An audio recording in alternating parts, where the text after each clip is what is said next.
always and forever. Each moment with you is just like a dream to me that somehow came true. And I know tomorrow will still be the same, 'cause we've got a life of love that won't ever change. And every day, love me your own special way. Melt all my heart away with a smile. Take time to tell me you really care, and we'll share tomorrow together.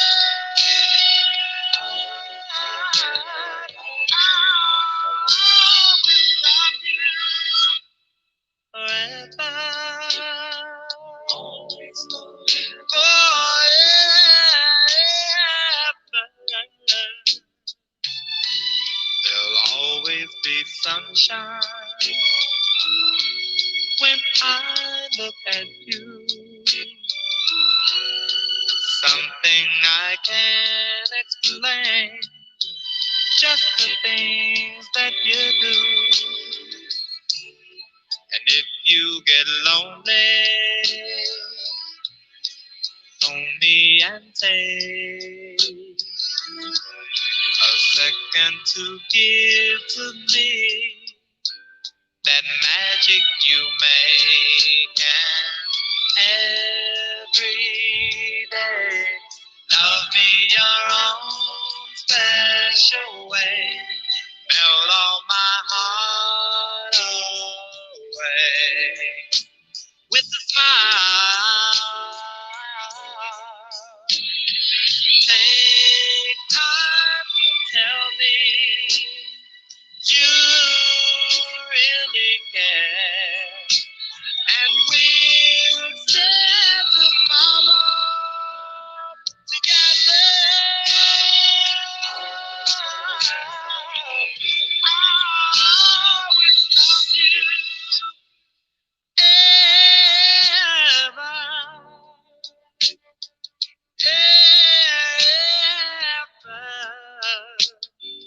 Loving you is a thing that I planned for a very long time. Always forever love me with you, you with me, we as one. Love together. Always forever for a very long time. Loving you.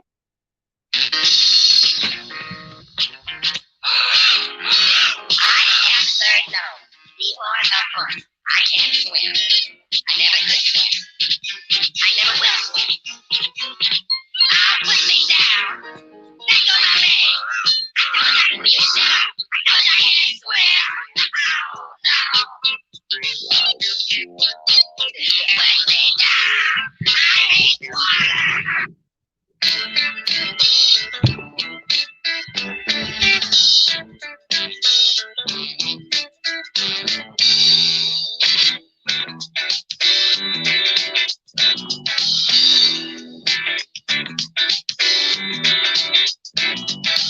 I got my eyes on you,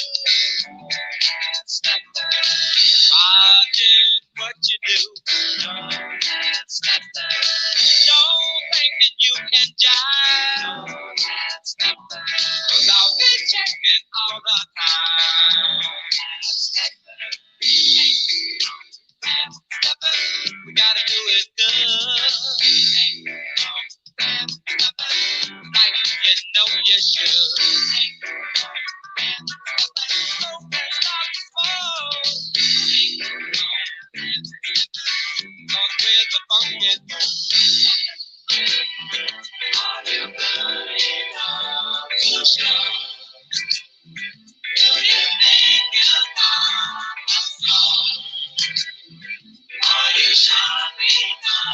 too strong.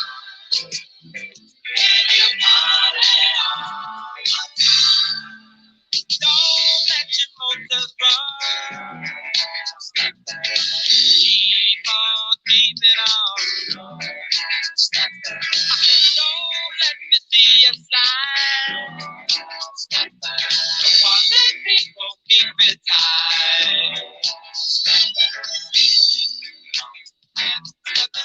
You gotta do it today. Like you know you should. So can't stop smoke. Cause we're the funky folks. All you good enough to show. Do you think you know? Are you sharp enough to shine? Can you party all the time? No less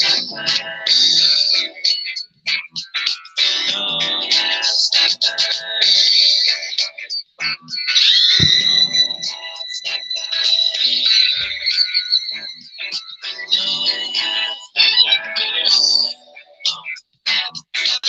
we gotta do it good. Like you know you should. Don't get hard to smoke. Cause we're the funky folks. Are you good enough to show? Do you think you know the song? Are you sharp enough to shine? Can you party all the time? Gotta do it good. Like you know you should.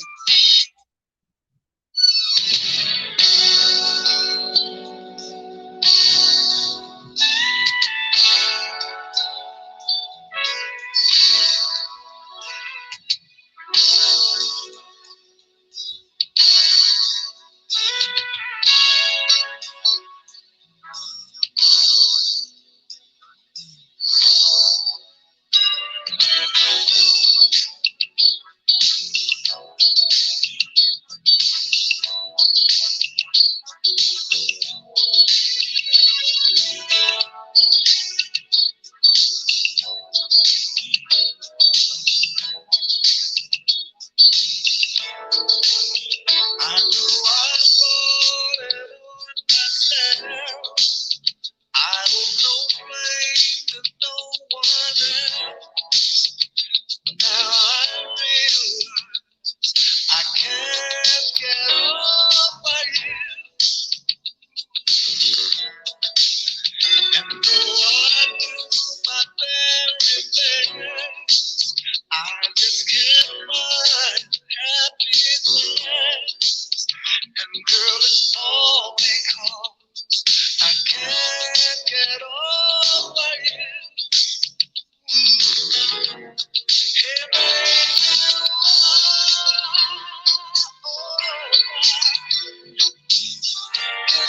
it makes me cry.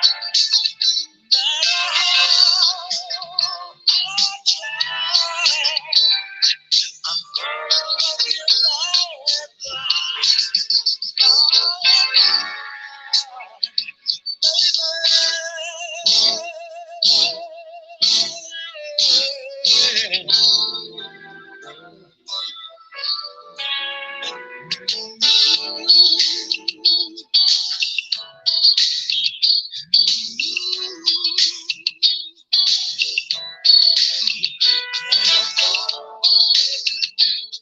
I can't get over you.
Can't you see what you mean to me?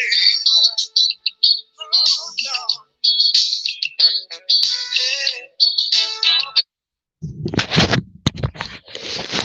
What's up, everyone? Hopefully you can hear me clearly.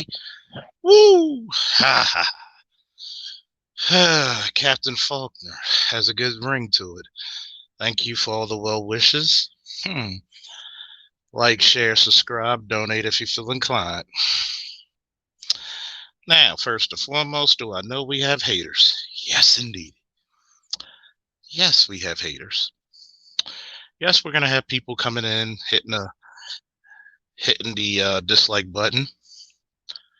But little do they know, there's no such thing as bad publicity, right?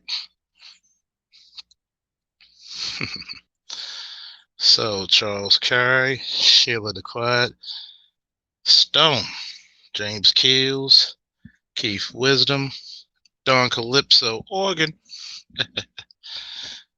Sonny Box and Two Piece and the Biscuit, Bro Man 03, what's up? I'm listening. Alonzo Hall, aka the Blue Blazer, Q Savage, Reaper of Shines, Mr. Seven, Dooley, Ango Savage, the Macho Man, Little Rock, woo, EGC Divine, woo. Oh man, I tell you, hopefully y'all enjoy the music. We try to bring y'all a little bit of entertainment, a little bit of fun shit. What brought today's subject around? I was listening to a guy I just recently subscribed to. His name is Mediocre Tutorials and Reviews. Not bad, not bad. And he had a video that I just saw about Shahrazad Ali, and it stated how feminism destroyed, the black community. Of course, the video was like old to me because I've seen it when I was a kid. I remember watching Donahue, showing my age, and seeing the Queen Mother Shahrazad Ali on Donahue. And he has sometimes he'll have a guest, sometimes he'll view the videos by himself. And it was this black woman who was viewing the video with him. They viewed the part where she talks about feminism and how the white man's fight with their women, what's up, underrated, was not the same battle as the black man and the black woman, because she stated, excuse me, folks, for 500 years, you were not under our control. So, hopefully y'all like these new gifts. I love that, two black people, actually, black man and black woman, lovingly staring in each other's eyes. So, they pause the part and give commentary. She says she believes that feminism is positive. Thank you, James Keel. Please, everybody, share, share, and subscribe.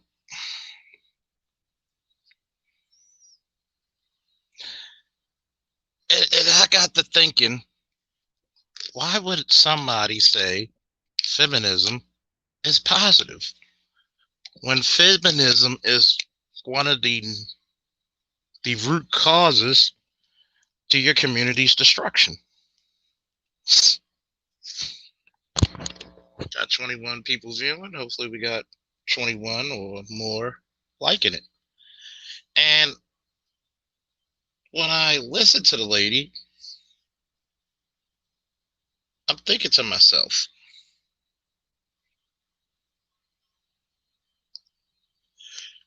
excuse me. Thank you, I'm listening. I'm thinking to myself,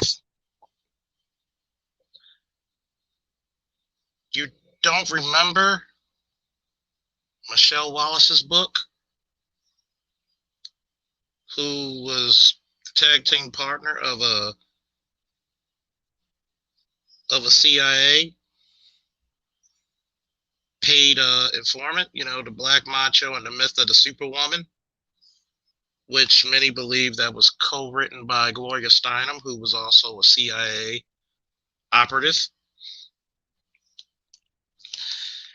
And even he said that he doesn't believe feminism was used to disrupt, excuse me, and destroy the civil rights movement. And I left a comment in his chat. Yes, it was. Who are the beneficiaries, the main beneficiaries of civil rights today? Answer: middle-class white women.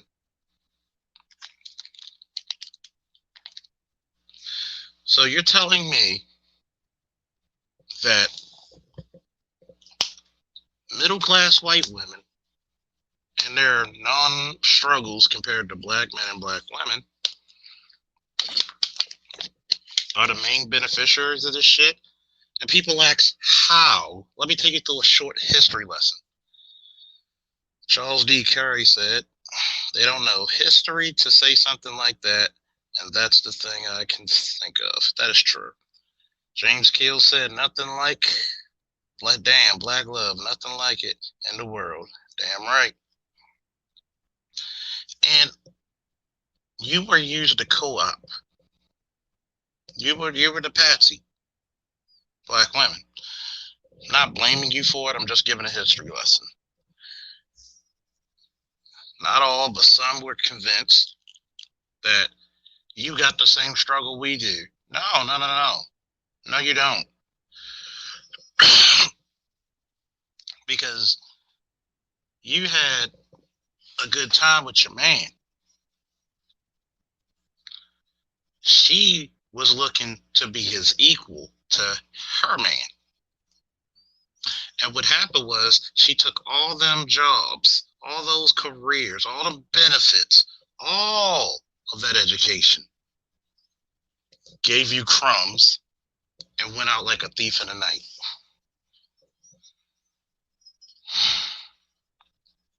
But yet, she said, I'm one with my blackness, but I also feel like I'm downgrading my womanhood, and that I feel like I'm taken away.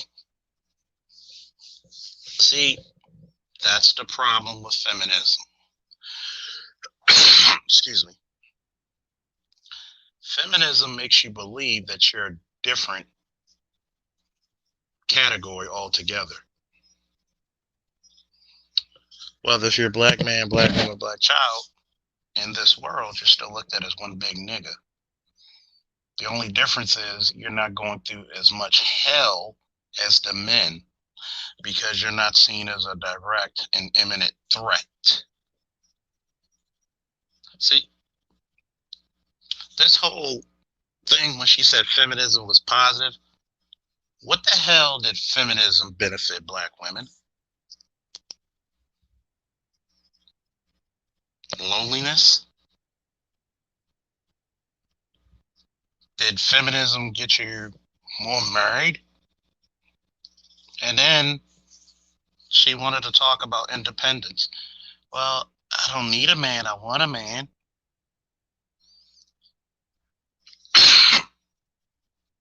And see, this is the reason why, folks, if you're listening to my voice, this is the reason why you need to take back your education systems, because this is the shit they're feeding them. You believe that you can make it fine outside by yourself without a man. But yet the data and everything else in the world has proven otherwise.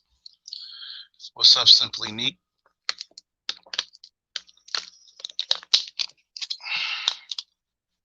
You've literally fed your boys and your men to the wolves, and then you wonder why won't he work? Why can't he get a job? Because you handed over the benefits that we sweat for we walked for, we marched for, we fought and died and killed for, and handed it to white women on a silver platter. And the guy, mediocre tutorials and reviews, good guy, not shitting on him. I would love I think he's a great guy.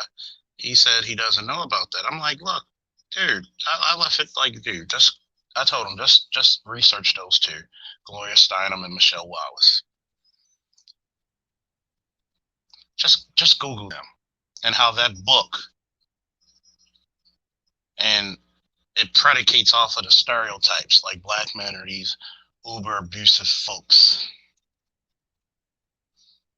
When black men are actually the most egalitarian. Why do you think we're so sought after? It's not the looks, it's not just the penis, probably not even that. It's the fact that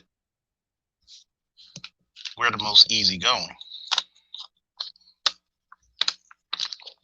So you wonder why this whole, well, feminism is positive. Well, when I'm a woman, and I'm just like, later on, hopefully I can get the copy of that video and play it. And hell, I might just play it here.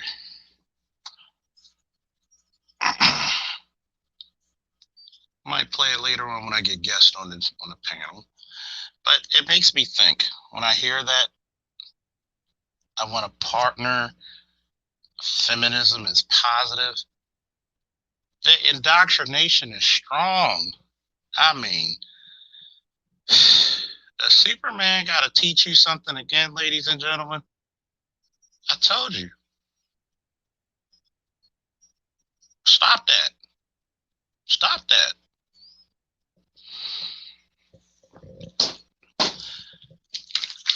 It's this whole, I want to be equal to my man. Well, I don't need a man.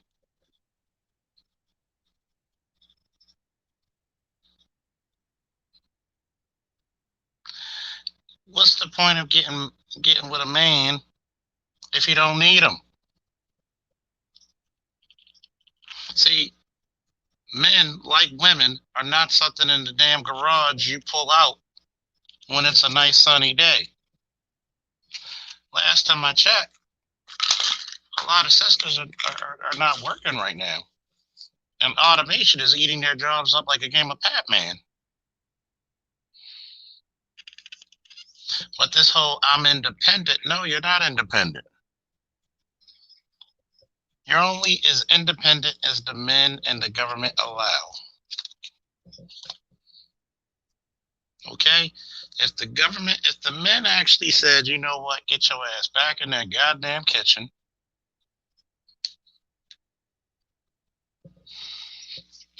What the hell would they do? They're going to fight us? And no, I'm not preaching violence, thank you. I'm just giving commentary. I want you to really think about that for a second. A man is supposed to have his own house, his own car, a job or career. But feminism taught you that you should get the Olympic gold medal for doing shit that adults should already do. See how that robs you from femininity? It just robs you. But yet, you claim you want all this, but then you have no men to build with. You build with men who you know. For God's sakes, you know that they shouldn't be anywhere near your womb. But you will let him empty his seed like a gallon of milk in you, have all his babies, and then try to look for somebody, if you can, to help you take care of these kids. Why haven't you put those restrictions on him?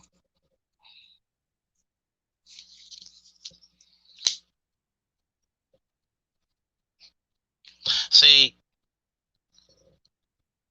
the dichotomy of this shit is that you want praise for mediocrity, and because of mediocrity, you expect to get somebody who's superior.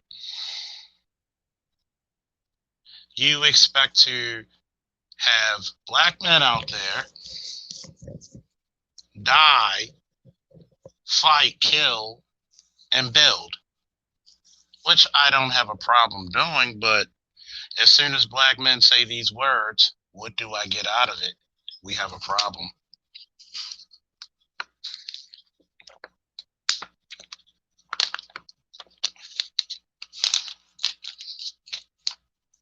What do I benefit? But yet, you have the audacity to say feminism is positive. Do y'all want to hear this video? Because guess what? We're going to fair use the fuck out of it. Due to the fact that, and then later on, I'll give you my my thoughts on this Kevin Samuel versus Derek Jaxn. It's going to be interesting, trust me. But I'm going to let y'all hear this about the Shahrazad Ali and what the young lady said. And this is what young, educated black women are coming to college and schools thinking. I want you to keep that in mind. Fair use, fair use, fair use, fair use.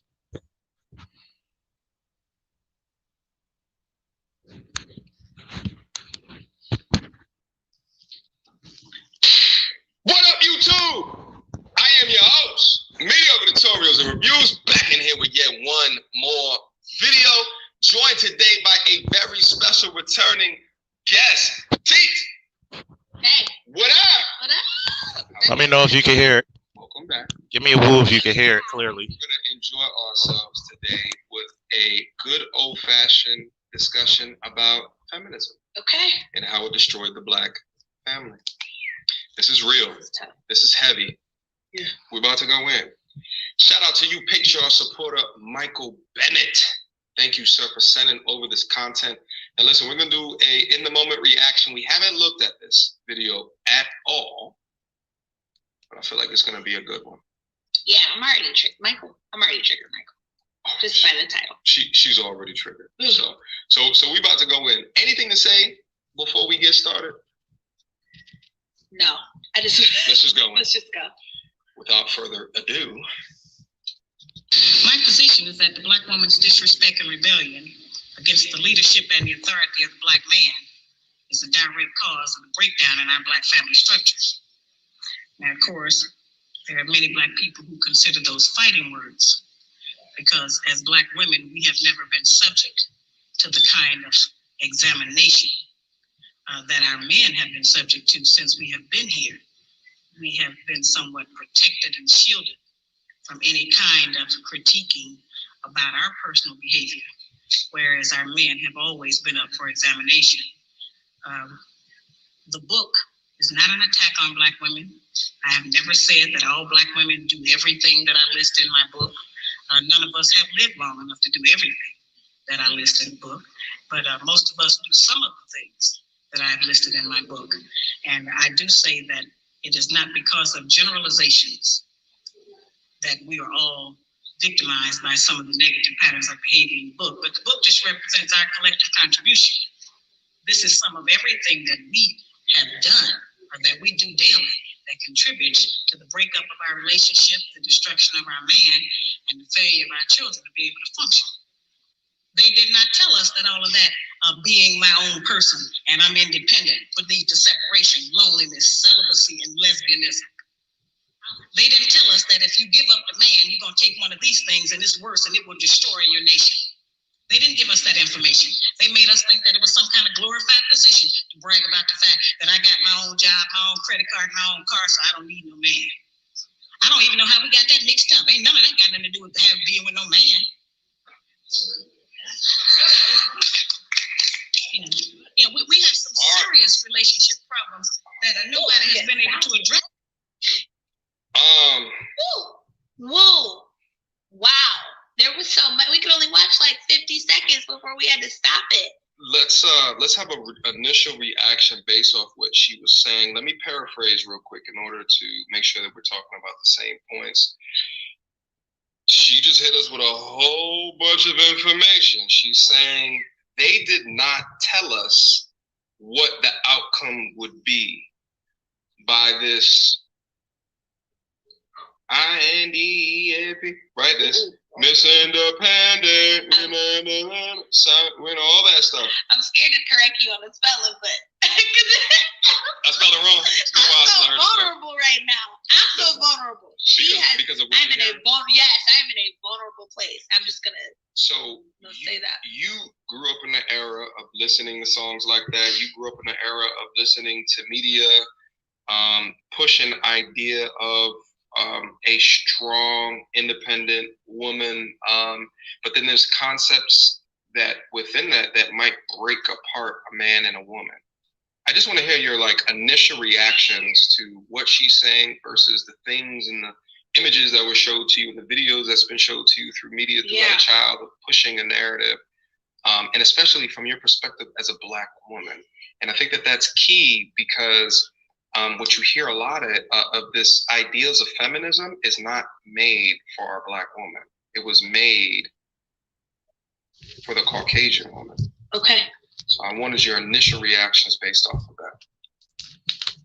Okay, that was a long question, so I'm gonna apologize if I don't get to all of that. I think my initial reaction to this was thank God for having a family. Okay. A 2-parent household. And it wasn't even my mother didn't raise me, my father didn't raise me, my grandparents raised me. Yep. And so I'm just gonna consider them a 2-parent household for now. Because I was able to see a healthy interaction between husband and wife, between man and woman in a relationship. Mm-hmm. So it helps me to compartmentalize the images and the messages that I receive from the media, right? So I listen to songs like INDEPENDENT. Do you know what that means? And for me, it just meant it is important for me to have my own, but it doesn't mean that me having my own negates the importance of someone adding value to it. I see. And I think that a lot of times we do misinterpret what being independent means, but I don't necessarily agree with what she said as just being independent is wholly damaging to the interaction between Black man and Black woman. It is not. I don't think that. I just think a healthy understanding of what it means to be independent is what we need. But a lot of times we don't have the privilege and opportunity to experience building a life with a Black man because most of them are where? In jail. Right. So we don't get to practice that. You know what I mean? And we have there's a lot of brokenness that we have to attend to that doesn't, and we don't know how to deal. In our efforts to be independent, we don't know how to really deal with someone who might be dependent in areas that we are not. Okay.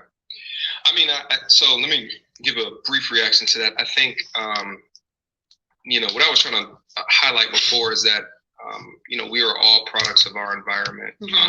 There's a select few of us that have the opportunity to kind of step out of the environment to kind of look down on it and see kind of what's going on. I think within that, there's still a lot of people that are in the matrix. And there's my experience is I've come across a lot of Black women that, have the mantra of, I don't need a man. Right. I don't need no one to do else for me. I got it. I got this, and maybe it's just trendy. Maybe it's just the trendiness in saying things like that. Sure. But I do think that there's ideologies within that, my response to that is, well, if you don't need me, then. But why do I have to need, why can't I just want you? Why do I have to need you? Well, here's the thing. So what I find attractive is someone that doesn't necessarily need me, right? They can do for themselves, and they don't, right? They don't need me to always be around to do, right? So I think dudes with a much more traditional view might feel like they want a woman to need them. That's a way more traditional view. This is 2020. We got to upgrade for that. Right, for sure. But I do think that there's ideologies that have been instilled into young Black women regarding kind of being away from and the power of not uniting with another Black man, not to mention that the ones that they then choose to unite with usually are not the best options for them. You know, like you said, there's a bunch that's in jail. Actually, I was looking at a statistic the other day that said there was more Black men in college than there are in jail. Which is great. Yeah. That's not the messaging that we get. I get it. Yeah, there's more Black men walking around than, more Black women walking around than Black men. Oh, for sure. Wait, so what? Say that again. You said there are more Black men in college than there are Black men in jail? Yes. Okay. I thought the statistic was there. Okay. I thought it was reversed. So they're still there. Yeah. But listen, she has a fire-filled tongue. Okay. I'm going to pause. You can tell. I'll leave the link in the description for the video if you want to see it on your own. But folks, you can tell this chick,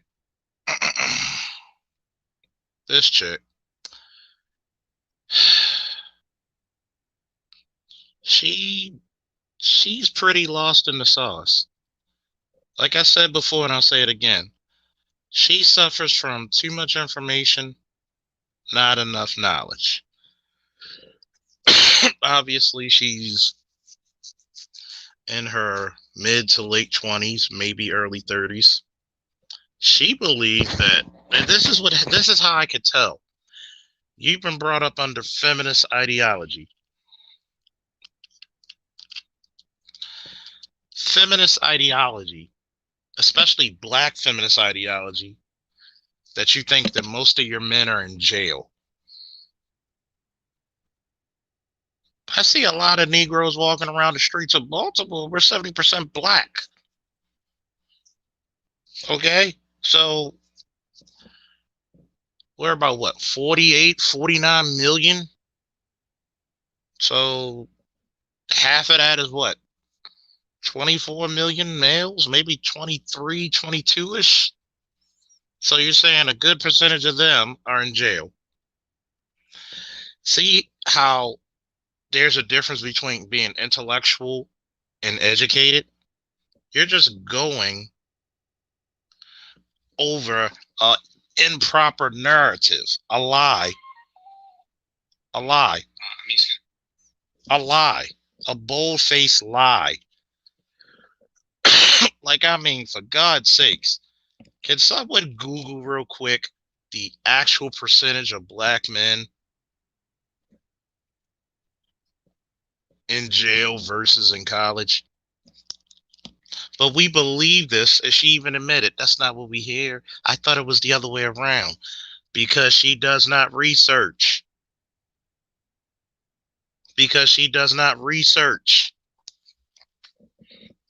You will believe something negative about your men.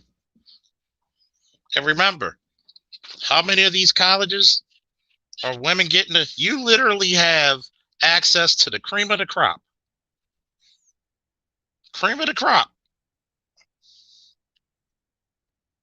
While you're in college with them.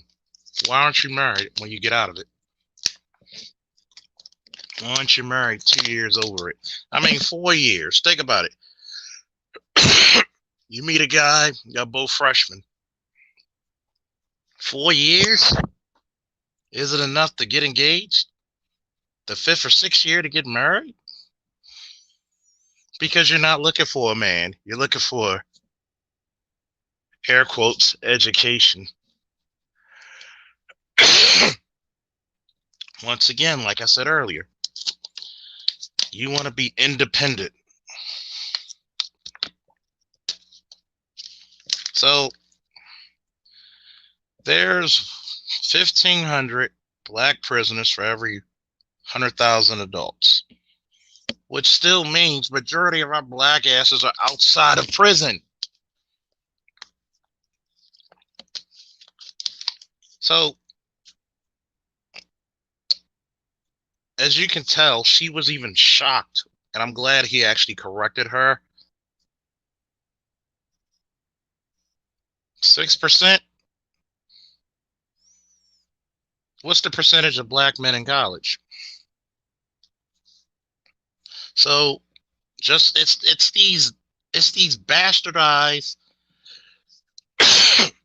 and galvanized stereotypes that people believe. Black men don't take care of their children.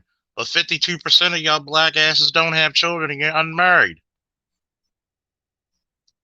The 40% of who do, the 42 or 48 that do, are the best fathers on the planet.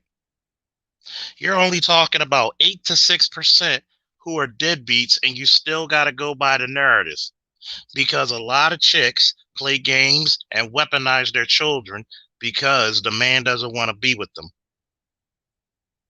What's up, Tampa? Woo! Trying to be legendary.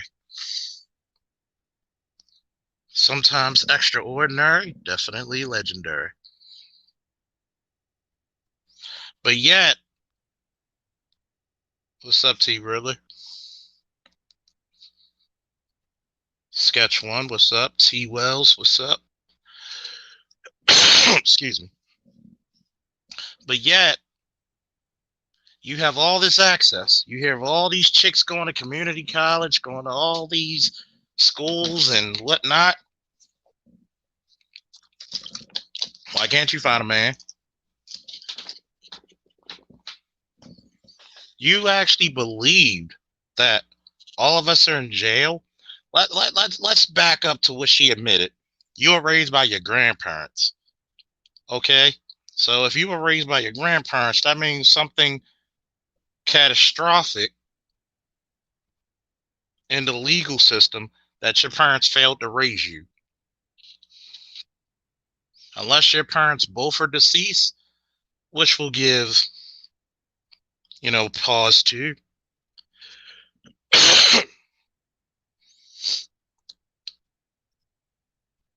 Put it to you this way. When it comes to world history, since mankind's been around, only 50% of the men get to reproduce.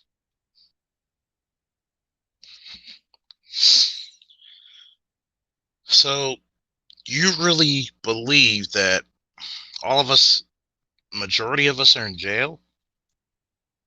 But this is what they're taught. This is the indoctrination. I pledge to you parents, please go to these schools or call, because we're under COVID. Get the learning syllabus of seeing what the hell your kids are being taught. Because these chicks are believing lies, are believing falsehoods about their own goddamn men.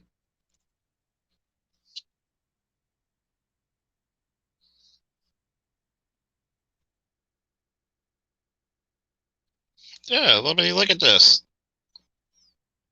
Overwhelming majority, according to black demographics, 50% of all black males 25 and up attend college. Once again, if you are in college, why aren't y'all getting men in college? But the men, I see women like her, because you could tell she went to school. Compared to 60% of all men, which is 60%. Excuse me again. Still healing from COVID and pneumonia. Which is crazy to me. Because they talk about there's no good men. But they're surrounded by these motherfuckers. But we will continue because it's going to get even more interesting, folks. Be back in a little bit. More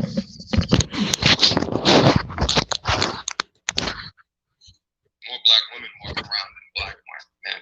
Oh, for sure. Wait, so say that again? You said there are more black men in college than there are black men in jail? Yes. Okay. I thought the statistic was there. She can't even fucking believe it. So they're still there. Yeah.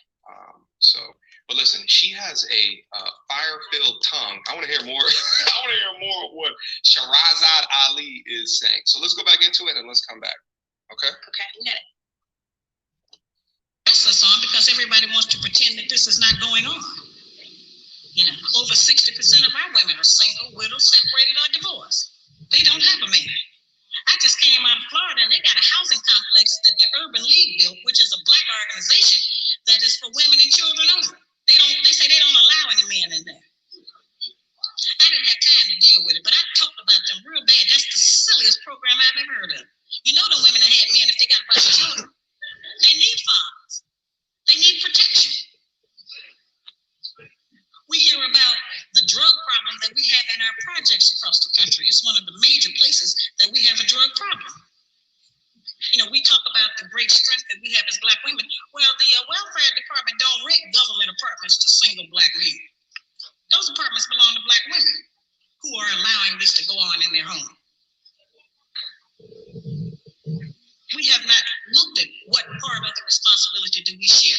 Yes, Black men sell a lot of drugs, and a lot of us Black women get the money from them drugs and buy some of these fancy clothes we wear.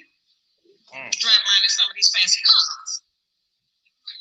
He is not doing these things alone and without support from us, whether they are good or bad. See, we have a lot of power. We are very strong women. I'm saying we're using our strength in the wrong direction. We're using it to tear our man down, tear our nation down instead of building it up. Having an education and a job does not necessarily mean you have a successful life. I keep telling Black women that to raise a child, they say, well, I provided with food, clothing, and shelter. That's not raising a child, that's maintaining one. Damn. There's always so much that she says. So one thing that she said is just because you have a successful job. Yeah, I wrote that down. Doesn't mean, in education doesn't mean that you have a successful life. I agree with that. What do you think defines a successful life? I think the definition of success is relative, right? I mean, everybody has their own set of values, and the success at which you attain and live up to those values and standards and belief defines whether or not you believe you have succeeded. And I think that our exterior messages, like the messaging we get from the news and social media and, you know, music, whatever, you know, we allow into our systems helps to build those values. But that's why it's just very important that children grow up with parents who are healthy, right? Like, because unhealthy parents can pass on unhealthy practices to their children. Right. So just because you have two parents doesn't mean you are healthy. And just because you grew up in a two-parent home doesn't mean that you had a successful nuclear family unit, right? So again, it's all relative. Like, success is relative. And why we define our lives by whether or not we've attained a standard of success is weird too. Like, why can't I just be happy? Whatever that means is whatever that means for me. Well, I think because the problem is that people allow other people to define what makes them happy. Absolutely. And I think that's what she's getting at. Yeah. It's turning off the programming and understanding, you know, what are the components, right? Like, I asked you what makes a successful life, and I think you nail the component of it is to say it's kind of dependent upon what's true for you. Right. But I think a lot of people don't understand what's true for them. Right. I think they just kind of live by what is defined for them, or what their parents told them to do, or what, you know, it's like they're on the railroad of life, and it's a track and it's a pattern, and they get new information introduced to them, and it's, you know, INDEPE season, right? Like, and then that's what it is. And then they grow up and they're doing those things. And then, you know, they might look back later on in life and was like, well, you know, this dude who I met, you know, when I was 27, 25 or what have you, he was a good dude, but I chose to, he was too good for me. And I chose to deselect him for XYZ reason. But it's okay because I'm a strong, independent woman. And that's fine. And if that's how you defined it at that time, then that was your decision. But I do think that there's components within that media might tell you, which is inevitably not what's best for you in a successful life. Yes. And because you made that decision at 25, 20, what have you, you made a decision at that time, but it wasn't what was best. potentially, because you have not done the correct homework in assessing what makes you intrinsically happy. I agree with that. I also think that it's important to communicate to the viewing audience the difference between like being dependent, like having a dependency, and being codependent. And I think that like being independent isn't necessarily indicative of a lack of being codependent means I cannot function without this relationship, right? Yeah. Right? So being independent is kind of the opposite of that. Like, I can function. I can support myself. I can live, at this level of life without this relationship. I don't need this relationship to survive. I want this relationship, and because I want the relationship, I'm depending on this man in some way, right? Whether it is to help me raise the children that we've birthed as a result of the relationship, whether it is to ease the load of, having to do all of these maintenance things in my house, like having to learn how to do it and do it all the time, whether it is to provide a level of support emotionally, whether I need someone to be able to pour into me because I can't always just find sources on my own. Like, you know what I mean? I need someone to help me believe in myself. I believe in myself to a certain degree, but like having someone else pour into me may take me to that next level, right? Like I've reached a climax where I am on my own, and this person will literally help me go into my next. But it doesn't mean that I need them, that I'm codependent on them. I can be successful without them. And I think that is what a healthy definition of independence is. I think unhealthy definitions of unhealthy messages about what independence is what we have been bombarded with in the media, and maybe what she's speaking to. I agree with you. Okay. Here we are. Go ahead. Okay. All right. Wow. I'm going to say you learned all that via the last video that we did. So I'm just going to take all credit. And I'm back, folks. Hey, Chuck Woolery here. Just fucking with y'all. All right. I hate it when people talk in circles.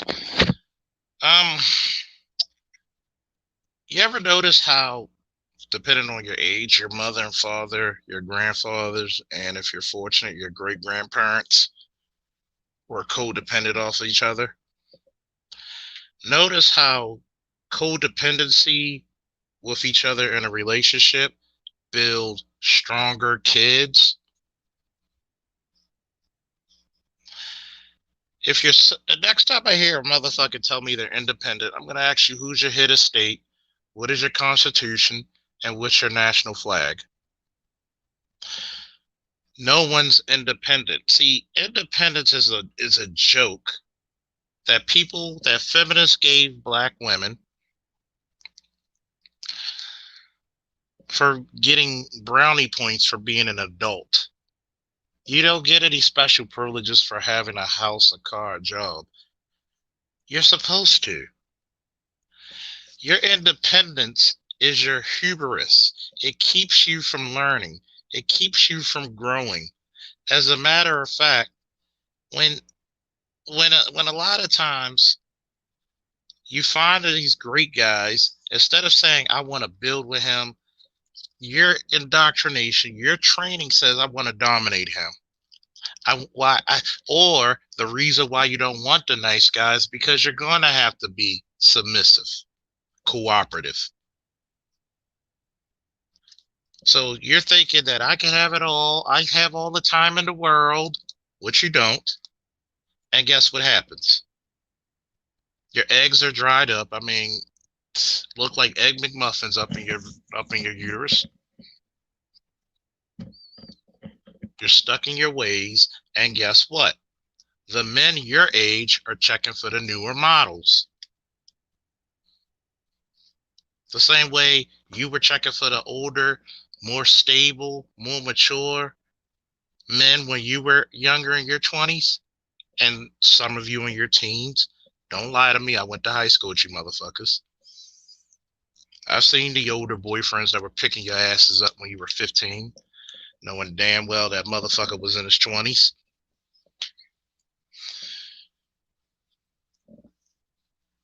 Yes, she double talks. LaShawn? Yes, what's up, LaShawn? She's double talking. See, when you know when a person double talks and say the same shit in a circular way, they really don't have anything articulate to say.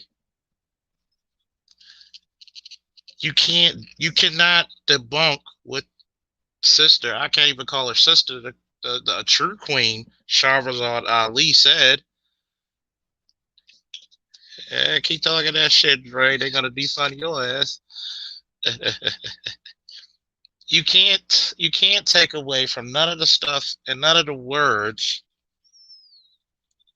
and the illustrations that Shahrazad Ali, the Queen Mother herself, one of the women who legitimately you can call the Queen, speaks of. Anytime and she said it in her opening statement, the black woman has never been evaluated. It's always been how the fuck can you say we went through the same damn thing when you never been evaluated and persecuted like we were? There was a saying my father and my grandfather used to say, I know every goddamn black man's going to heaven because we're going through hell on earth.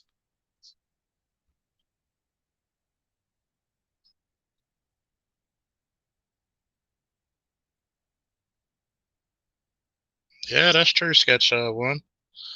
See, and this is what happens when you get those 20s to early 30s educated, indoctrinated.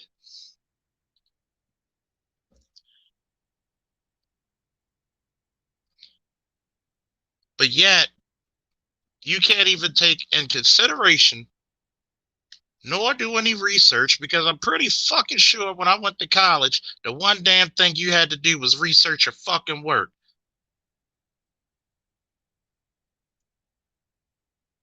And then reverse engineer it and check it to see if it matches anything else in the system.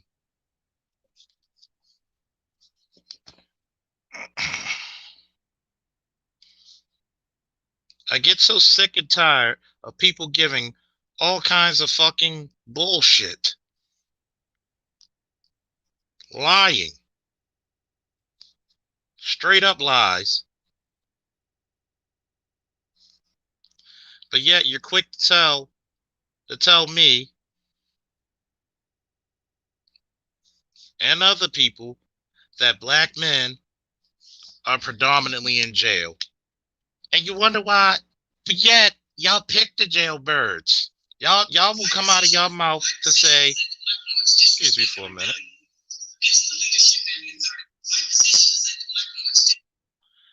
Because we ain't finished with this one yet. Alright. See, the problem is this. You don't like the fact that one, there's somebody critiquing your behavior. Two, you don't like the fact that somebody is actually digging in that proverbial ass and saying, you got to get your shit together. It's okay for black men throughout history, everybody critiquing and criticizing what we do.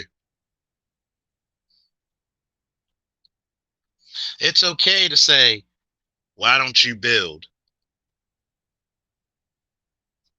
But yet, I don't see too many people out there telling your asses to marry before you carry.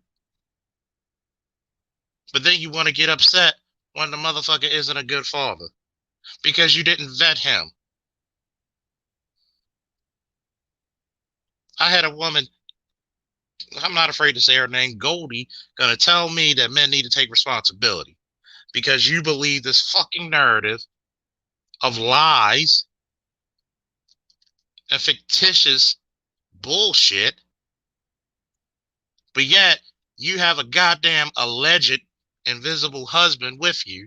How the hell you gonna believe that if you got a air quotes husband with you? Now, Unless you one of those people who hit dogs holler, why would you say that? But how many times have I told you folks, a woman's job is to protect the glory and the image of her man. Does that young lady on this video sound like she's a good protector of a black man's image? Or is she going to be the accomplice to our execution?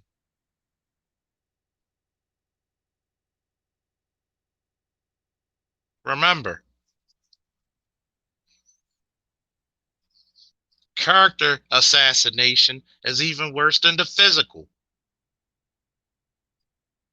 Because Birth of a Nation, which was played by Woodrow Wilson in the damn White House in the early 1900s, they still believe that shit over 100 years later. That's the movie, by the way, when the stereotype of chicken and watermelon came from, and the sexual beastly deviant came from. But see, education versus intellectualism have become a stark contrast in the 2020.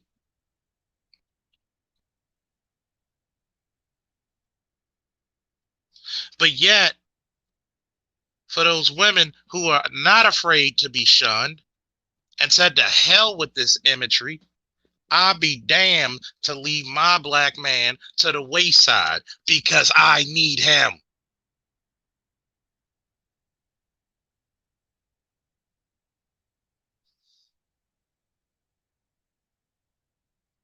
But here's the point. You need your woman. You need your man like we need our women.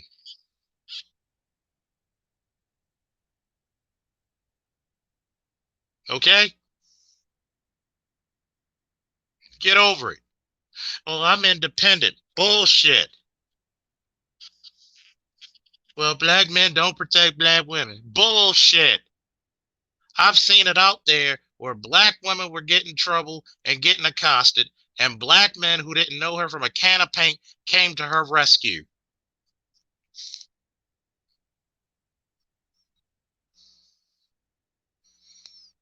What's up, Chaos? What's good, man? What's good? So how we gonna do this today, Mr. Faulkner? Because I know you're going live so early. I feel like I We want just to pull playing a up some videos. video. We're I just want. playing this video, Oh, okay. and we're doing a play-by-play. Then I'm going to go into my thoughts about this Kevin Samuel versus Derek Jaxn thing. What video was you playing earlier, bro? 'Cause I just came in. I missed like the first almost a whole hour. Damn. Don't worry. It's called How Feminism Destroyed the Black Community / Shahrazad Ali Reaction. It's from mediocre tutorials and reviews. I like them. Okay. I think he has a bright future. He got over Oh, you mean 81,000. the light skinned brother? Yeah. Yeah. I subscribe to his channel. Yeah, he's talking about relationships. It's kind of cool. But there's a twist to our madness. 'Cause I'm not sure how old the brother is, because we're a little older than him. So Yeah. So you're more experienced than me. So we're gonna have to go a little bit more in depth because age with the black man does bring more thank you, clarity. And thank you, Shonda, for the well wishes. Mm-hmm. Yeah. So I'm gonna let you continue on, and if any video do you want me to play the Derek Jaxn, let me know. I have to find it, but if that's what you want, I'll go find it. Okay, once I finish this one, I'll tell you what Derek Jaxn video to find. Okay, cool. Because we're gonna get to the bottom. We're gonna get to the bottom of some shit since I got some time off healing up from being sick. What's up, Broke Genius? How's it going, Batman? We don't Batman no more. We Superman that hoe, okay? We like this in the joint. See, once again, from the Fletcher cartoons back in the day. See, that's the image. I wish they made a dark version of him, like a black version, because that's the black man of the black community right then and there. You see them electric bolts, that electric current going through his ass? That's the strife we went through holding in one hand the black community, the black child, and the black woman, and the other hand, America together. That's the black man, okay? I'm going to hold it up there. I'm going to hold that image up there because that's the image of the black man I've been knowing. Save them, save them, save them. Even if you were the ones causing destruction to yourself, we were always the ones coming to save you. But I'm gonna play a little bit more since we got this on the air. I want y'all to think about that.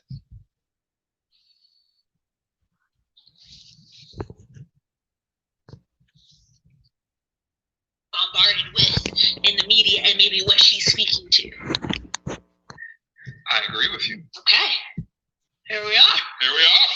Go ahead. Go ahead. Like, share, subscribe, donate if you're inclined. Wow. I'm going to say you learned all that via the last video that we did. So I'm just going to take all credit. Oh, fool. So dumb. I can't. All right. You ready to go back in? Yes, I'm ready. All right. To raise a child, you need a parental coalition of a man and a woman. We have sons who are, by not having a father in the home, they don't know how to respect women. They take on the black feminine female emotionalism. They're doubtful. They're indecisive. They can't make a decision. They don't know what to do about being a man because we can't teach them that. We don't have that knowledge. We have daughters who grew up in a home where they don't see any affection, where there's no man there. They go out into the world and try to mate. They don't have no idea how to be no woman to no man, how to function in a house with a man, because they haven't seen it. Most of our children, just like us, get all the information we have about how you be with a mate off television. It's the only medium that shows us anybody being together. Those rules have not worked for us. The white woman's liberation movement, we don't have anything to do with that. We have not been under the control of the black man for over 500 years, so what do we have to get liberated from them from? They haven't been our boss. That's the white woman and her man. They're going through that, and that's their business. We don't have any business being in that. They only introduced it to break down the civil rights movement. Civil rights movement started with the black man, the black woman, and the black child standing together, trying to plead for freedom, justice, and equality, and more benefits in the country that they had built. They threw the white woman in there with the women's liberation movement and made it a woman against man thing. All right. God damn. No, I literally have to take notes. This is crazy. She is red pill as fuck. Did she just say that? God. Is that what she just said? Feminism was created to break down the civil rights movement. God damn. That's some real conspiracy shit. Let's pressure test that though. Okay. You know what I mean? Yeah, I'm down. You know, let's pressure test that. Feminism was created to break down the civil rights movement. I'm going to go in about this shit. I don't know if that's true. Because feminism is irrespective of. Go back. Real conspiracy shit. Let's pressure test that though. Okay. You know what I mean? Yeah, I'm down. You know, let's pressure test that. Feminism was created to break down the civil rights movement. I don't know if that's true. Because feminism is irrespective of race. Bullshit. I agree. It's irrespective of race. Bullshit. I think there's components of feminism that just drives us further apart. Bullshit. I absolutely agree with that, but I think it's a movement that has affected us irrespective of race. Agree. I think the movement is necessary, right? Because when we look at, and that's, I think, one of the things I didn't agree with her when she was talking about Black women and Black men in our experiences, and I think she may have placed the Black male experience above the Black female experience, and saying like the Black males have a harder time or have had a harder time historically. Mm-hmm. I don't know that I agree with that, and I think a feminist movement allows me to, oftentimes, right, like I identify with my Black self a lot. Mm-hmm. And I think the Kavanaugh hearings really kind of hit me hard because in my identification with my Black self, my identification with my female woman self kind of falls subservient to that. You know what I mean? And I think feminism is important because it allows me to dive deep into what it means to be a woman. Again, irrespective of what color I am.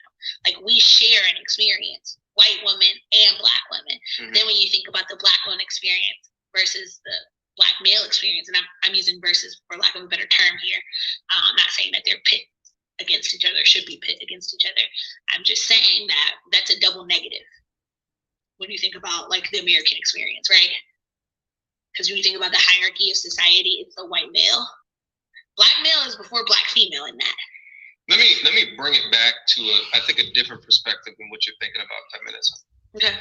I think the components of feminism that Shiraza Ali is talking about is the ones that say women can do it just as well as men. And I think what she's highlighting is very specific instances where you need both. Yeah. You need both.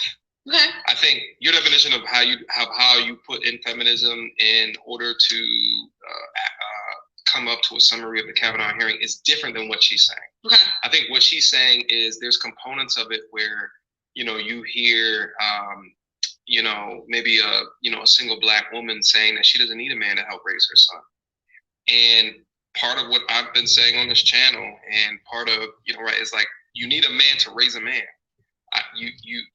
Now, it's not to say that men are not raised well without a man. I think many, right, but like their idea and their view of and how they see different things happening, they could attribute some of those things happening within their own spirit, right? And it's not realistic for the biology of that young man. But it's just like, I was looking at a video the other day, and it was this doctor or veterinarian describing that there was this animal, I think it was a cat, and the mama cat got hit by a car, the legs were broken, right, on the cat, but was pregnant, ended up having a litter of healthy kittens. What they noticed is that the kittens, they were all healthy. And the mama kitten was like paralyzed from like the waist down, so the legs weren't moving. Okay. The kittens were moving like the mom, even though their legs worked. And I say that to say that based on what you see is probably how you're going to more internalize information around you. Sure. Right. And my experience and the things that I would teach a young man or woman is different than the things that you might teach a young man or woman. Right. Absolutely. I definitely think. But I think what I was getting to was like feminism is a very broad kind of thing, right? And I do think that, the decisions that the media and people make in picking out points of feminism and spreading that and propagandizing that might be intentional in an effort to destroy.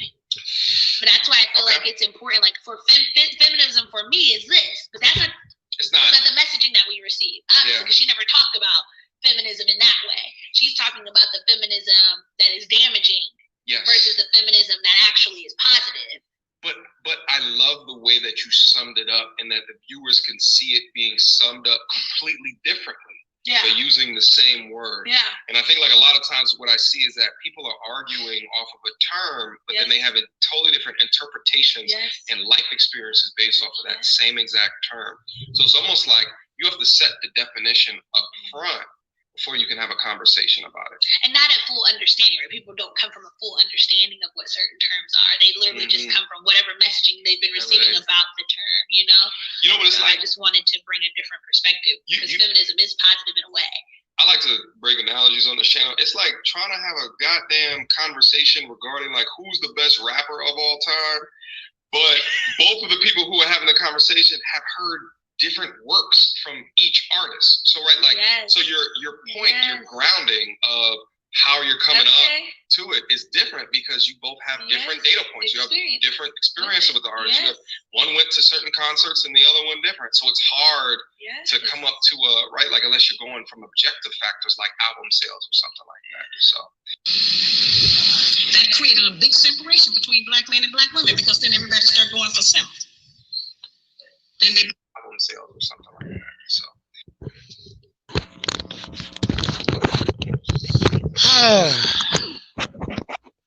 If you want me to go in raw, give me a woo in the chat right now. If you just want me to go the fuck in and go the fuck off on that one. Because I'm gonna need some drinking water and some deep breaths for this shit. That motherfucker right there. Don't know what the fuck she's talking about. And see, this is the reason why you gotta be careful who you listen to. Gotta be very damn careful. Number one. Number fucking one. Feminism is not fucking positive. It robs women of their greatest weapon, their greatest superpower, their femininity. You crying for all the shit that men get without doing any of the work isn't helping you. It creates something called entitlement. You know why men get to worry about, get to have privileges? Because they fucking fought for them with gun, knife, teeth, claws in hand. Feminism power. And see, this is the dangerous shit for black women to get into this feminism. Like I said earlier during the broadcast, I would love to get this brother to be on his show, to be on my show. We could do a collaboration. Because I would like to teach him the ugliness of feminism. Feminism was a CIA co-op. Yes, COINTELPRO, people. COINTELPRO. Two things they were looking for: to infeminate the black man and to empower the black woman. Because women do not respect anybody they deem beneath them. They knew that because of the difference and the natural deference of white women, she could talk all that feminist shit, but notice how all these fucking white feminists have husbands, including Gloria Steinem. But let's keep on with Gloria Steinem. And by the way, on a side note, this is the reason why I cannot stand some millennials, not all but some, is because of that double talking shit that he started to do when he heard her say some shit that was some bullshit. I'm glad he corrected her. I'll give him credit. He's good, he's talented. But guess what? Never be afraid to tell somebody they're full of shit when they're giving you improper and just plain and simple wrong information. Number one, it's not how you see. Feminism as a whole is wrong.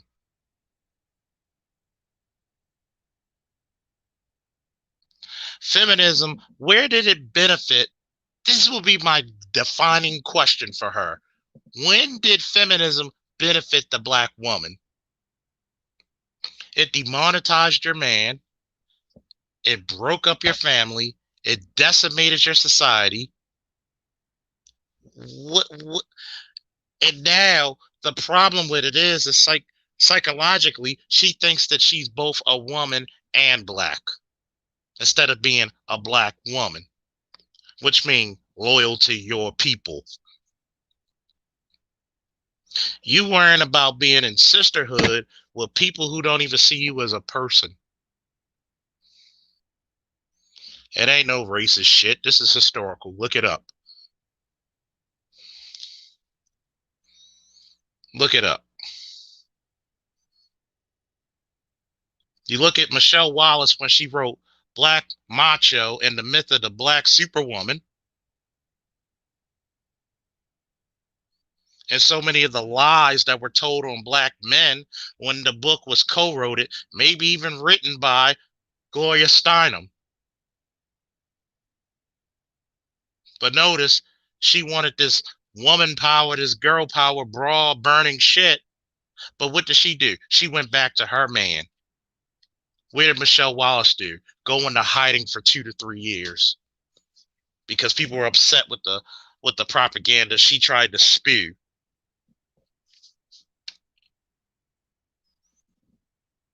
Here it is. You're the least married woman. You say you're not protected. What the fuck does feminism gain you? See, let's go break down the indoctrination for a second. When you say you're independent, that means you need no one to protect you. But aren't you the motherfucker screaming for why aren't we protected? Aren't you the one screaming that we are equals and anything that's my equal, do I need to protect it?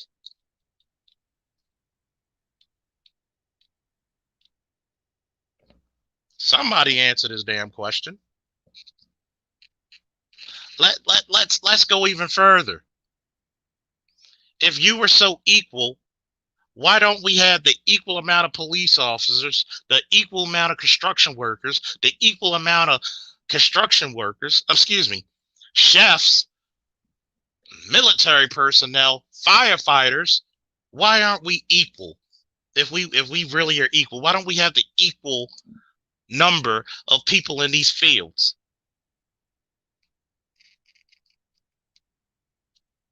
So that means when she gets married, if she'll ever get married, because right now the way she's thinking and speaking, it sounds like grade A raid man repellent.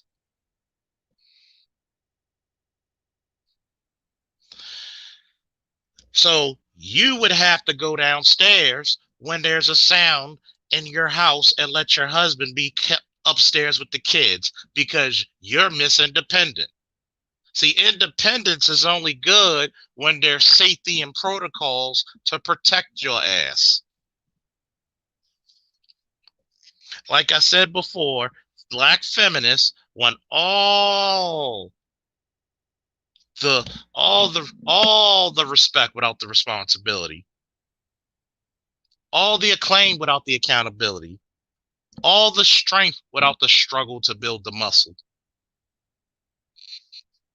But this is what you're doing. You're teaching young women like her and even younger, and you're wondering why your counterparts are getting married.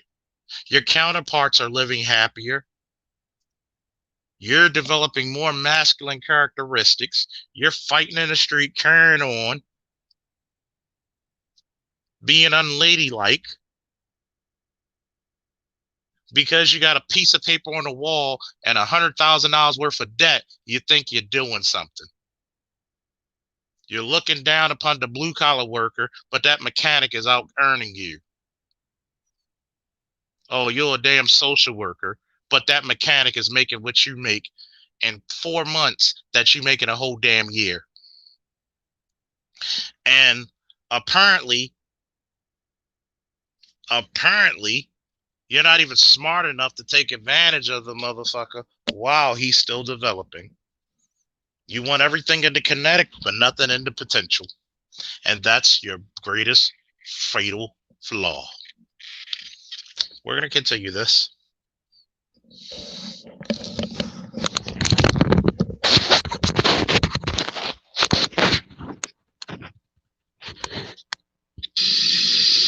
That created a big separation between black men and black women because then everybody started going for self. Then they bring the welfare system in and tell us in order to feed and clothe and house our children, we have to give up our man. You have to put the man out of the house. When the white farm wife goes to the government for subsidy for the farm, they don't tell her to get rid of the farm, and they keep that family together.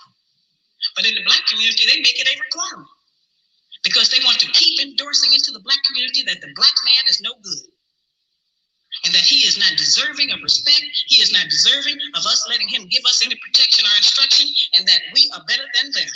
It's a major responsibility that the black woman has had on the earth for the trillions of years that we have been here has been one of nutrition and birthing children. Those two things have a great deal to do with the survival of any people, the reproduction of the nation, and feeding them the proper food so that they can live. those are very important jobs. Those are very powerful positions because it puts us in a position to decide who's going to live or die and how slow they're going to die by what we feed them. We have a very powerful position. That's not a small role that we play. We have just been taught to misrepresent and misuse that power. The people who we have been counting on to give us the truth about how to get along have failed.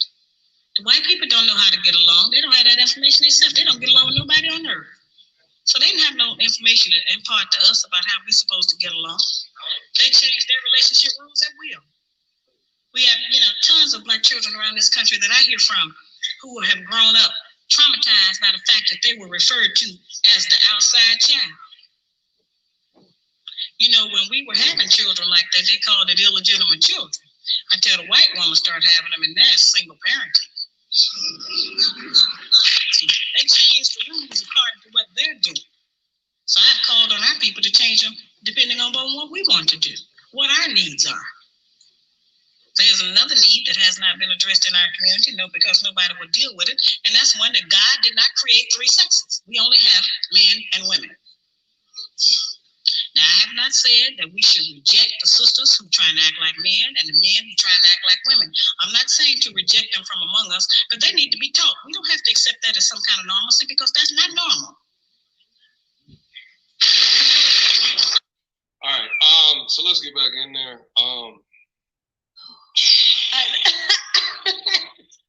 Every time I have to take a deep breath. Damn. I don't know what year this is from. I've never heard of her, but goodness gracious. Would you describe her as knowledgeable? Yes. I would describe her as knowledgeable. I would too. I would say that in some ways, this video could also be destructive, though. Which ways? If you can't compartmentalize what she's saying appropriately, it can be a little destructive. Do you think it's destructive because it's too truthful? No, because I think that it is truthful. But I also think that it is. Sometimes you need a far left. I'm just saying far left. I'm not saying she's being political in any way. But when we talk about a spectrum of ideas, right? You have one set of beliefs and you have another set of beliefs. And sometimes you need someone from that far end of the opposite spectrum to speak and have power, speak their truth to power, and to allow people to consider. But if you think it's knowledgeable as well as truthful, what components might be destructive?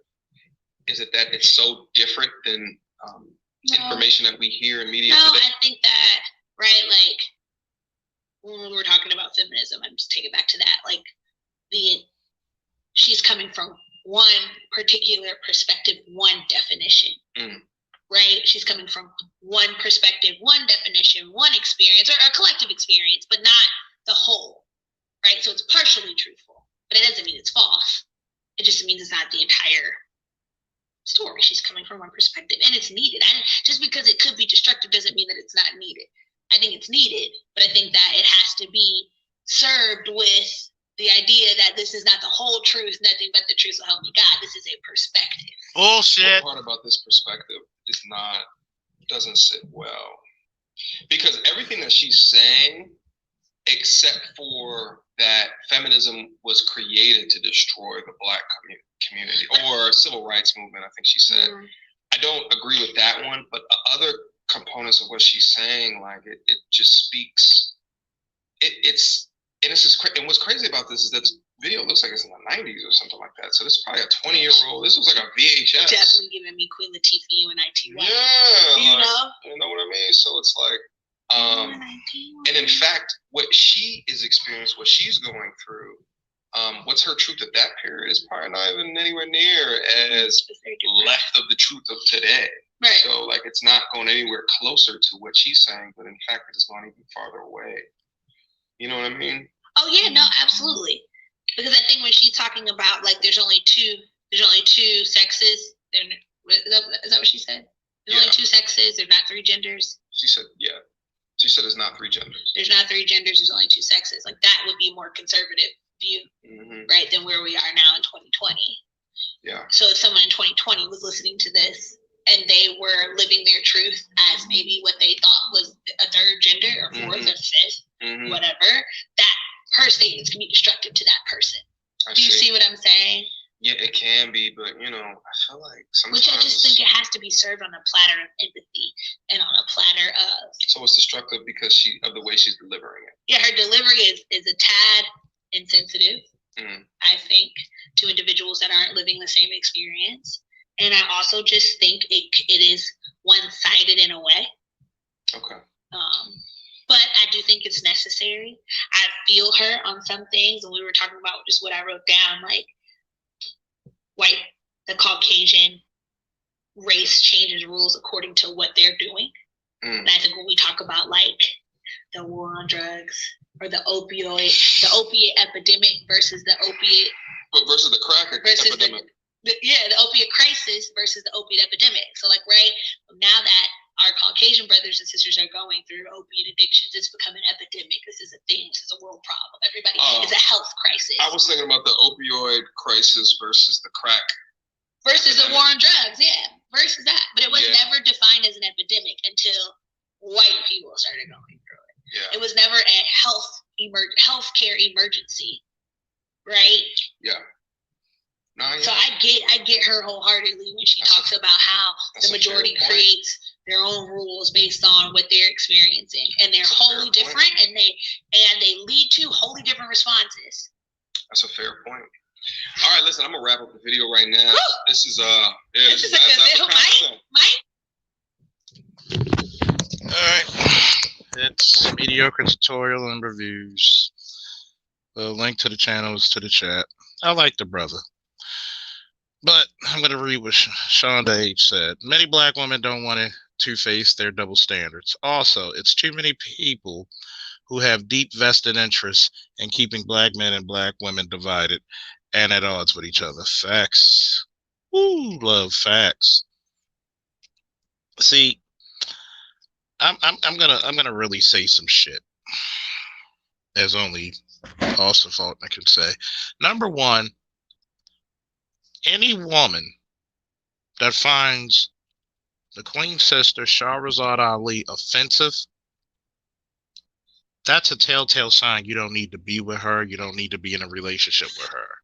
You need to run in the opposite direction and don't look back. Like, if you look back, you'll turn into a pillar of salt. That's why the indoctrination is so strong. Number one, how can you say, I hate this new generation shit because they both did it. My truth. My truth. Number one, there is no my truth. There is no your truth. There's only the truth. Even if you go through transgenders, and I don't give a damn how people feel about this shit, but we're going to go through factual, actual shit. If you use transgenders, there's nothing in the world that will make you a man if you're born a woman. There's nothing in the world they can do if you're born a woman, a man, and make you a woman. You're not even really a reasonable facsimile. What you're doing is not living your truth. What you're in fact is doing is running away from it. At least with gay people, at least they acknowledge they're still men and women. But when you start talking about the truth, then guess what? The definition of truth changes. And we can't have that. Because you can talk about your truth, let's look at some of these truths. You can't talk about your truth when, one, you don't understand men and what disgusts them and what attracts them. Because what happens with your truth is this. you keep living in your truth, you become detached from reality, and that's defined as psychosis. Boom. See, a lot of people want you to live in their psychosis, which is going to segue into what she says about the genders. When has homosexuality benefited Black people? It doesn't. And I have friends who are gay, but guess what? They say if it takes to reproduce for my people, I'll do it. mm-hmm. Oh, and Charles, I want to give a side note. And you know what I'm probably gonna extend the premiere, because you're gonna be up here for a while anyway. That it's interesting you mentioned about homosexuality. I had a man that talked about remedies to correct it. I'm gonna drop that in the chat room. So keep talking. So when you look at it, right? See, this is the beautiful thing about indoctrination, that when the child is under this psychosis, under this indoctrination, they believe it as true, and they don't even understand that they've been played with the okie doke. They can't understand that they've been bamboozled, hoodwinked, taken for a loop, made a lick and a mark. See, she wants to play independent, but at the same time, since she was raised by her grandparents, she's going to long for that type of relationship. But this is the same issue with a lot of women who make a lot of this money and think that you're going to get a man the same way men get women. Are you feminine? Are you beautiful? Are you inspiring? Inspiring? Are you supportive? Are you helpful? Are you motherly? Are you a wife? Mm-hmm. I got tired of her double talking that I'm starting to get vertigo from all the circles she was saying. Mm-hmm. Well, that's going to be regardless of hurtful. It could be offensive. Even with Homeboy, I like him, but I have to dig in his shit a little bit too. Number one, you could play this shit from 89 to 2020 and the same fucking shit is going on. Stop being disingenuous. I like you, bruh, but you were kind of disingenuous at the end. The same issues that happen now, it's even worse. You'll tell me about black girl magic, but guess what? The only reason you have black girl magic is off of black boy mediocrity. And loving it too. But then a lot of people won't understand this. You got to realize the boys you raise now are going to be the motherfuckers who get your daughter pregnant. Who going to be marrying Charles, her. Your mic is super low. Did anybody try to call you a while ago? If you're on your phone, they interrupt the line. Yeah. You're going to jump out and jump back in. I got you. Hold on for a second. And for those that's listening to this broadcast, please make sure you share this. Share it well. Share it now. And also, I dropped the link to the premiere. I might extend it an hour after this, depending on how long the stream lasts. But what Charles saying is the benefit. How does this really benefit the black community? It doesn't.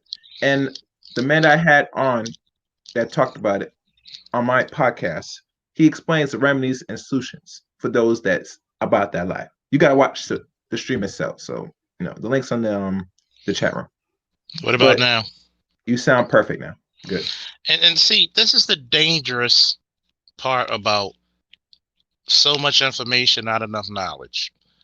Because of this millennial, oh well, you got to be respectful to everybody. When you open up Pandora's box, when do you stand up? What do you stand up for? Black lives matter so much, then why don't black people benefit from it? Where's the billions of dollars Black Lives Matter had? What, 15, anywhere from 15 to 50 billion? Where's the money? $50 billion, you could have built several schools around this nation. You could have bought land. Black people could have been self-sufficient off of that shit if you would have bought the land, tilled the land, grow our own goddamn crops. See, black lives only matter when black dollars are exiting. I said it. Let's get these likes up. Let's get these shares up. See, women like her, and some part of what the dude was saying, is disingenuous. See, I don't even think they were old enough to realize when that video came out, where it was fun on Ricky Lake, Donahue, Sally Jesse Raphael, Geraldo.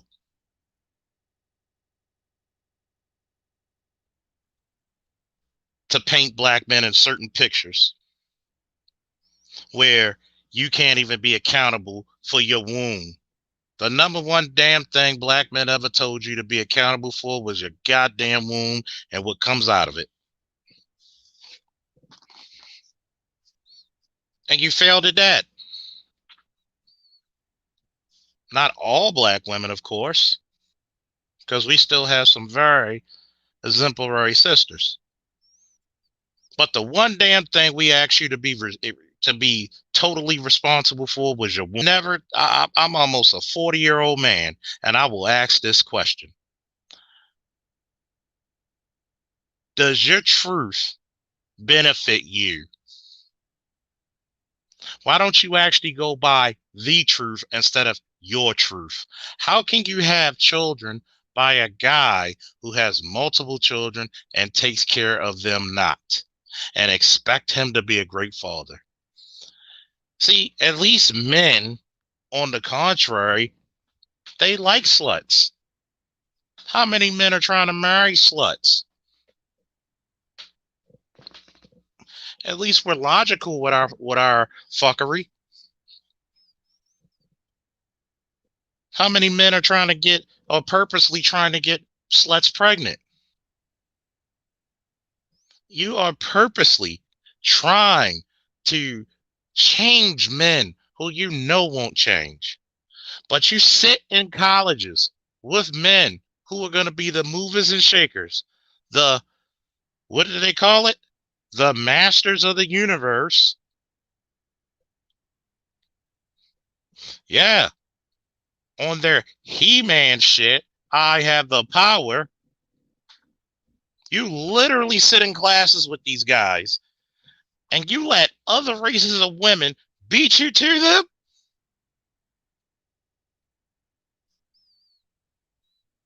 You let other races of women beat you to them. How? How? Your truth is so important that feminism benefited you?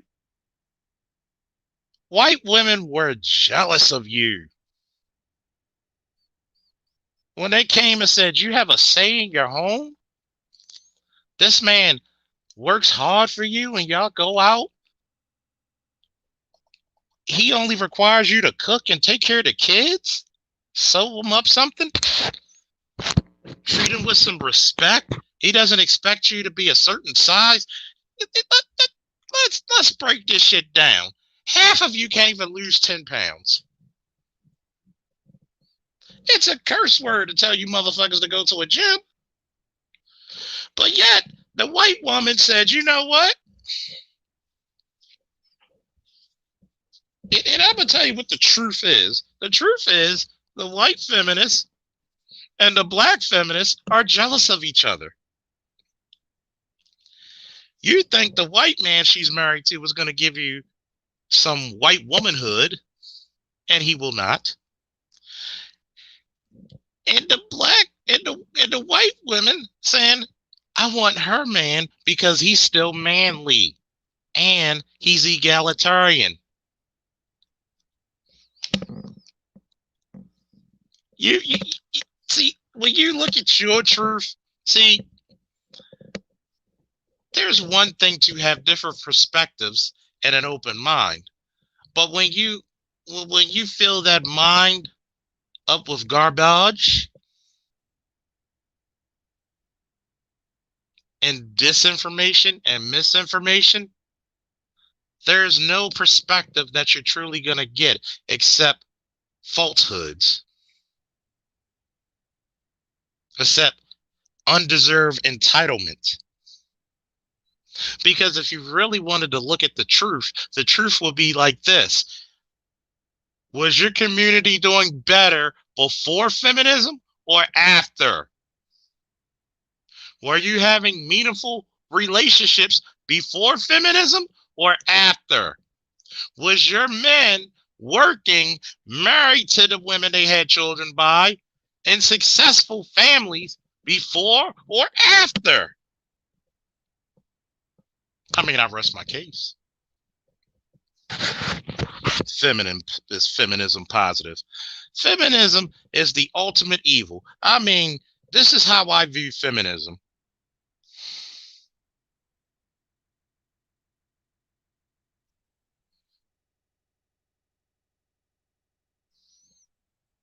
Like, yeah, you got the ancient spirits of evil empowering black feminists to destroy their own fucking communities. There's going to be no, and I mean no, challenge of your boys challenging my boy. I mean, on some cartoon level villainy.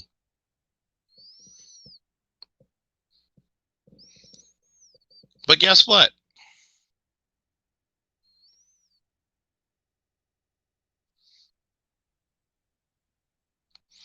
See, feminism is not positive nor negative, because a lot of times women were protected and lived longer because they didn't have to go through the goddamn dangers men had to. Women knew not to go against certain things. Tell me, women had it good. You really think women now have it so hard? They could press a goddamn button and wash clothes. Every damn struggle women had, men fixed it. Every time it was an invader coming to the damn land, men defeated it. Every time, I didn't see feminism. I didn't see these warrior women coming out here. I don't see it when every time it's time to go to battle with another damn country, these strong, independent women coming out. Are they doing this? Are they doing this? Or are they doing this when shit arrives? Hey, the men handle it.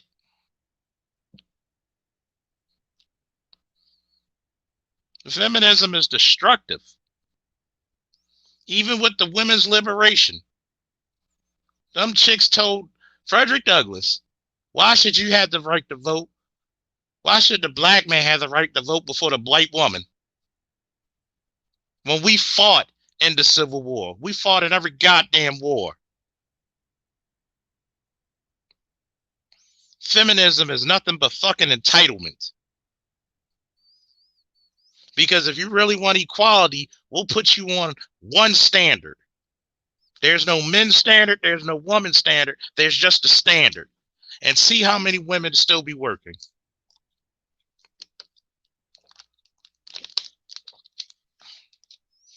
If most of these schools had more men in it, you wouldn't have such a trashy education system. You wouldn't have such a rate of men effeminate.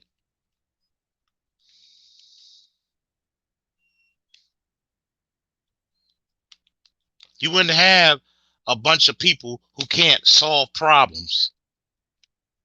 You wouldn't have a herbivore male.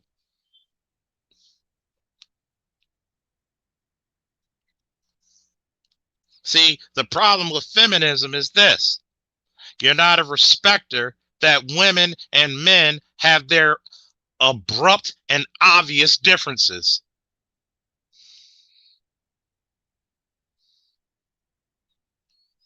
I don't care how butch a woman is. But guess what? Would you put her in a fucking MMA ring with me? The first damn thing you'll scream is that it's inhumane. But it will be comical if she's whooping my ass. Facts. Let's have that conversation. Let's really have that conversation. Really, come on. Let's have that conversation. Really, women, they feel that you're equal to a man. That means you feel you could beat a man's ass because some of you are packing 80 or 100 pounds more of weight. So you feel you're entitled that you could do anything, do things like a man. Okay, sweetie, pick up this 50-pound bag and run with this. Okay. Okay. Let's do some better. Let's do some better. Because you was a wrestler. Okay. I'm gonna put you in the spot for a second, Charles. All right. Wrestle my good friend Charles Faulkner Jr. Since you're equal. Pin him. Take him down. But I can't. Okay. And Charles, you told me one time you put one person on a Kamara lock, and trust me, that will break your arm in a second. But that's not a story. But like I said, if I'm gonna put it to you this way, man. Yeah. If the world was equal, I want to ask women out there: would you rather have this? Look at that. Would you rather have that? That's a pretty good gift, isn't it? Or would you rather have this?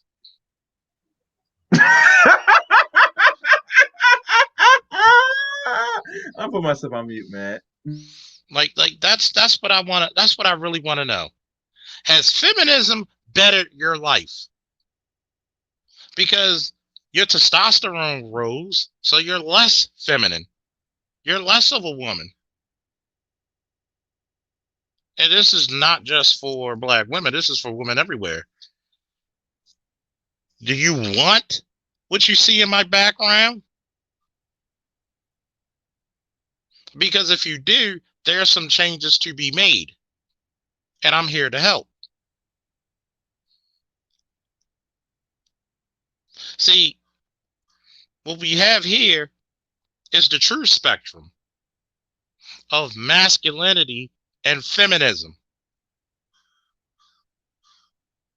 If you want a true man, if you want to be treated like a queen, stop trying to be the damn king. Because the king got to go out there and do some nasty shit for you to sit pretty on that damn throne. I want to see how good feminism and how strong the sisterhood is if all men said, fuck work. We ain't doing shit till we get our rights back to our children, to our homes, and to our lives. And you would beg men to protect you. Listen, this country will collapse tomorrow. If it wasn't for men agreeing to the social contract that you broke, that you still broke, and is now broken, this country will be in shambles. And guess what? You're not too far off that Mad Max futuristic reality. Facts. Let's see how strong and independent you'll be when you're somebody's concubine. Remember, when y'all were in slave encampments, there was those mighty Black men who saved you from that shit. Who fought and killed and died to save their women and children. But all of a sudden now you get a little information, a little education. You think you're better than them? He'll smell himself, man. You can't even. You're offended by what the Queen Mother Shahrazad Ali says. Shame on you. Because what you're saying is you would be ashamed of somebody like my grandmother who would correct you. My mother, who's in her 60s, who would correct you and say that's not ladylike. See, the problem is you don't want somebody to correct your bullshit, but it's okay to criticize us as men.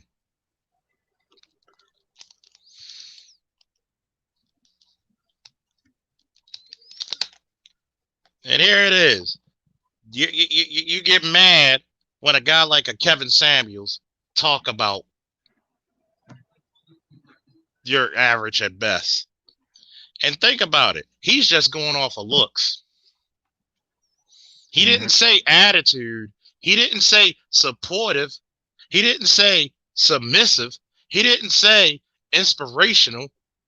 He didn't say wife material. He didn't say motherly.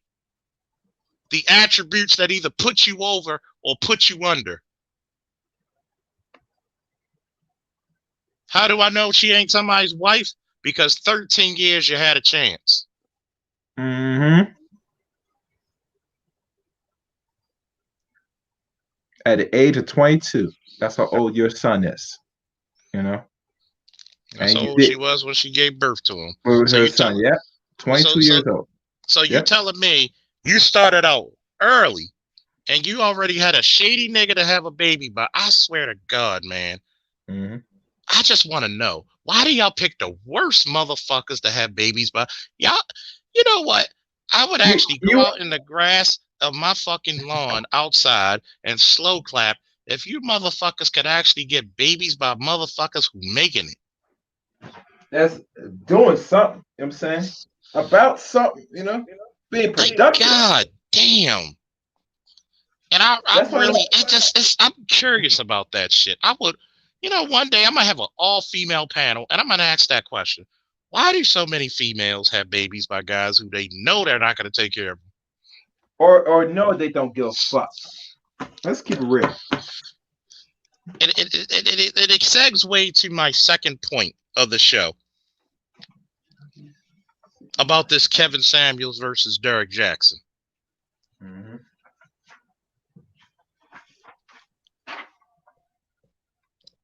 Derek Jaxn is either the most disingenuous motherfucker on planet Earth or he's a fucking genius.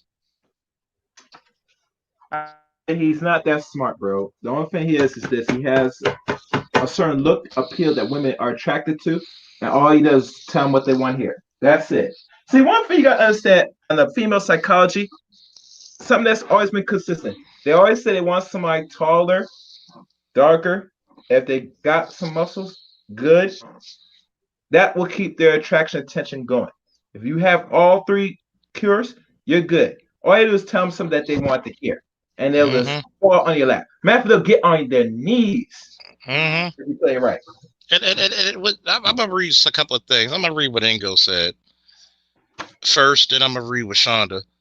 You know, German Shepherds can't stand any communication that isn't praise, especially the kind that might imply they should take accountability for anything. They're allergic to that. And Shonda says, all right, Charles, you should have already said you can already see the fallout from feminism during this COVID-19 pandemic. A lot of females have started to get their wake-up calls, and they can't have facts for both. You know why? Yeah. Because feminism be damned. When the Twin Towers came down. Yep. Feminism be damned when a burglar enters their house. See, Shonda and Ingo, men are so damn successful that we made life so comfortable that they can complain about having shit to do. They can complain about, and see, you got guys like Derek Jaxn, who I will say and openly say to him or anybody, you're either the most disingenuous motherfucker on earth or you're a fucking genius.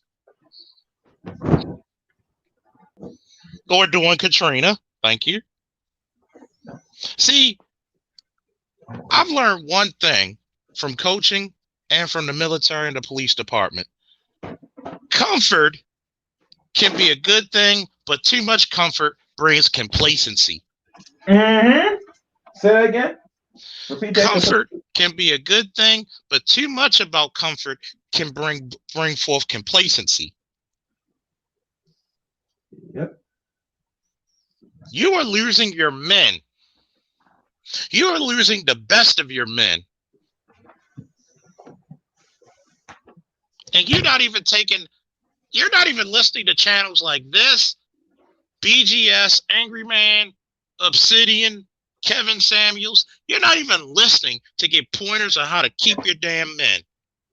Yeah, man. And we're giving you free game, baby. You have to pay for it. Free game. Matter of fact, can I get a couple of donations? Because I've been spitting some goddamn game for 2 hours. Yeah, man. Can you please give money to Mr. Faulkner Jr.? Normally I would put in some work, but I'm putting show today, so I'm not gonna put my little cash app today. But Because y'all could sure give support to Mr. Sean Faulkner at least. Goddamn. support your interest, because this is red hot. Mm-hmm. Because right now we gotta look at something. We gotta go and we gotta dissect this monster that's called the Kevin Samuels reality versus the Kevin Jaxn belief. Complacency kills, as they say in the military and police department and fire departments. Complacency kills. Jaxn will always pander because he knows who butters his bread. Mm-hmm. He'll never bite the hand that feeds his ass. See, sometimes as a content creator, as a coach, as a father, as a goddamn human being, I'm going to read this. Black won't admit their feminist part, which is part of the psychosis Charles was speaking about earlier. Facts. See, let's really decipher this shit. I personally didn't see anything wrong, like I said on an earlier stream, what Kevin said to her about being average at best. See, I've said this yesterday. Evaluate before you rate. Evaluate. Somebody put this in the chat and quote me. Evaluate before you rate. Mm-hmm. Evaluate before you value.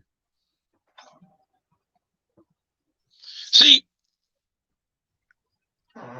if you don't take a good estimate of your skills, physicality, and abilities, there is no way in hell that you'll ever... Huh? That sound clear? I'm on Bluetooth. I'm on the road for a little bit, so keep talking if I sound clear enough.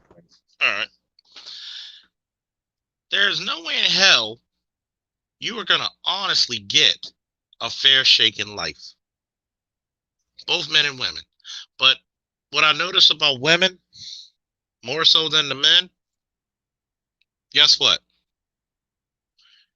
You're losing a battle you don't even have to lose. Well, a lot of these ladies come out there. Why does she rank herself so low? I would have said I was at least a 7 or 8. Most human beings are not 7s and 8s.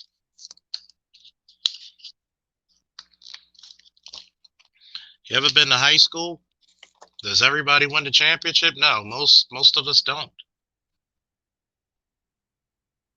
I'm sorry, when I wrestled and I won my 4 championships, was everybody on the podium with me? Even the tournaments where I didn't win the championship, I was not on the top podium. The championships I won, I was the one. Everybody doesn't get to be in that spot. You're already, let's say you're a 5. Head to toe, you're a 5. You're not even willing to have certain skills such as culinary, nursery, seamstress, sociable, charm. You're not even trying to go to places and spend your money to be trained. You'd rather be trained in somebody's college to act like a goddamn man than to be trained under a charm school to be a classical woman. A woman that can help men build. See, Instead of, see, those 7s, 8s, and 9s, they're going to be able to get men of a higher caliber because the beauty opens up the lane. Okay? Powerful men love beautiful women, like Kevin said. When you don't take the time to evaluate before you rate, or evaluate before you put on a value, you're fooling yourself. So you get Derek Jaxn, who took shots at Kevin, even took a couple of sly remarks about his sexuality. I've seen Kevin be out with some bad motherfuckers, so hey.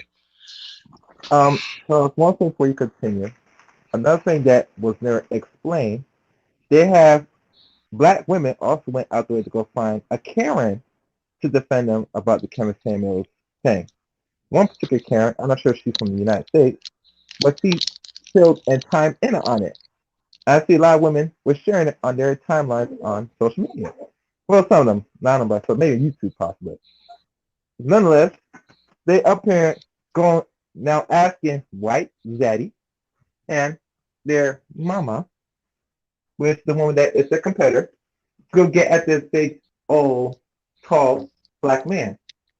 Go get him. He's talking about me. It reminds me of elementary school. When you do something and they get that teacher on you. You ever get that feeling? Uh-huh. It reminds you of school. Has anybody ever got that feeling when you know you do something wrong and they go tell the teacher at you to Yeah, get you in trouble? like they think that white chick is gonna school him on some shit that he doesn't know. And you know Like, thing? Let's keep 100. Only time white people, when black people beg white people to get our business is when someone knows someone's right and somebody else is wrong. That's the only time you you feel it. want to get white mama or white zaddy to correct them. Mm-hmm. It's the same Correct. behavior. It's the same behavior how it was back in the day when motherfuckers were like sleeping with clan grand dragons and they would sick the clan on them because guess what? They didn't want they wanted that man to do something and he said no, so I'm gonna sick the clan on him. Or I'm gonna sick massa on him because he ain't doing what he's supposed to do in the hood. Or what I told him to do. Fuck you. See, we're gonna go back into that Derek Jaxn shit. And Derek Jaxn is just like that chick, double talking. 1 minute you believe in a man should pay all the bills. Shout out to let me see where I got that information from.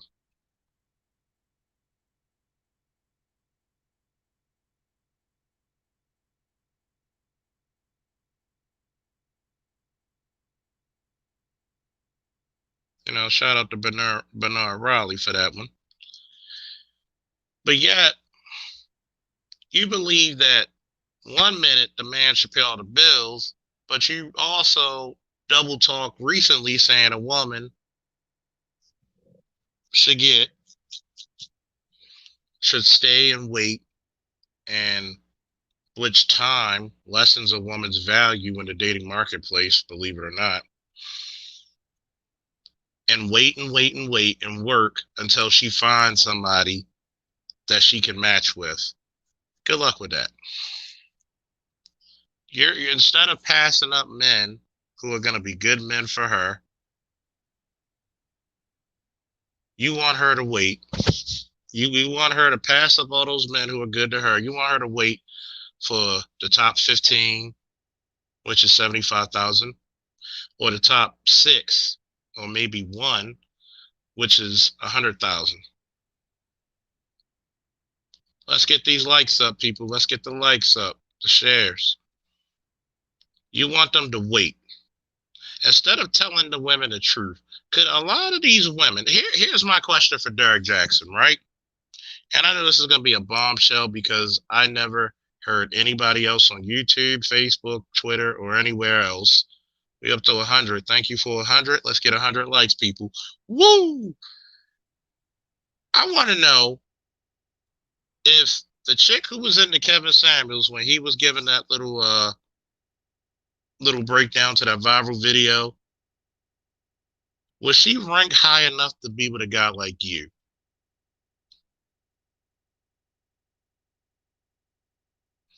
Would half of these women who you talk to in the videos, would they rank high enough to get you?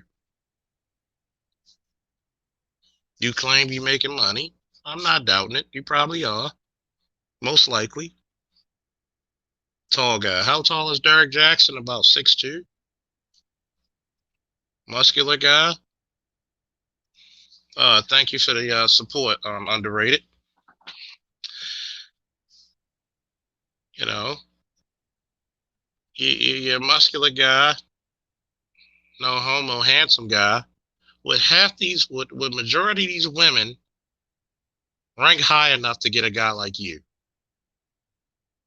Or when these women approach you, would you bring them back to reality?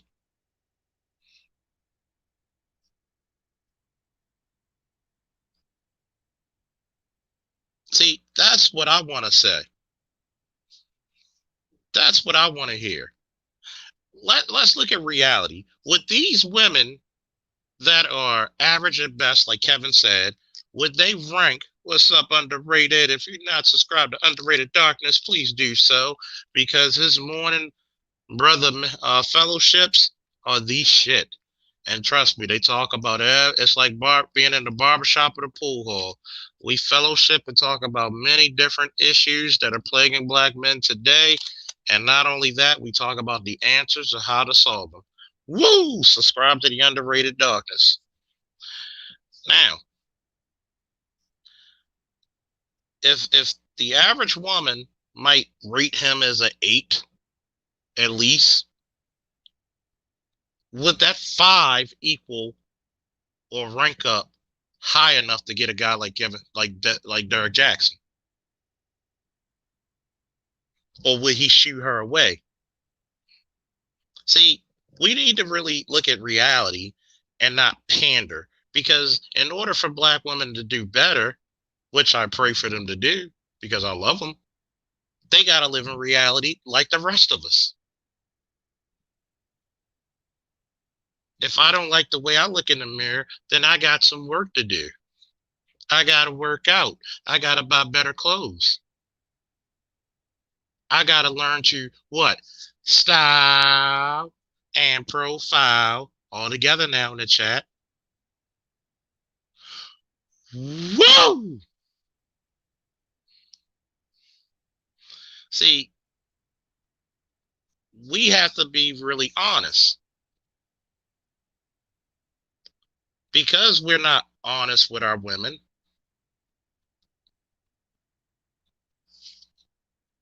let me see. For what scientific or technological reason should men always pay? Well, he who pays rules. Remember that. He who pays rules. When you pay, you write the rules. Okay? If I put my money down on something, I get to bitch, moan, and complain.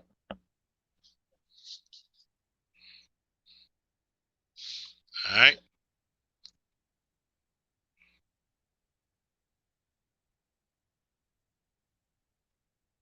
I get to bitch, moan, and complain. Ooh, thank you again. Underrated. When you pay the money, when you pay the cost to be the boss and not the price to look nice, shout out to the Angry Man for that one. You get the rule. You get to say, I'm the one paying. See, what women don't want to do is they don't want to be the ones paying, even though on a low key side, a lot of women do pay for men attention. They just don't call it tricking like we do.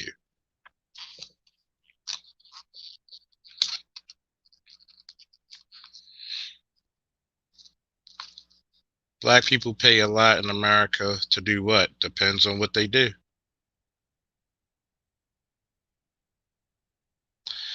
Depends on what they're paying for. Shit, if I work hard, I'm gonna pay for what I like. If I work hard, I'm gonna play hard. Now, you get a guy like Derek Jaxn, And would he willingly go out there and he date a 4? Or is he pandering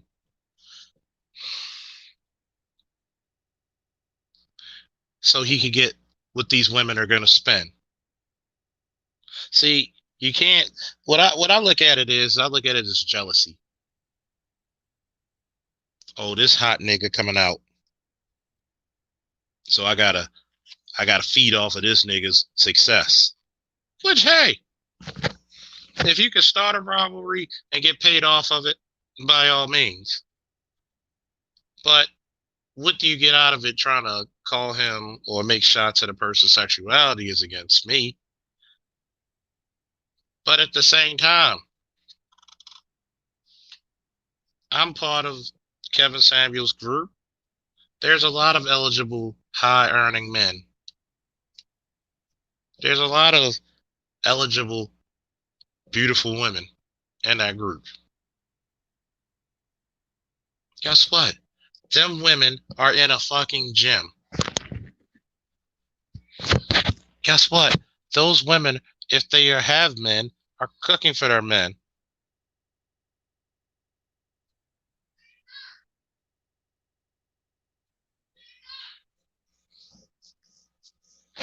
Those women are going to get stuff for them. But those men are competitive. Why aren't you the competitor?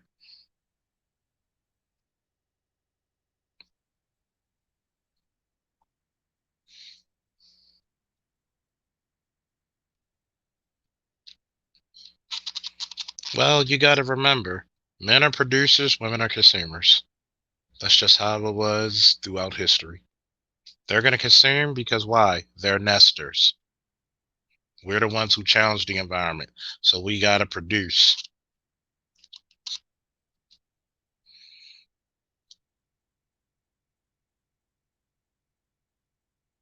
Now, let's look even further into this. Is it jealousy do I smell? Or do I see fair competition with Derek Jaxn?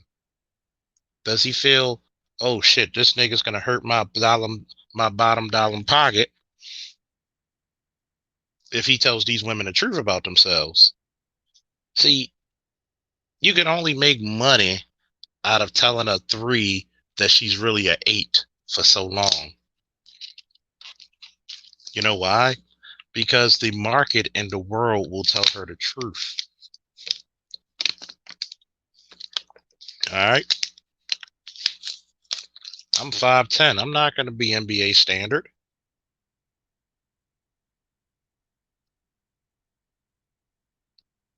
That's reality.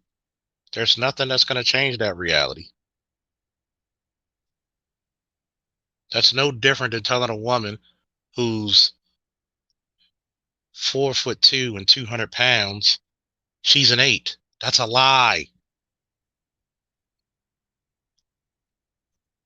I would rather you tell I would rather tell you the truth and we start from there than to tell you that lie and you go out there and you get your feelings hurt in the world.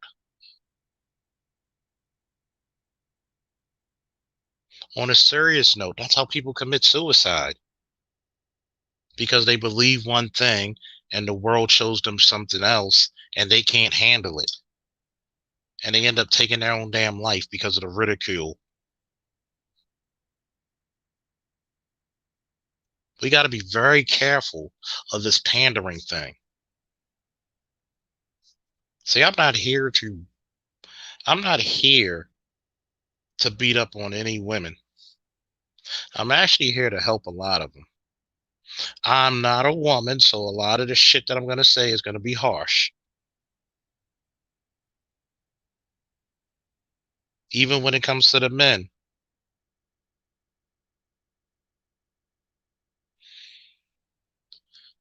It's going to be harsh. Let me see. Darth, where do you see these conversations going from a year from now? Good question. You might see more thanks to COVID. Because, COVID has sped up a lot of automation. See Boogie, woo, fellow Baltimorean, Dime Game Division. If you're not subscribed to the C Boogie and his Dime Game, please do so. Woo, fellow Baltimorean, cooking over there. I'm so upset I couldn't make your convention, man, because I caught COVID and pneumonia, man. I bet you it was happening over there, man. That shit probably was popping. Lit to the motherfucker. See, you gotta realize something, man.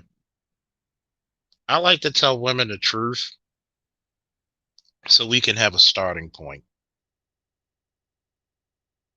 See, there's no more gender war because number one, the women are coming to the table. Women didn't come to our spaces, man. Oh, they stayed in their spaces making videos talking shit about us. But now, like forever, there is no vacuum in biology. A lot of women are not working these jobs. A lot of women are educations are, I hate to say it, are not worth a damn because they're so in debt and the careers they picked were obsolete 5 to 10 years after leaving school. If that, I really want to see growth.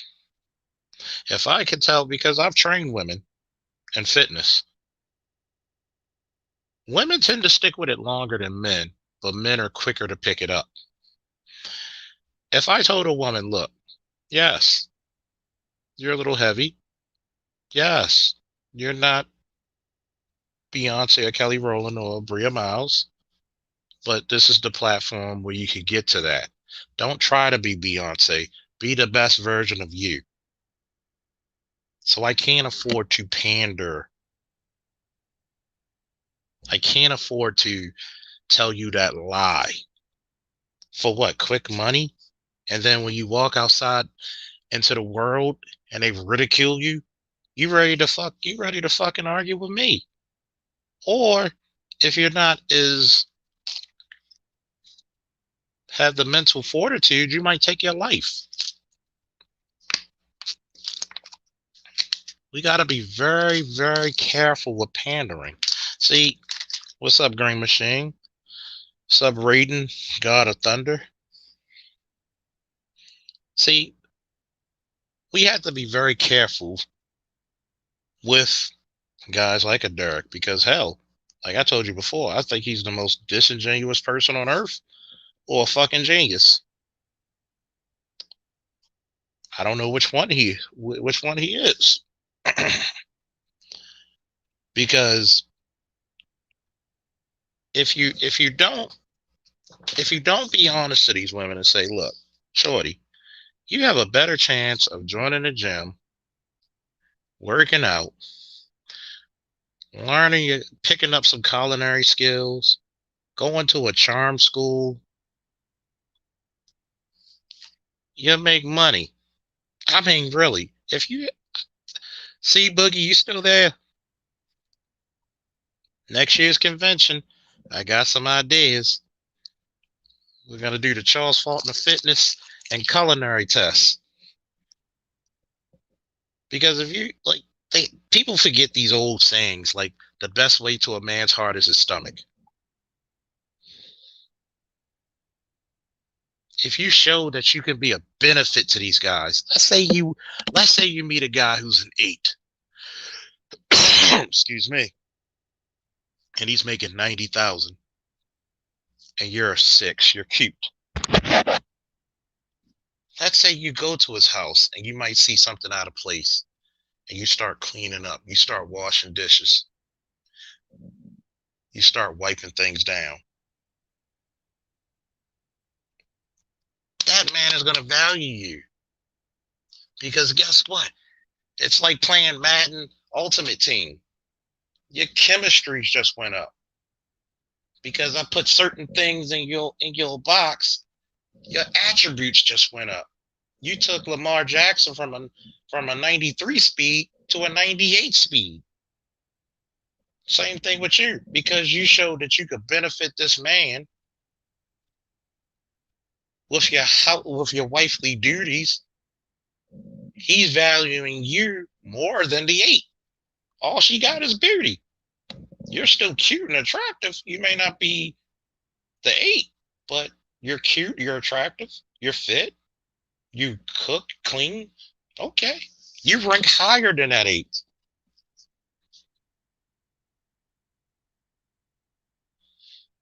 Look at that. In the Bible, Ruth went to the wifely school before marrying Boaz. Exactly.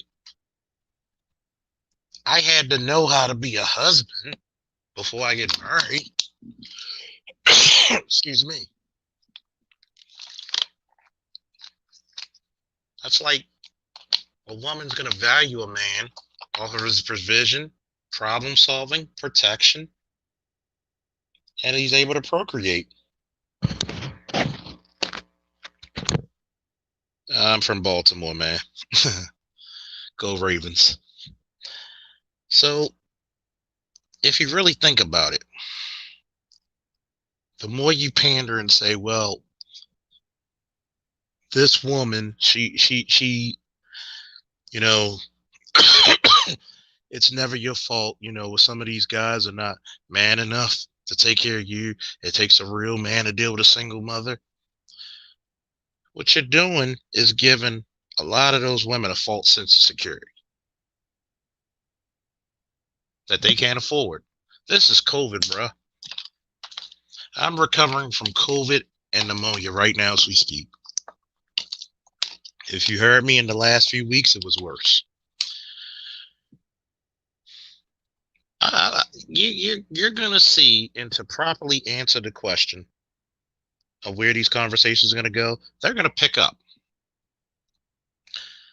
Because there is no vacuum in the animal kingdom, and we are animals. Guess what? Some women are going to need men. The need of men and women from each other, we're interdependent. We're herd creatures.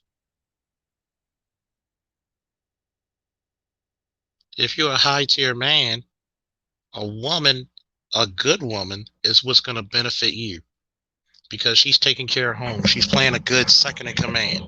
Once again, I tell you, for any women listening who are single, and even the ones married, be a good second in command. If you're a good second in command and let your man shine, you and your man are going to see nothing but greatness. You and your man are going to see nothing but greatness. And then people see that. And then other people see that, and they'll be like, man, your wife is the truth. Here's another tip for women out there. Be the protector, just like he's the protector of your physical realm, be the protector of his emotional, spiritual, and emotional. You should be protecting his image and his glory. You going out there cussing and carrying on and fighting and drinking and raising hell, you're not being a wife, you're being Stone Cold Steve Austin. See, Derek Jaxn would say, well, if you get in a few fights, that's only because he ain't strong enough for a black queen like yourself. No, bro. No. Pause that.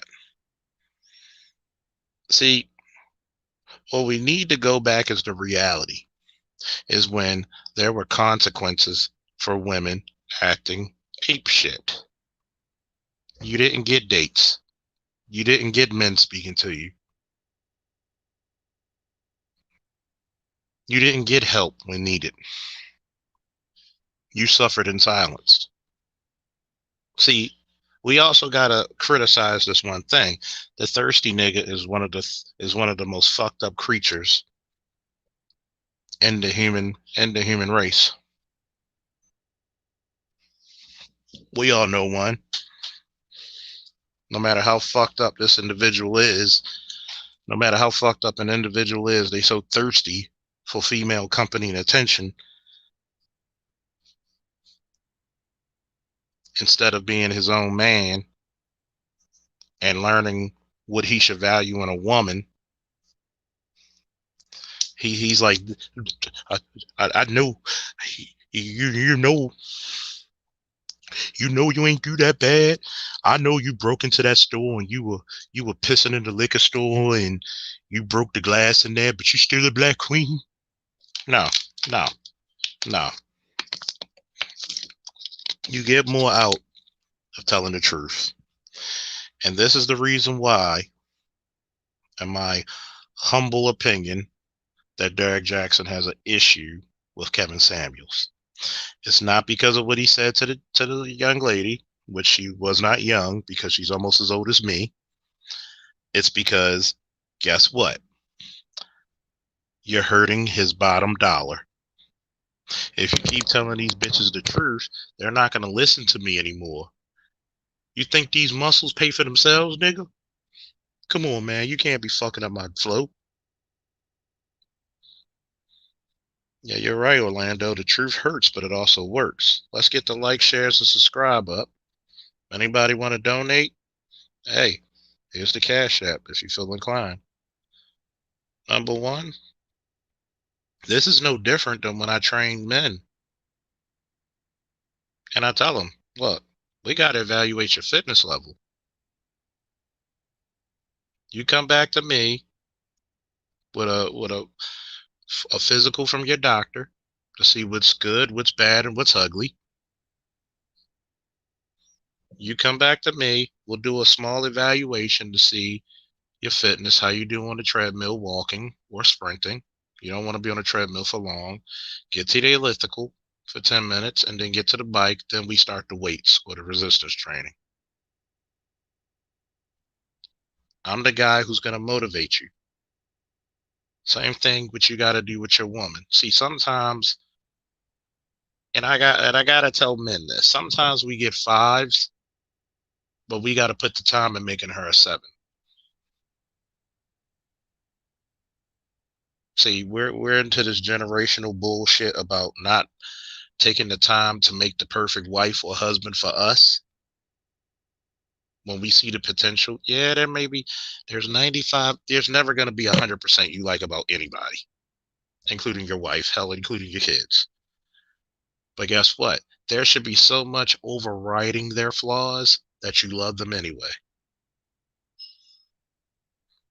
Where, hey, there's so many beautiful things about this person. The little minuscule things about that they might not do so great, you don't care about them. You overlook them because they're doing the same shit for you. But back to the panda bears. See, the panda bears are always going to tell you to go inside their damn bear house and to go soup up, to go look for that porch that's just right.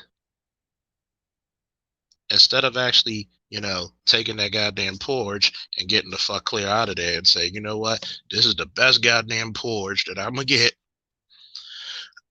Excuse me again. Cheap plug once again, cheap plug. Go back into my archives and listen to the zenith, the pinnacle, and the apex. Meaning, a lot of us don't even know that the best person we get, and we think we can do better, but guess what? We end up blowing it because we don't have that keen eye of saying, you know what? This is the best person I can get. I'm done searching. But guys like a Derek Jaxn will tell you, you deserve the best. But a guy like Kevin Samuels will say, what's wrong with an average woman getting an average man? Maybe that is your best. Not all of us are going to win the Olympics. We're okay with that, but we expect to have Morris Chestnut knocking at our door. Every woman is supposed to marry an NFL or NBA player. See, that goes back into that psychosis shit I told you about earlier. With the young lady said that feminism is good. If that was true, did feminism increase the black community or did it decrease and take from it?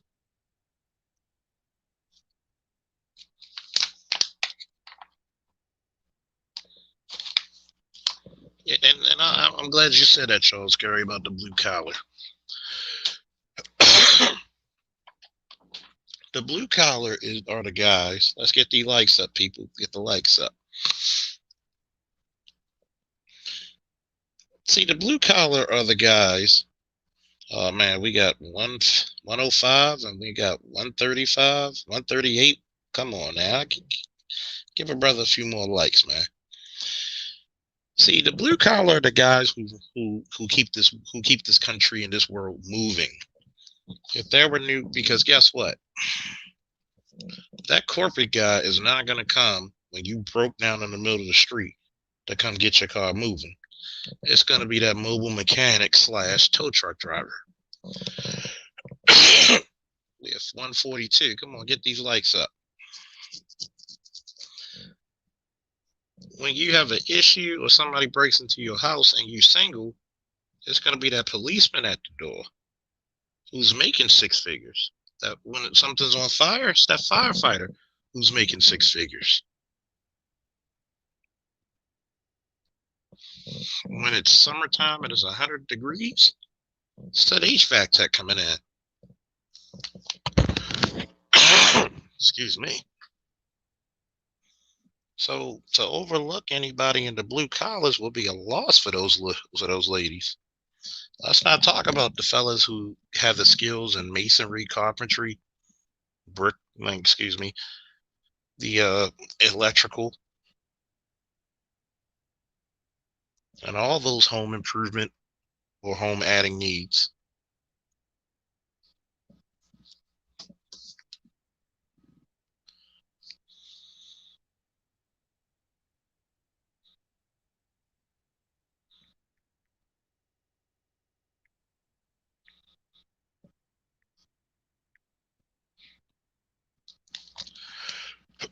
Excuse me, folks. So a lot of women really need to start chasing those blue collar guys down. I'm thinking about having a goddamn fitness channel where I'm teaching a couple of people, men and women, how to properly exercise. And I'm going to ask this question once again. Ladies, do you want this? I'm back. Hey, what's up, man? There goes. If it's too noisy, let me know. I'll mute my line because I'm on the road. You know how it goes.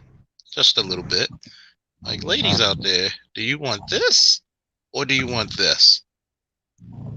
Because the battle should be over by now.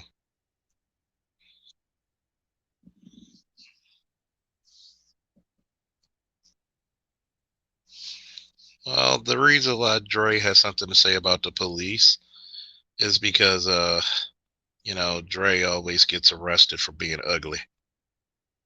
They made that law in Cleveland for him and only him. Nobody else in Cleveland's affected by it. What's up, Leon? He says hello to everybody. He hope all is well. They got him again. He's drafted.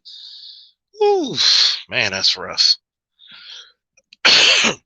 Hopefully you stay safe in there, my boy. He's gonna be on. Hopefully Leon can make it sometime this week where we do the Black Law Enforcement and Corrections. He's part of the corrections, and we're gonna talk about things from a Black law enforcement and corrections platform to see about different things going on.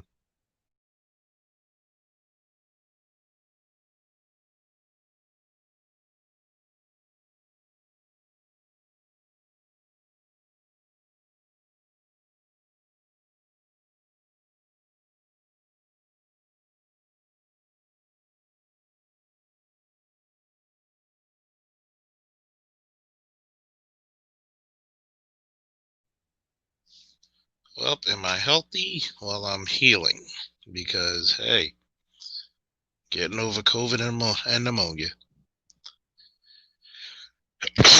Excuse me. But anyway, where was I? Yes, I was talking about the next conference I'll have with a few brothers from the law enforcement and correctional side that will have another interesting. Hopefully, we can get just as many viewership going on, and you know, you can ask all your law enforcement and correctional questions, and we'll try our best to answer them. Yeah, COVID is Corey Burks. COVID's like Wu-Tang, man. You know, it's like it ain't nothing to fuck with, man. But you know, you still got some people out there who said the shit's fake. Only thing fake out here is some of their relationships. People say that shit.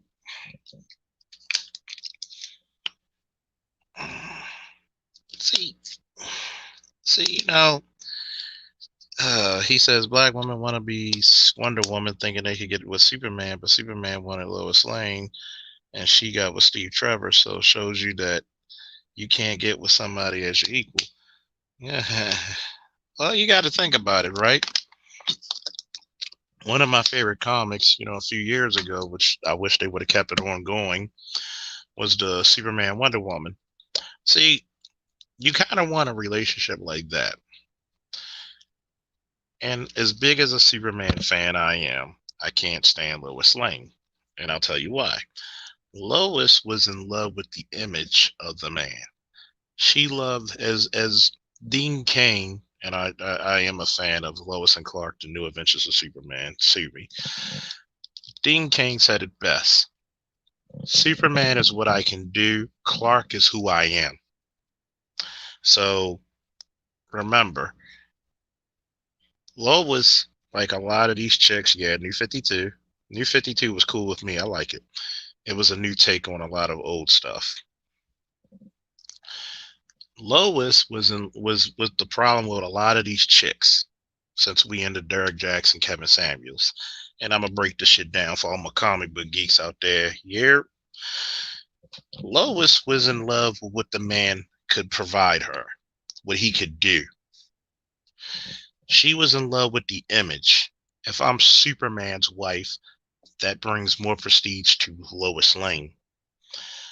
In contrast, when you look at Diana, aka Wonder Woman, she's the daughter of a Amazonian queen and Zeus. Her brothers are literally the god of war, Ares, and the god of strength, Hercules. She's used to being around people of such power. See, this is what women need to do. They need to be around men of such substantial character. See, the only thing more powerful than Superman's strength was his character. She was not in love with the power. She was in love with the person. This person has the powers of a god, but he sees himself as the everyday man. And that enticed her. That made her curious.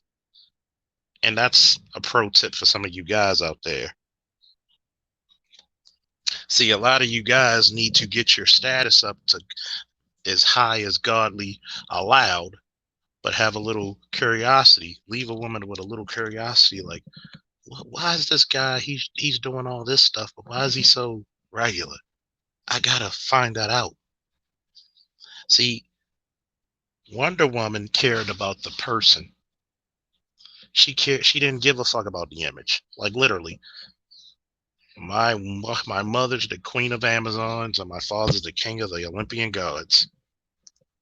What's about your character? See, a lot of guys want to be high tier, but guess what? What about your character?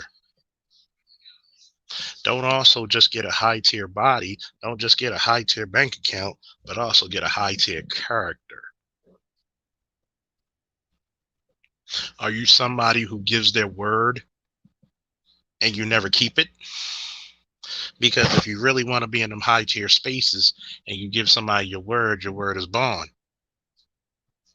A handshake deal should be enough. That's what a high tier man does. Because there's so much high level money exchange, you should already be a person of substance and character. Like Kevin said, you don't get into the billionaire boys club unless the billionaires let you.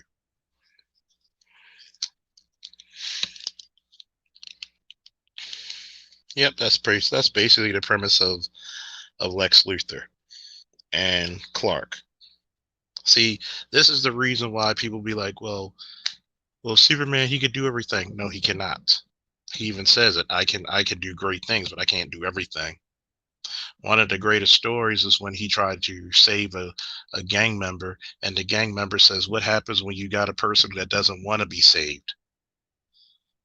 This the the the theme of that book is just because you have the strength to move the world does not mean you have the strength to move the people in it. It's all about the character. If you really want to read something, look at about if you really want to read something about nature versus nurture, go to Superman Red Sun. Hell, they made an animated movie about it.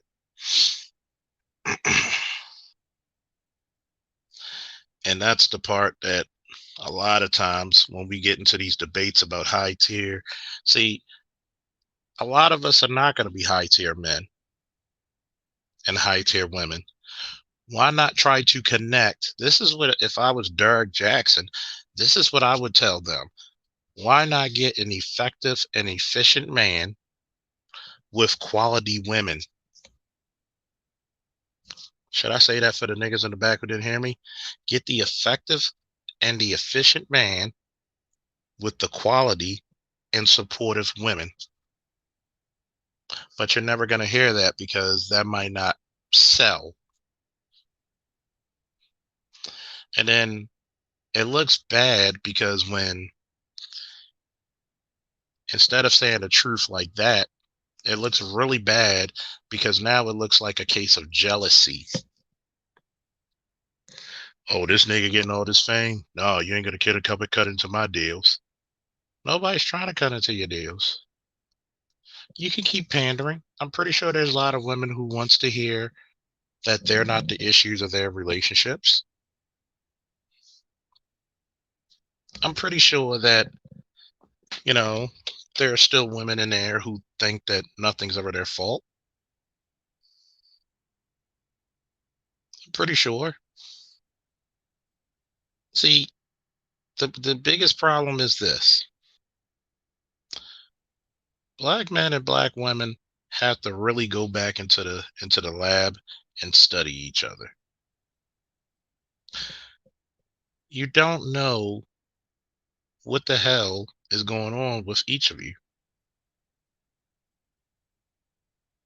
And at the end of the day, guess what? The only people that's going to lose is you.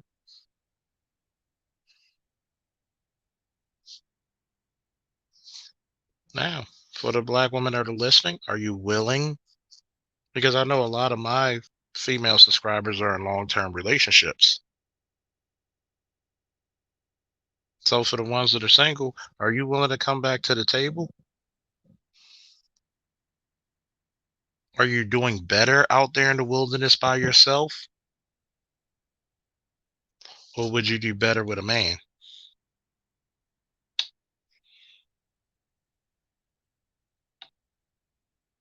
That's what we got to ask. Are you doing better out there by yourself? Is Derek Jaxn providing you with information on how to get a husband?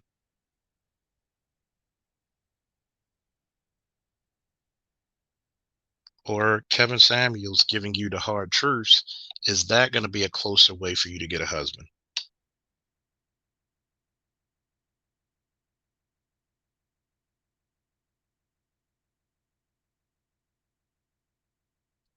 Do you want to get back to the point where you're reliant on me?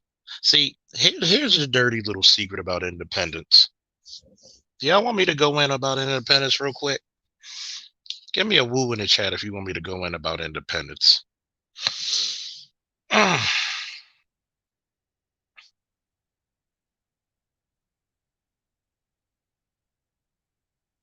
think I'm about to go in on some goddamn independence.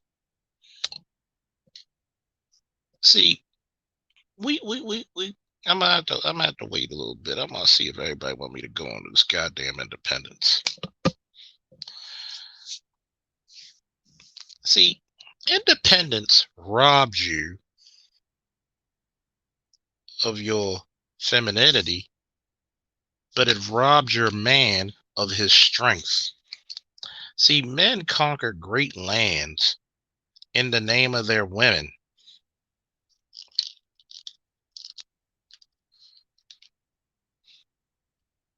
Derek Jaxn is only interested in those women coming to his content and donating cash. Facts. See, it robbed you of saying, I'm dependent on my man. Do you know what that does to men? That gives us the God levels of fucking perseverance and determination to do the best for our women and children and ourselves. When you back in the day, when your grandfathers and your great grandfathers and maybe even some of your moms and dad, your mom would say something, or your grandmother, your great grandmother, some of your ancestors would say something to that man that would motivate him through that fucking devilish work that he had to do. Well, was working through a steel mill, or was working through a fucking corporate America that was racist as hell. It just motivated him. When you said we're dependent on you for our survival, that makes a man out of him. You know what you say when you tell him you're independent, you rob him of his super strength. You just took Superman's strength away and you just left him all his other goddamn powers. No sense does it make. When a woman tells you that she's dependent upon you and that's your woman, you're gonna move heaven and earth to get shit done. See that independence? Once again, segueing back into the previous conversation, that feminism is the devil. Because you can never be independent of your man.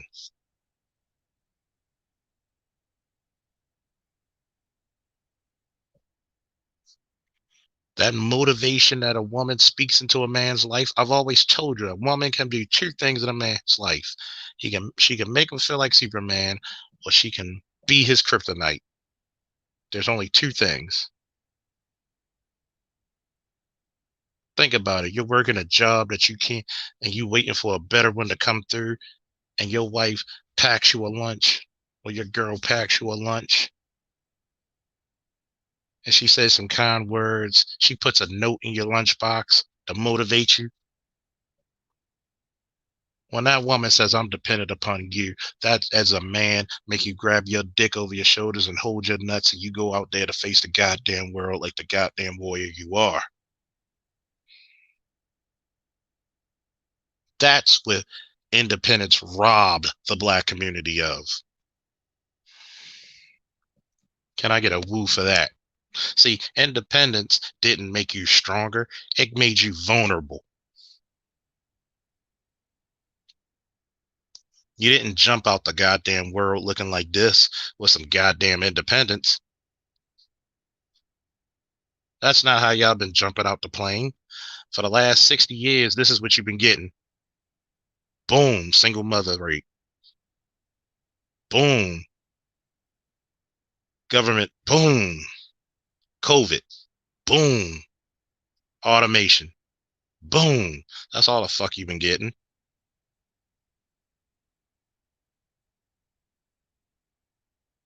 That's all the fuck you can getting.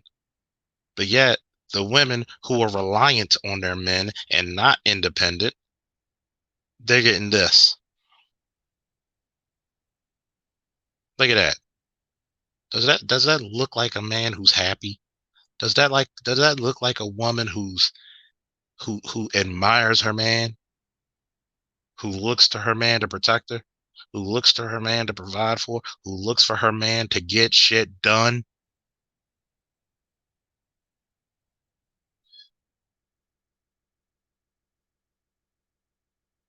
Does that look like something? See, your independence robbed you of that. See, your independence made you a damn fool and a target. It left you in the wilderness, vulnerable, with no shield and protection around you. As soon as you told him, I don't need a man, that man went to where he was needed. And you let other women, you let all the Asian women, the Latina women, the Hispanic, like the Arabic women, they all dancing in the field like this. Got me a good man. All I got to do is cook. He ain't going to ask me to do more. Shit, gonna keep on going.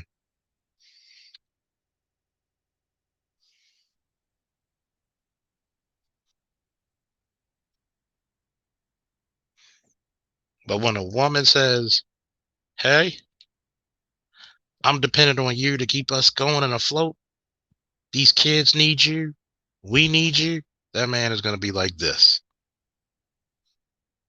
That man's in heaven. Look at her. She can't even help herself. She just looking at him with so much, like she's in lust and love and like and admiration. Look at that. My man smiling, no stress. Look at that. When's the last time you had that? But at the same time, we worrying about a goddamn gender war that's dead. We worrying about pandering to women. No. What we need to do is tell them the truth to how to get better. If you want a good man, this is what you need to do. Now, about to open this motherfucker up. Anybody want to get on the panel for a minute? We'll get on a minute. Hopefully people will like, share this with your friends. Hopefully I was spitting hot fire where I got new subscribers. Hopefully somebody donated if they inclined. Shit. Woo!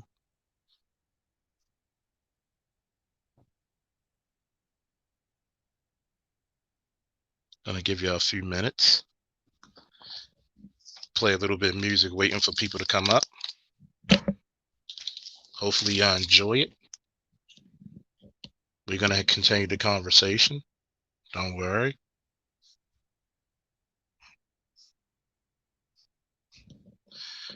We ain't going nowhere. Hopefully y'all like this selection I play, and we'll be right back.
Yeah, and we're back. We're back. Gotta take a little intermission. Don't know how long we're gonna be up here, but we're gonna make it a good time. What's up, Mel? Hey, what's up? What's up, brother? How's it going, man? Can you hear me? Hey, Mel, can you hear me? Yeah, I can hear you. Can you hear me? I just had muted myself. Okay, can you hear me clear now? You're not saying anything, Mel. Hello? Hello? Wait, hello? Can you hear me? Try coming down and coming back up. Hello? All right, I'm gonna put myself back on.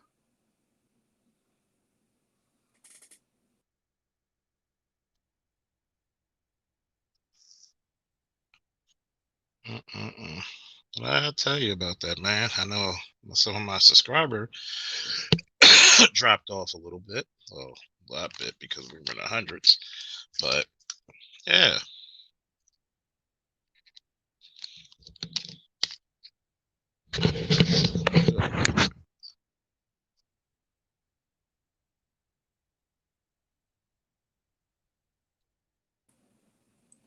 Say something, Mel. They said we hear you. Hello? Can you hear me now? Can y'all hear him? I don't know why the hell I can't hear him. Can you hear me? Hello?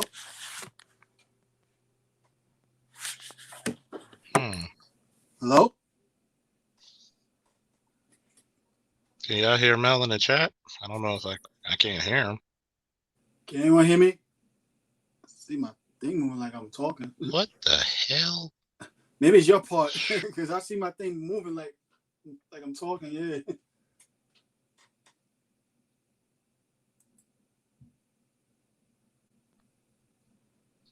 Hey, Hello? Mel, say something.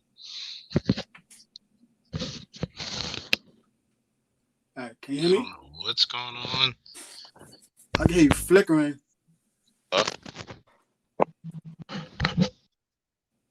Hey, Mel, can you say something? Oh, now I can hear you. Hey, how you been? What's up? What's up? Can you hear me now? Oh, yeah, you loud and clear. I don't know what the hell's brother. going on. So what you think about the show and the stream so far? Oh, man. Beautiful, baby. Beautiful, man. You know, spot on. Especially, not to point out, this chick's double talking standards, but also the young boy, man. Medical tutorial. What's his name again? What is it? Mediocre tutorial. Mediocre tutorials, yeah.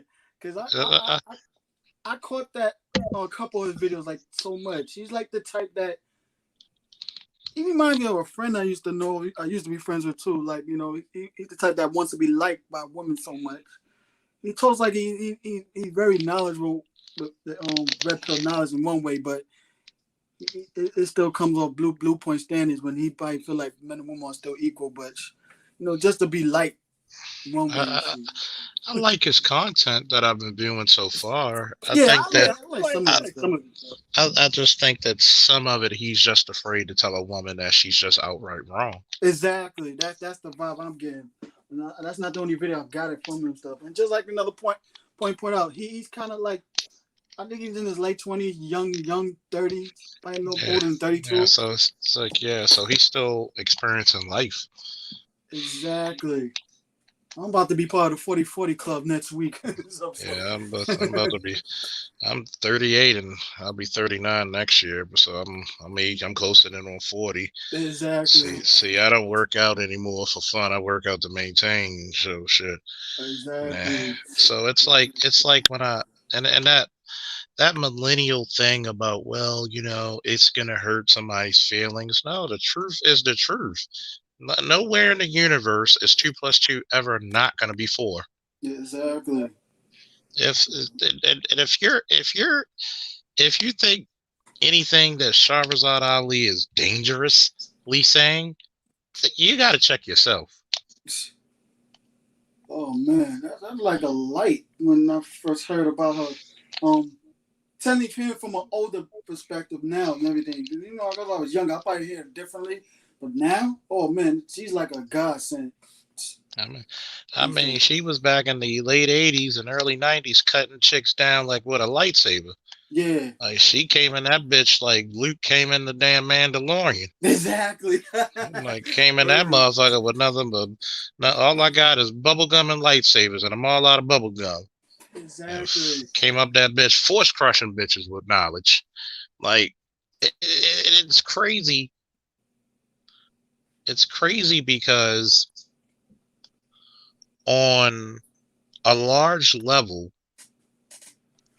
when you listen to Shahrazad Ali, she's just telling you the truth historically, what you've done. She's not making it up. See, that's what hurts them the most. Yeah. Exactly. She was like a future fortune teller. She's doing. She could back it up with the fact that was going on since the 60s and up until her time when that famous book came out. And I remember when that show Living Color was making fun of that book, and that's why I didn't really know who she was. But I was just watch it. But from the past recent 2 years, when I looked up her and saw what Living Color was making fun of us, I'm like, I can see why women was getting pissed off. Black women was getting pissed off at her. She's telling the truth, and she foretold the truth of what's happening today. Because it's technically getting a little worse, but it's going to be kind of in some way. It's going to start breaking down more. It's going to happen. It's like a guy asked me about the conversations. What do I think? They're going to increase. You know why? Because look at January 1st. How many people in California alone are going to be set out their houses? Exactly. Evicted? Oh man. You see the damn what's the name? We just finally got a stimulus package, and it's not as much. And not everybody is capable to even flip that money like that. $600? What the hell are you gonna do with some people's bills? They can't even wipe their ass with $600. Nah. And there's still majority of people that's still unemployed. Like the ones that probably recently still collect the unemployment, they can still continue to collect that with the little half of the extra money on top of that. But there's still a lot of people still waiting to get their first unemployment checks. And God forbid if they had COVID. Exactly. And some majority of people, including myself, didn't even get their first stimulus check. I didn't even get the first $1,200, and I'm qualified for it. Exactly, and you got to think about it. Like people like myself, I'm recovering from pneumonia and COVID, and this shit's lingering. Like I'm getting better day by day, but it's a linger. Yeah, like it stresses you even more that we got this pandemic that might make me sick more because I'm too afraid to even enjoy myself how I used to do because I'm worried about this disease. And this is what happens when reality sets in. That's why I said women need to get out of this independent mind state and get into this dependent mind state. Like, yes, I depend on you to pull me through this shit. Exactly. Like, there's nothing wrong with it. Your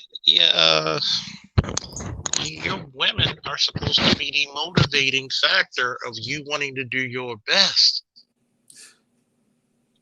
This one thing I noticed what Kevin Samuels always says, that feminism infiltrated the black churches and stuff.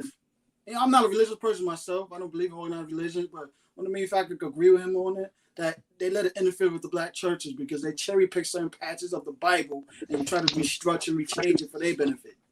Yeah. And I'll tell you, brother, man, it's what makes this shit shameful on a nuclear level is that you can pretty much see it from a mile away. This is just the destruction of the black civilization. Exactly. And the sad part about it, we're gonna be the ones who see this. Yeah, as men, yeah. Because you know what's gonna happen? We starting to see more and more of our options and more where we could go get. We and majority of us also too. We can accept the fact, you know what? We made peace that I'd rather just be old and die alone. Just go and get my fuck on to mate with black U.S. women and stuff like that, or go overseas and stuff like that. Yeah, like go overseas or marry immigrant black woman or whatever. They don't want to deal with these American black women like that no more. Look how they act. You know what I'm saying? They live their lives with celebrities too damn much. And not realizing they no different from Derek Jaxn too, telling you what you want to hear. Beyonce definitely did that. Tell you what you want to hear. But yeah, she ain't leaving Jay-Z. You crazy? She knew the nature of him being with a powerful man like that. She's never gonna find another Jay-Z. Hell no. She's Beyonce's a year older than me. She's even closer to 40 than I am. Exactly. Same age. She around our age. She Yeah. Jay-Z taught her the game. How did she know what she was? She didn't know nothing back in them days. Like Jay-Z was making millions before her. She's double. He's literally double what she's worth. Come on, she wasn't gay. The one dude broke up and got with Jay-Z. He taught her the game how it is. Like, come on. You know what I'm saying? Did you ever hear my shit about the pinnacle, the zenith, and the apex? Nah, I ain't heard it. Explain it. I'd like to hear it. The pinnacle, the zenith, and the apex, they all mean the same thing. Mm-hmm. I explained this to one of my exes. She was like, well, when we had a child, and he had children by other men, by other women, why did he take care of my children and not theirs? I said, show me a picture of them.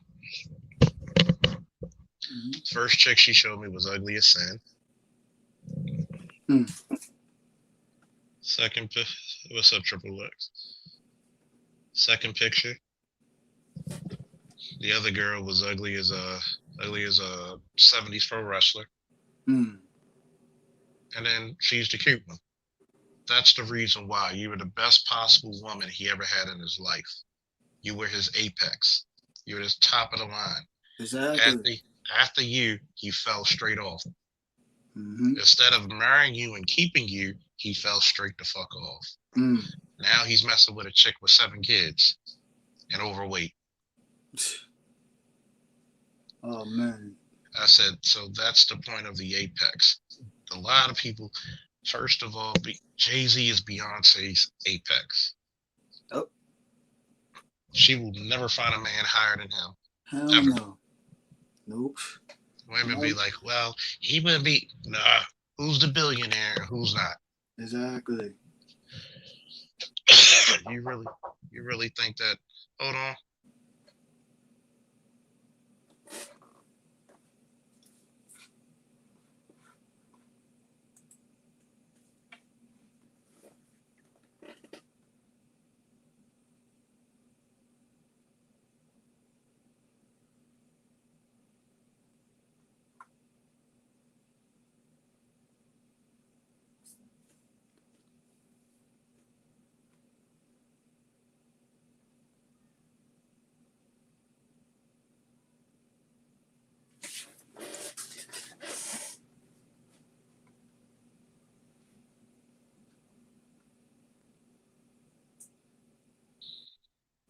I'm back. See, a lot of times you got to realize this. And I say the same thing for men too. Well, you got a good woman, jump on that shit. Exactly. Yeah, you should marry that woman. If she's treating you right, just like we said a couple of shows ago with the young brother. Wait a minute. You're 22, she's 23, y'all live together. She gives you money. You don't have to argue about it. She pays bills willingly. She gives you money willingly. Y'all watch anime together. Y'all do shit together. She cooks and she cleans without you asking her. Yeah, you better keep that motherfucker. Exactly. Now he better step his game up. Now, since we're like that, he better step his game up because a woman's going to tolerate so much. And when she's going around other guys that, you know what, hypergamy is very effective with black women these days. She was black? Oh, yeah, she's black. Oh, man, yeah. Hypergamy, just like feminism, will affect the woman these days so hard that she's going to see a more valuable dude than he is. And she's going to be like, you know what, I ain't doing shit for you no more. She probably won't even tell him why she left him. Yeah, I said you better lock her down.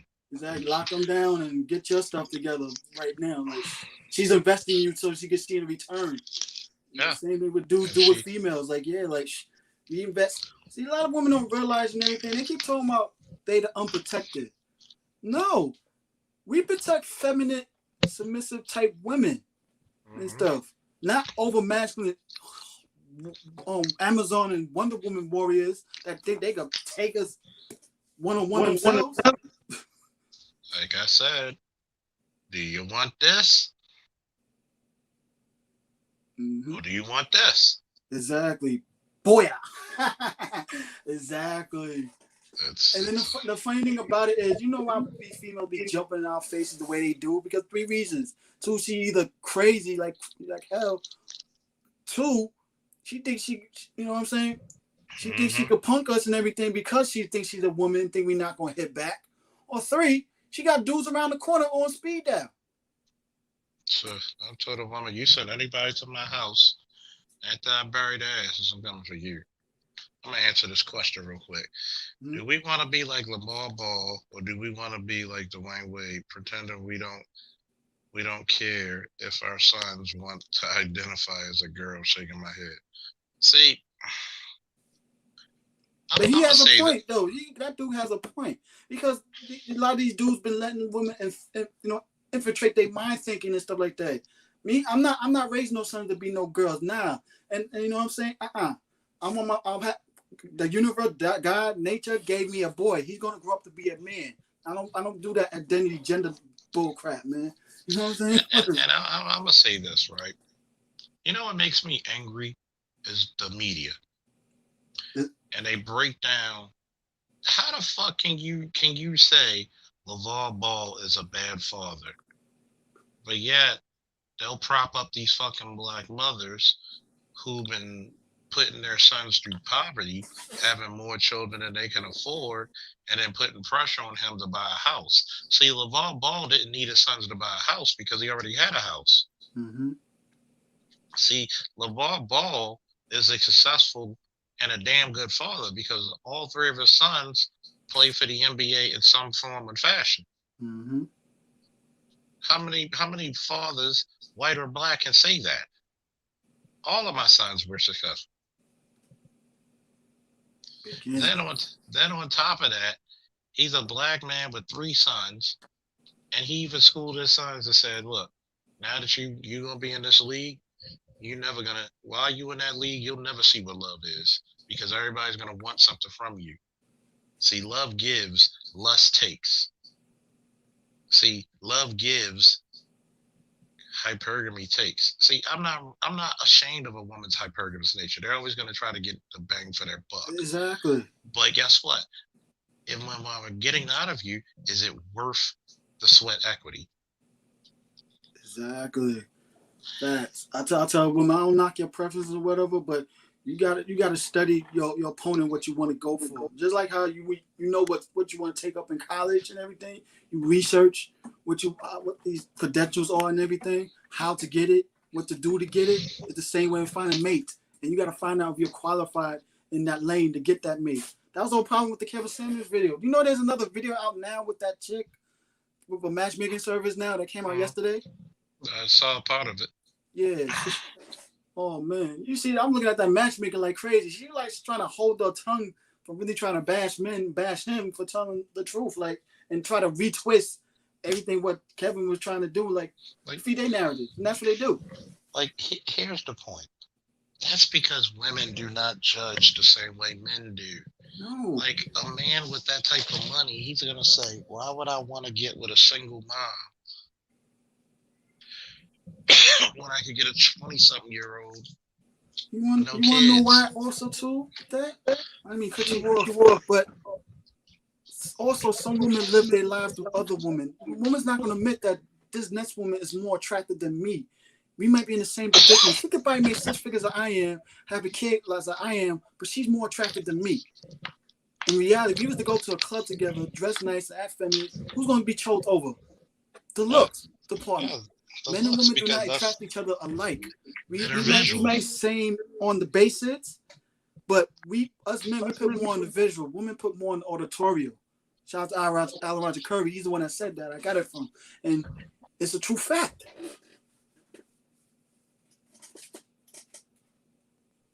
And women, for some reason, women don't like to listen to men when it comes to what attracts us, which is one of their biggest downfalls, by the way.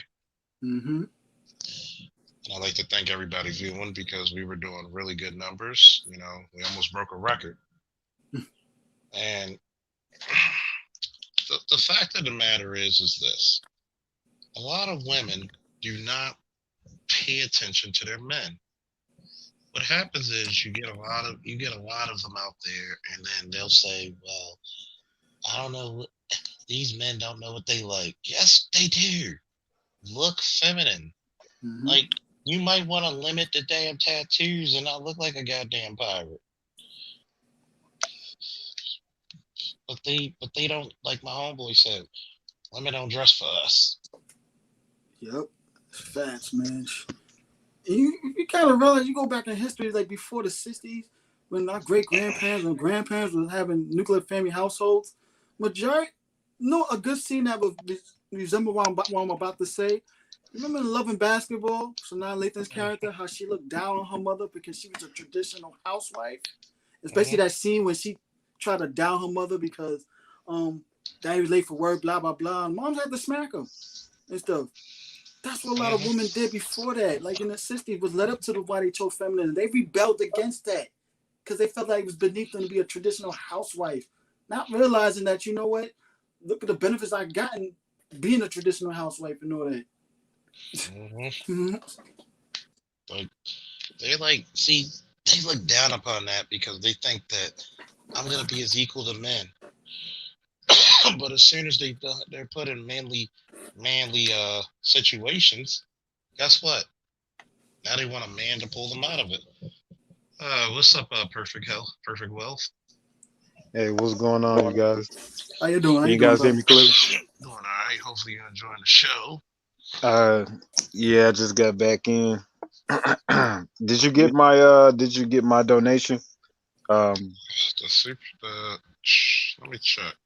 Not today. It was the other day when we had the other hangout because I just noticed that the Cash App that I sent it to, it didn't have the JR on the end. It just had your first, middle, and last name.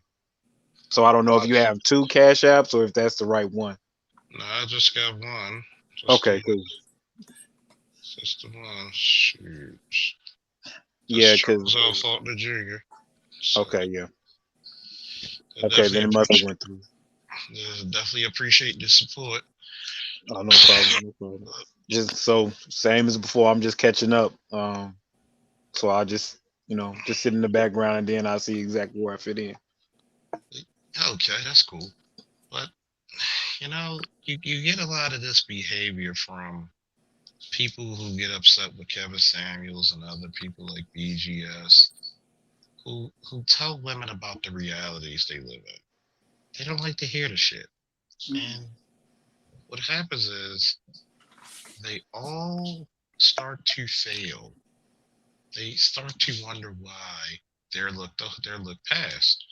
And you're like, well, sweetheart, when you look past somebody, it was cute. When you know when you did certain things, you thought it was brilliant, but you thought you had all the time in the world, and you realized you didn't. So when much was called for you, you didn't know how to react. Yeah. I once heard a man that said this: women, they know the game since when they was kids.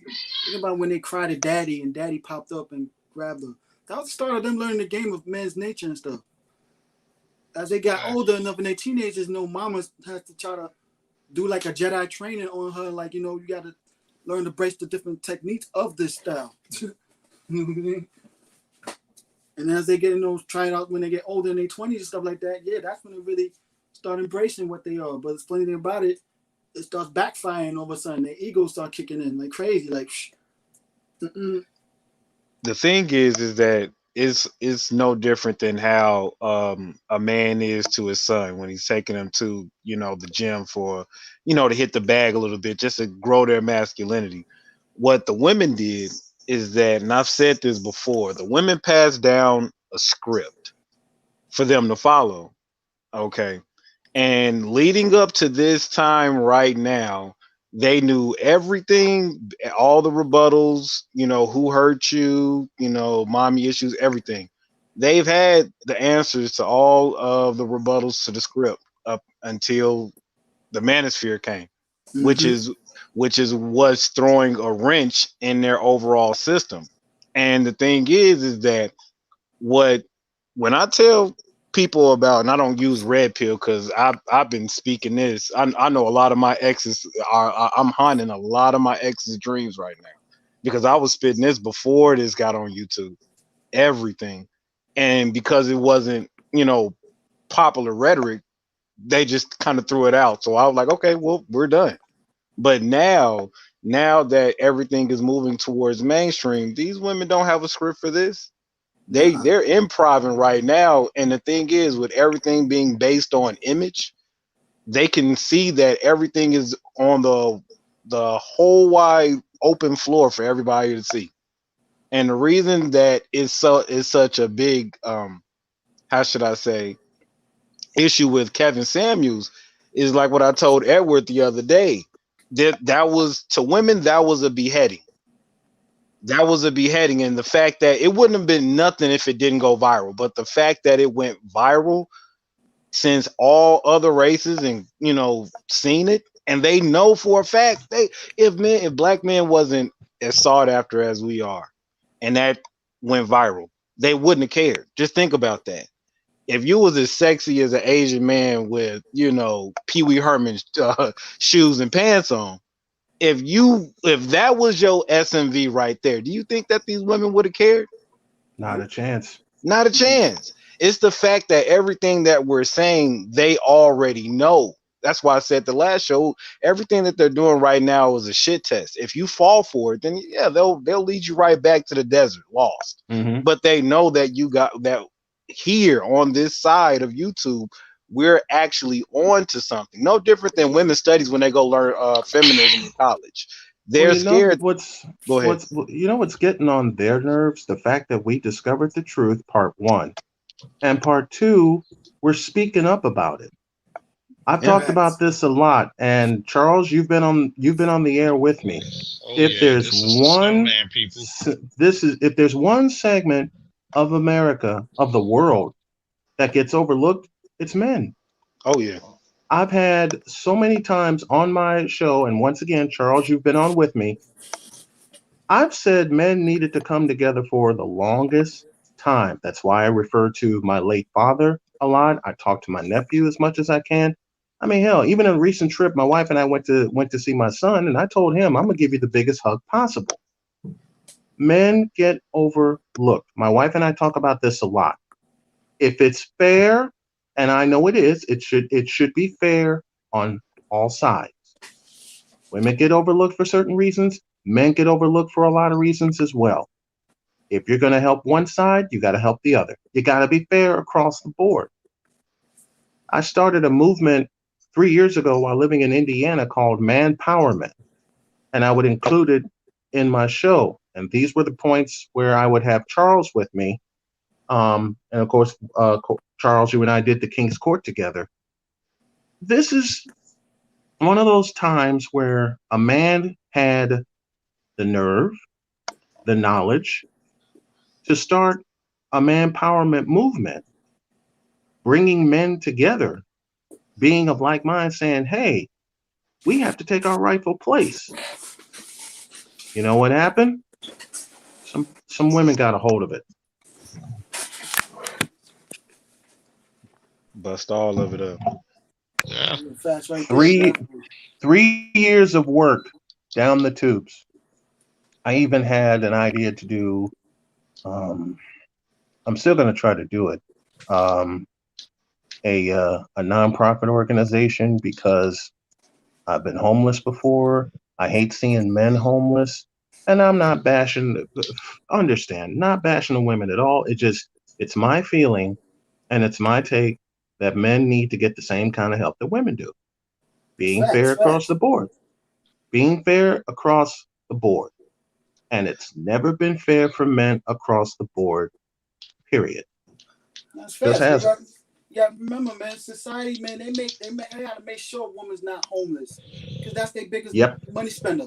Us, Yep. nigga, we treated as expendables and stuff. Mhm. Despite that we built these organizations and everything for both us, but they benefited the most out of it because they're the biggest consumers. They're the ones that spend. Since I see the parental advisory, I can go ahead and say it that it needs to be said. We built this motherfucker, and we're allowing them to tear it down Exactly. with their policy. Exactly. See, it's about time people notice the fucking sign. Those of you who don't know, this is the snowman. And this is where I got my start, when it came to live streaming and podcasting, him and then I'm also the King's Court, where we talked about men's issues. Like, God Yeah, damn, we did. That was like 4 years. revolutionary, man. 4 years ago.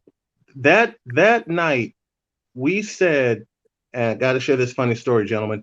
Charles and I said when Matt and I put this together and we invited Charles on, we were only going to stay on for an hour because I had to go to work the next day and I had a game to do also the next night. Man, do you know we were on the phone like 4 hours? Because it seemed like every time a subject wrapped up, another one was tied in, and then another one was tied into that, and another one was tied into that. And the next thing I knew, it was 1 o'clock in the morning. We're all like, man, we better get to bed. It was some good shit, man. It's wonderful. It's wonderful. What really gets, all right, using the sign, I'll say it again. What really gets on Black women's nerves when A, men date out, and B, the women that they connect with understand. Mm-hmm. Because I'm one of the ones that said, fuck it, I'm done. And then I found my wife, and she taught at Indiana State University. And if anybody's familiar with the state of Indiana, it's a hodgepodge of personalities in that state.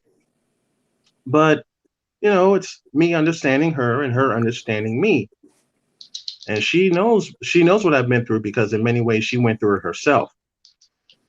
Now, the only difference is she had children and I didn't. But, beg your pardon. But that's it. We talk. Communication, men, is the biggest key. Mm-hmm. Communication is the absolute biggest key.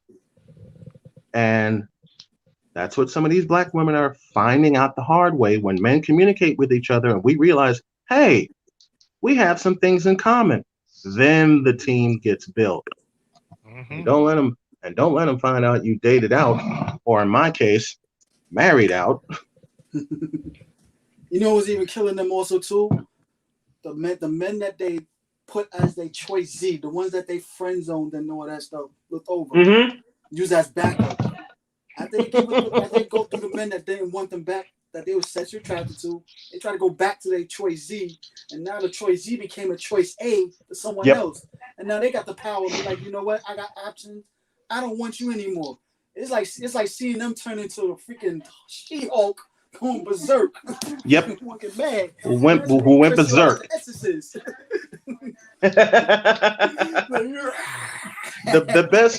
The best part is they Hulk out and you get in the way and you find a way to get out of the way.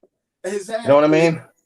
You find a way to get out of the way and then they come looking for you. It's like someone else described this. And Charles, I know I'm going to hit home with you. Black women want first rights of refusal. Yeah. Bingo, I hear that a whole lot. I hear that a whole lot. First right refusal. I can't lie about that. That is awfully true. True or false? They want to see a reaction from that also. They want to. It's not they want to see a reaction. They want to see your reaction. Exactly. You ever watch that show, Seinfeld? Who one of y'all watch that show? Oh, I remember how I used to watch it. Yeah, I remember this episode called what show is that? Opposite. Seinfeld. Yeah, it was a show called I remember Opposite Seinfeld. George, right? And there was a scene in that scene when Jerry, like, he was sort of like breaking even on everything. He was out on his usual diner date with this chick he was dating, and the chick was like, you know what, Jerry, I think we should break up. He looked at her like, okay, no problem. She looked at him like, huh? You know what I'm saying? Like a confused reaction. He was like, yo, it's all good. It's all good. You know what? Everything worked out for me. Everything will break even. I'll meet someone new. So you have a nice day. Yo, she had a puzzled look on her face, like, damn, that's how you feel? No reaction, like, and women hate that. Women hate that. Oh man, They hate it with they hate it with a passion because they so want to get a reaction out of you, and then when it doesn't happen, they try even more chicanery. They try even more exactly. chicanery. Oh man, It's even worse for them because, excuse me, and this is not just black women, just women in general. This is even worse because they lose value the older they get. Mm-hmm. And like I said earlier, why not go to culinary school? Why not go to charm school? Why not build yourself up for when your beauty fades, you have a backup? Mm-hmm. But what happens What's is you live in a hubris. mm-hmm. Excuse me, folks. You live where you like, oh, I don't really need to listen to him. I already got it. This is where you live. My It's not parents' part of the house while I script. tried to watch Bulls games. oh Yeah. man. It's always saying it's always cool for them to do the deciding. And I'm Mm-hmm. like, I had to tell one female friend, I said, look, you try to talk so much shit about men, Mm-hmm. but hold on. Hold on for keep the conversation going. Hold on for a second. Here's something that I've talked about a lot, and men are starting to finally get it. I've already said communication among men is one thing. You know, back in the day when you see a whole bunch of black women together and they're conversating and you think you're their target, well, guess what? You are their fucking target. Exactly. When the role is reversed, they want to claim victimhood. Oh, they always do. They always do. When the role is reversed, they want to claim victimhood, number one. And number two, you should have seen. Okay, I live in North Carolina. My wife and I moved down here from Indiana. We went out to have like a date night. Went somewhere to eat and hang out and have fun and all that stuff. When four black women walked in the restaurant and looked at my wife as she went to pay the bill, I can imagine. I can imagine. Oh man. if you the looks that I got. Oh man. Because it's like when they see a black man with a white woman, the looks from hell that I got just made me laugh. Because when she came back over to me, you know, she looked at me and I looked at her. We both understood what was going on. Like, let's get the hell out of here. Went back to the car and laughed our ass off for 20 minutes. And the funny thing about it is they will even give that same look to guys that they don't even find sexual attracted to. And they still get mad. Bingo. Yet another woman of another ethnicity find value and sexual attraction to that man. And you getting mad? Like, it's just like how women was reacting to the Kevin Samuels video. And the funny thing, you know what? Fact number one, Kevin Samuels has me cracking up. Oh man! When he says some of the things, when he says some, I saw the full show. Yeah, yep, I saw the full 25 minutes. I could tell a lot of people did not like the long version. I was crying laughter when I saw the full 25 minutes. That's the problem. See, the people, men and women, that really analyze things look at the whole picture. Mm-hmm. You know, that's one thing my wife and I talk about a lot, is playing to our strengths. And I'm learning to look at the whole picture. You know, we divided duties up around the house and money duties around the house. I take care of the immediate stuff. She's looking at the long term. And the way she broke it down for me, she said, just play to your strength. And being homeless and being in survival mode for so long, and that's starting to dissipate a little bit. She just said to me, just play to your strength. You take that off of my back, I'll take the long-term planning off of your back. I'm like, cool. Oh, wait a minute. You talk about planning with women? That actually exists? Fuck out of here. It exists in my house. It exists in my fuck out of here. Chuck, it exists in my house. I'll tell you two things that exist in my household that don't exist in other married households: communication and planning. Because she knows you're her best ally. Yes. That's really what it is. If she's got a flock of cats running behind her, comparing everything to what they do with their relationship, oh man. But she knows you're her best ally. That's why. Yeah, you're appreciated. And see, that's what's missing from a lot of relationships. Indeed, it is. Especially when I tell when black women try to say, "Oh, I'm gonna go get with a white man." I said one. Good luck with that. Do you know how demanding white men are? Do you know how fucking demanding white men are compared to black men? Yep.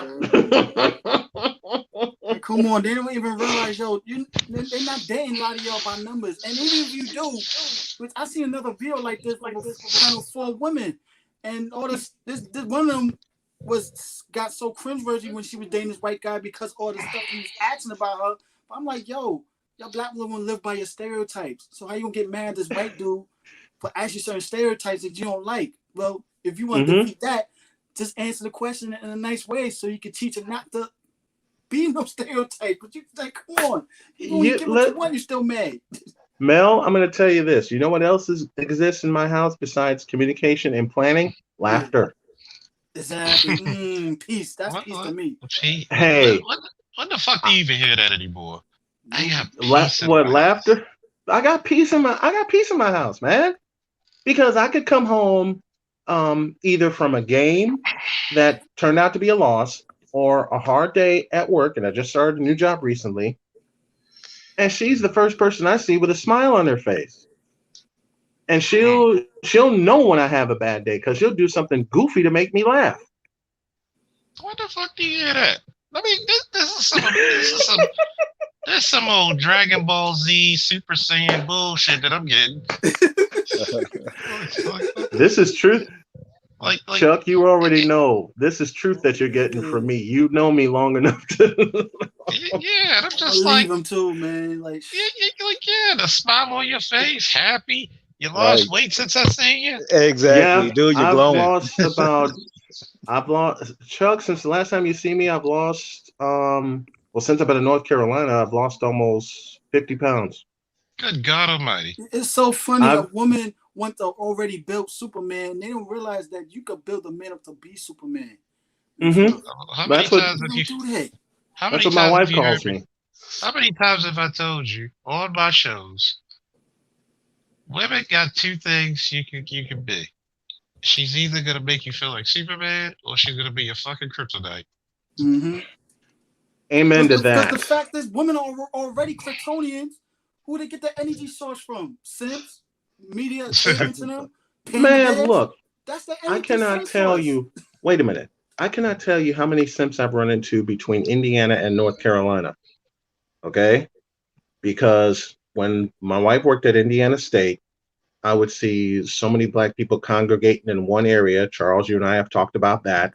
Mm-hmm. And some women would walk by and they would give all kinds of compliments. Me, I just walk by and take care of what I need to take care of. And then someone will ask me, did you see that girl that just walked by? Yeah, and I'm not interested.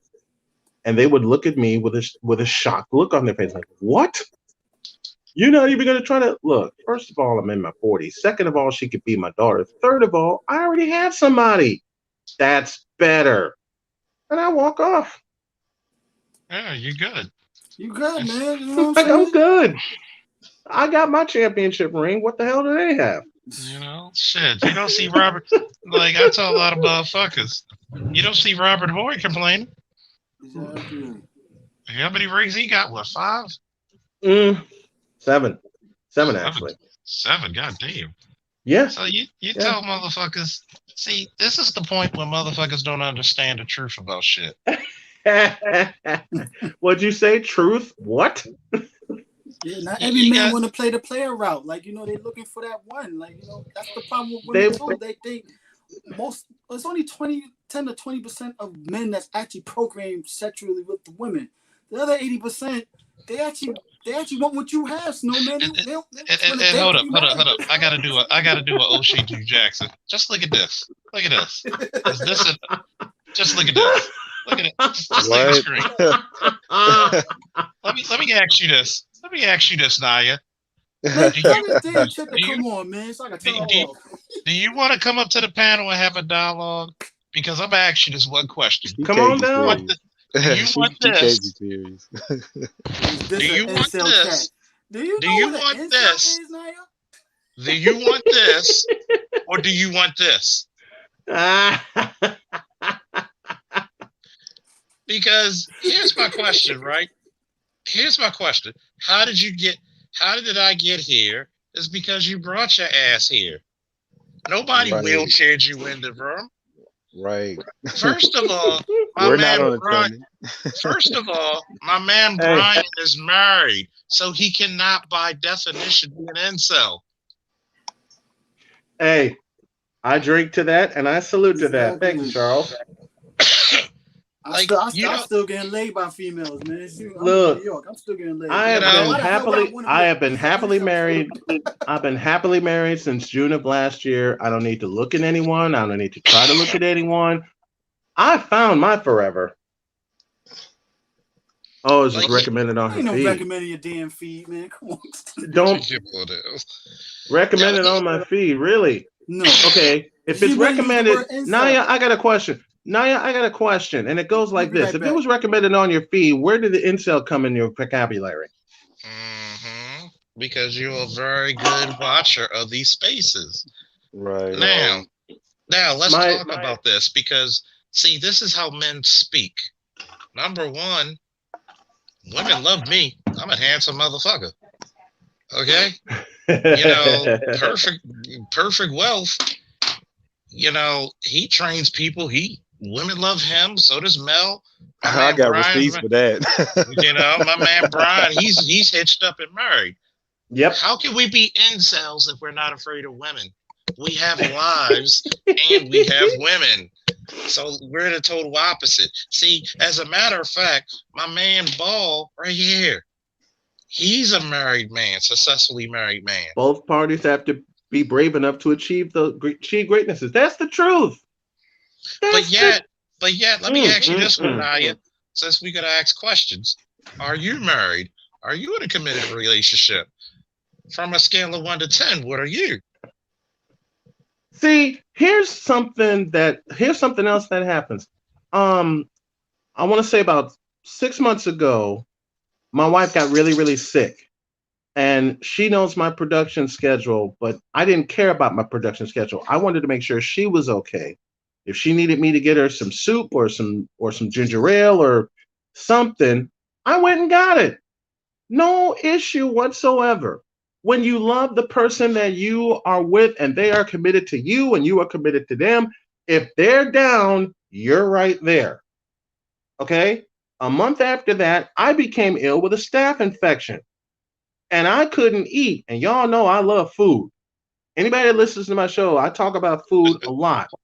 Okay? Chuck, you and I have had those conversations on my program when I was living up in Indiana. Oh yeah. When I wouldn't eat, my wife got me up and said, "We're going to the hospital right now."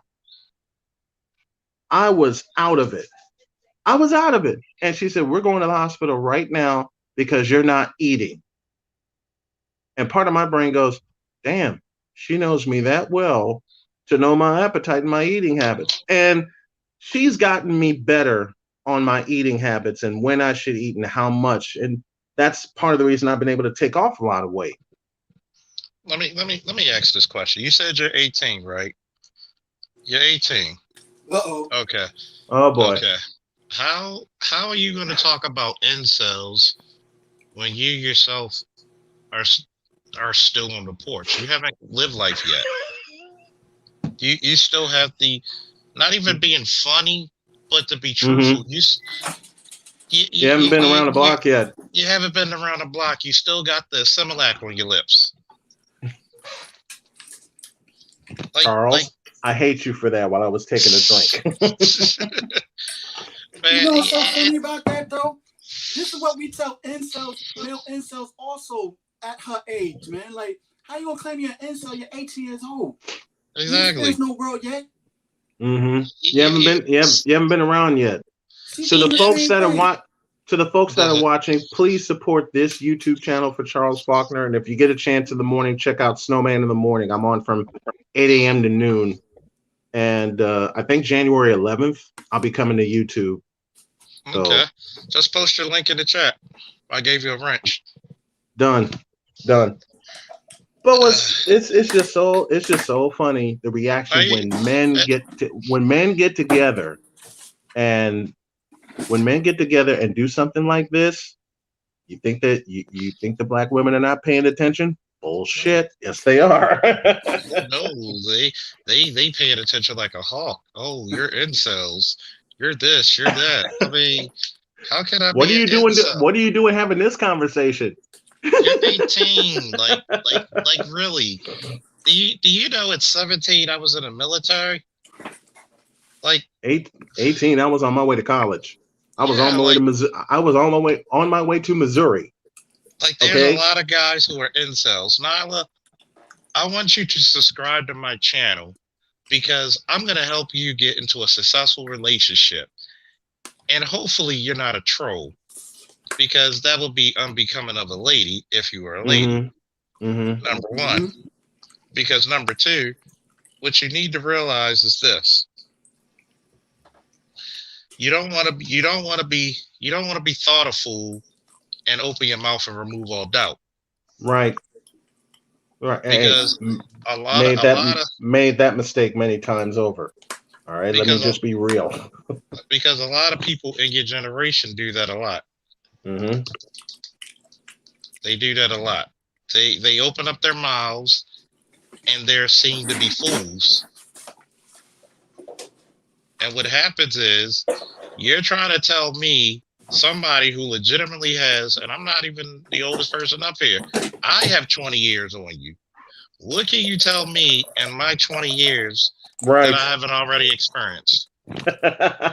That's what really kills me like crazy. Like, yo, this generation be thinking they know more than me. I'm like, yo, how do you get your girl's pussy wet more faster than you can before I stick my dick in her, man? Exactly. I tell you what's funny. If I may invoke a little bit of George Carlin here from his special. He is the classic right there. Listen, y'all, anybody who knows me knows I love George Carlin. All right, I love George. He did this in 1990 when he said, "Some people are really fucking stupid." You be listening to some guy, and they say, "This guy is fucking stupid." Yeah. Quick question, Charles. May I post my Patreon in the chat also? Cool. So people can support me. Okay. I'll just put my Patreon in the chat really quick. That's why y'all don't see my head, because I'm using my phone and using my my laptop. Cool. And my man Ball, he said it best. Their generation is different than ours, just from ours, Charles. Remember when we were doing at that age and earlier? We're from Baltimore.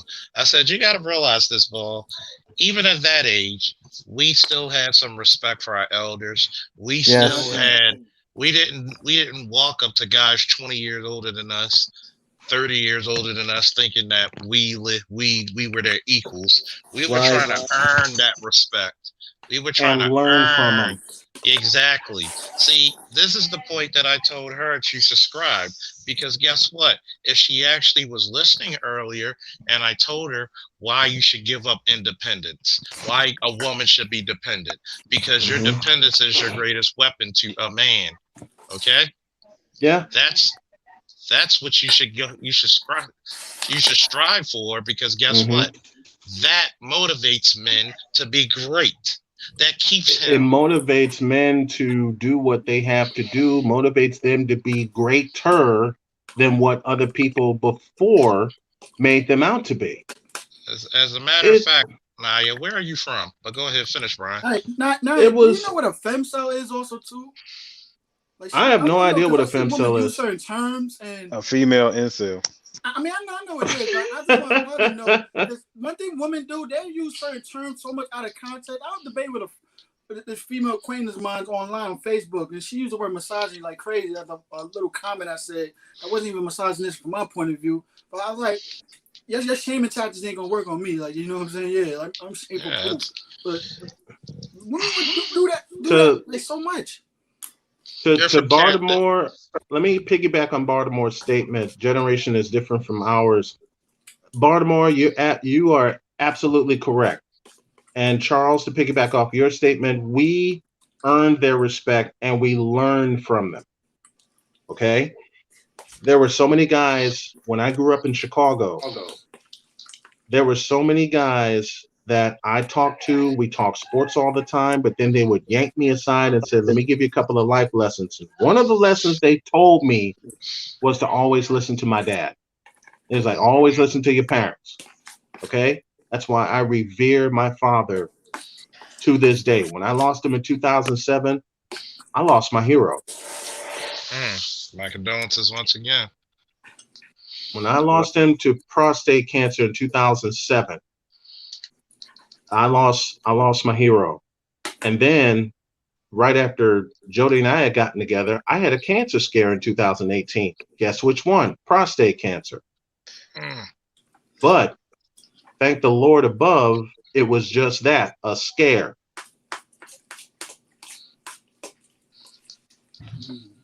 See, a lot of times you gotta, and Naya, are you like? I'm gonna ask this question. Maybe stupid, maybe smart. Are you black? Are you a black female? No Because question is stupid. no That's what question is I've stupid. no question is stupid because I get Be- questions all the time. So it's like, go ahead and ask. That's And what and we and, men got to do. Go ahead and and, ask. and did you and by the way, did you subscribe to the channel? Because we're a channel of higher learning here. Mm-hmm. Okay, you're from Canada. Ah, that Ah, that's that explains the way she spelled offense with a C and not an S. Naya, what part of Canada are you from? Right. Calgary, Because Edmonton, Emmett, Toronto. Toronto, yeah. Because when I saw her spelling offense, that kind of gave me a clue she was. That kind of gave me a clue she was north of the border. Thanks for subscribing, Naya. Look at my man Baltimore. He's a personal friend of mine. That's my brother. And he even said, my OG said, don't sell drugs, go rap. Yep. And guess what? She's from British Columbia. And, and Ah. and Okay. guess Okay. what? That rap saved his life. And it also, because you got to do, one day I got to get my man Ball on here, because I'm going to do a panel not only of just women, married women, single women, women in long-term relationships. I want to do also a married men's panel, a I'm in for that. black married men channel. I'm Eve Hell, because see, the difference is what you notice about men these days that are married, they're happier. Yes. You Yes. know why? Because they don't have to do the search any fucking more. No. They're gonna fight tooth and nail to make their relationships successful. They they found, it's like I said a few moments ago, they found their forever and they're keeping it. And I'm gonna quote my man Ball for a minute. Like, yo, he says he's always willing and able to fight for his relationship. Yep. And that's what the type of person, when you find that woman for you, men, you fight like hell to keep it because that's yours. That's your responsibility. And I'll tell you That's this one, when the relationship goes bad, that's on you. it is. It is. I found my forever with Jody. I call her Dr. K and mention her on my show all the time. I'm not messing this up. I was married once before in the 90s and knew it was my fault when the marriage disintegrated. But at the same time of the disintegration, I really felt unappreciated. Hmm. And it took until I found Jody K for me to feel fully appreciated and fully at home. So she looked at me one day and I was in the shower. I gotta tell you all this story. And I was doing cartoon voice impressions. And I rarely let those voices come out as she described it. I come out of the shower and get dressed and she's on the floor laughing, loving all my impressions. See, that's when you know you're with somebody that is compatible to you as well as for you. Yeah. And it's gonna be something where hopefully Ball can also make that married men's panel as well. But this is the advice I'm gonna give you, Naya, and I want you to listen very carefully. Take this time while you're in college, or as y'all say, university. Take Mm-hmm. this time to thoroughly look for the best possible man while you're there. Mm-hmm. Do not listen to this feminist rhetoric that you have all the time in the world. These are your best times to find your best mate. If you got a guy who treats you with respect and love and kindness, and he has great potential to do many things, get him now. Take it. Take it.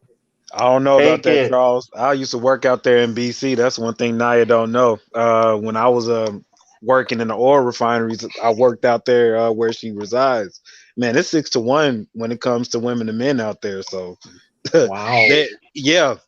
Oh, like I said, matter of fact, Naya, I got receipts. I got girlfriends out there right now. Real talk. I'll So I tell you already now. know how the numbers are. I'll tell Already you know. right now. You better be Yeah, competitive. man. You have to be. You You have better to be be. competitive because guess what? You're gonna be giving up a lot to compete against them. A perfect wealth. Are you still north of the border? Or did you No, no, come no, no. stateside? No, I'm from Chicago, and I know I lived in Indiana as well. But when I worked, I was pretty much a world traveler for what I did. So Gotcha. we had a contract. We had a contract over there in Canada because we had an office out there, and virtually feminism. They don't have a leg to stand on out there Mm-mm. because if you ever been in Canada, you'll know that it's so much land men are just building all day. But when Yep. it comes to women to men, you know, there's such a wider variety of women there. It's like when I first had got attention from females, they told me straight up, like, the ugliest guy can get the best looking female because it's just so many females out here. And Ah. they have some nice looking women. I'm not gonna Mm-hmm. lie. Very, very nice. Well, it depends on where you go. But yeah, This is true. uh, I've worked in her area, so I know exactly what Okay. it is. Okay. Okay. What part of Chicago are you from? Well, I was born on the south side. Yeah, oh, so you weren't here the other day. I was born on the south side. Raised. My father stayed on the south side of Chicago. Mm-hmm. My mom got sucked into the whole feminism thing and Oh got her boy. little public housing in Indiana, and Oh boy. oh yeah, my whole family is gynocratic, but the streets kind of raised me, so they actually respect my masculinity. Mm. So I mean, that's just kind of how it went. I give my respect for my opinion, but I've heard the conversations of how they they try to teach the girls like, oh well, if you won't listen to you, then do this, and they know that's not gonna work with me. It Mm-hmm. never did. Never did. I understand. I'm a South Sider myself, From Chicago? and yes, sir. Okay. All right. 110th and Peoria, 1 mile from Morgan Park, 1 mile from the school The I went school. to, which is Finger. Okay. I'm I not was up. over. Oh man, we got Chicago. Got the Chicago niggas up in here. Chicago's deep, man. I told Chicago's you deep. guys. I told you guys. From what you guys say, I was a pookie. But the thing is that the thing is that I Remember, there's a little Pookie it's in all always this. developed. Oh yeah. Oh, I noticed that out of you, Charles, because you like to talk shit. So that's just kind of how Chicago is. That's why. That's But why a that's lot of people when I travel, they like, yo, you gotta come back. Why? You're such a good shit talker, man. We love that. Yeah. Yeah, but growth and development, it never stops. So, you no, know, it doesn't. when 24, 25 came around, how you guys say like the full development comes, and that was where I hit my stride. But you know, uh, if I would have kept going for where I was going, and I was making good money, like even doing the Pookie thing or whatever. But the thing is that I had to learn the system. Hmm. I had got into, I had my first trial at 18. And then I ended up beating two other trials. First trial was at 25, and I actually got past my last trial. Uh, I think at 29, all because of how the court system works out here. Like I Ah. didn't when I was young, I didn't know that they kind of stack, everything on you first before they kind of, slam the hammer down on you. But Mm. once I sat down with my lawyers, they were already connected with the judges, well, the county judges, and I basically tried my best to handle everything outside of court, and it took pretty much all my money. But after that, I Mm. kind of got keen to the system, and I'm like, you know what? I'm making decent money over here. Plus, I learned how to day trade. So, that was right at 25, 26, and everything was downhill from there. Now I got my Series 6, and I'm a consultant downtown in Chicago. So We're gonna have to do a show Nice. about. We're gonna have to do a show about day trading. We're gonna have to do that. And I got a friend that's over in Japan. He and I are gonna start doing stocks together, and I okay, made sure that I signed up for Robinhood because that was his recommendation. I talked it over with my wife, and she said just make sure you note to me where the money's coming out. I'm like, cool, I can do that.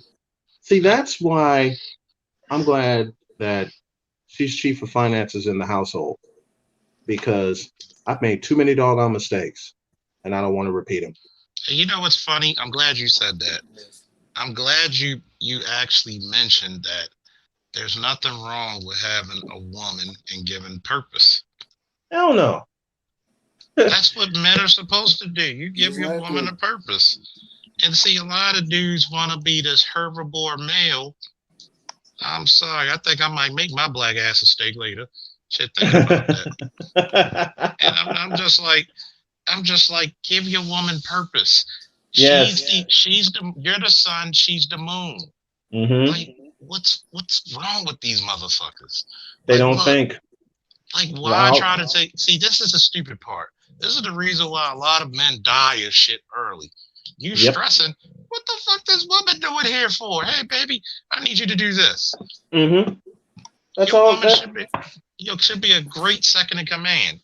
If you listen to me, Naya, if you want to be a great wife, be a great second in command.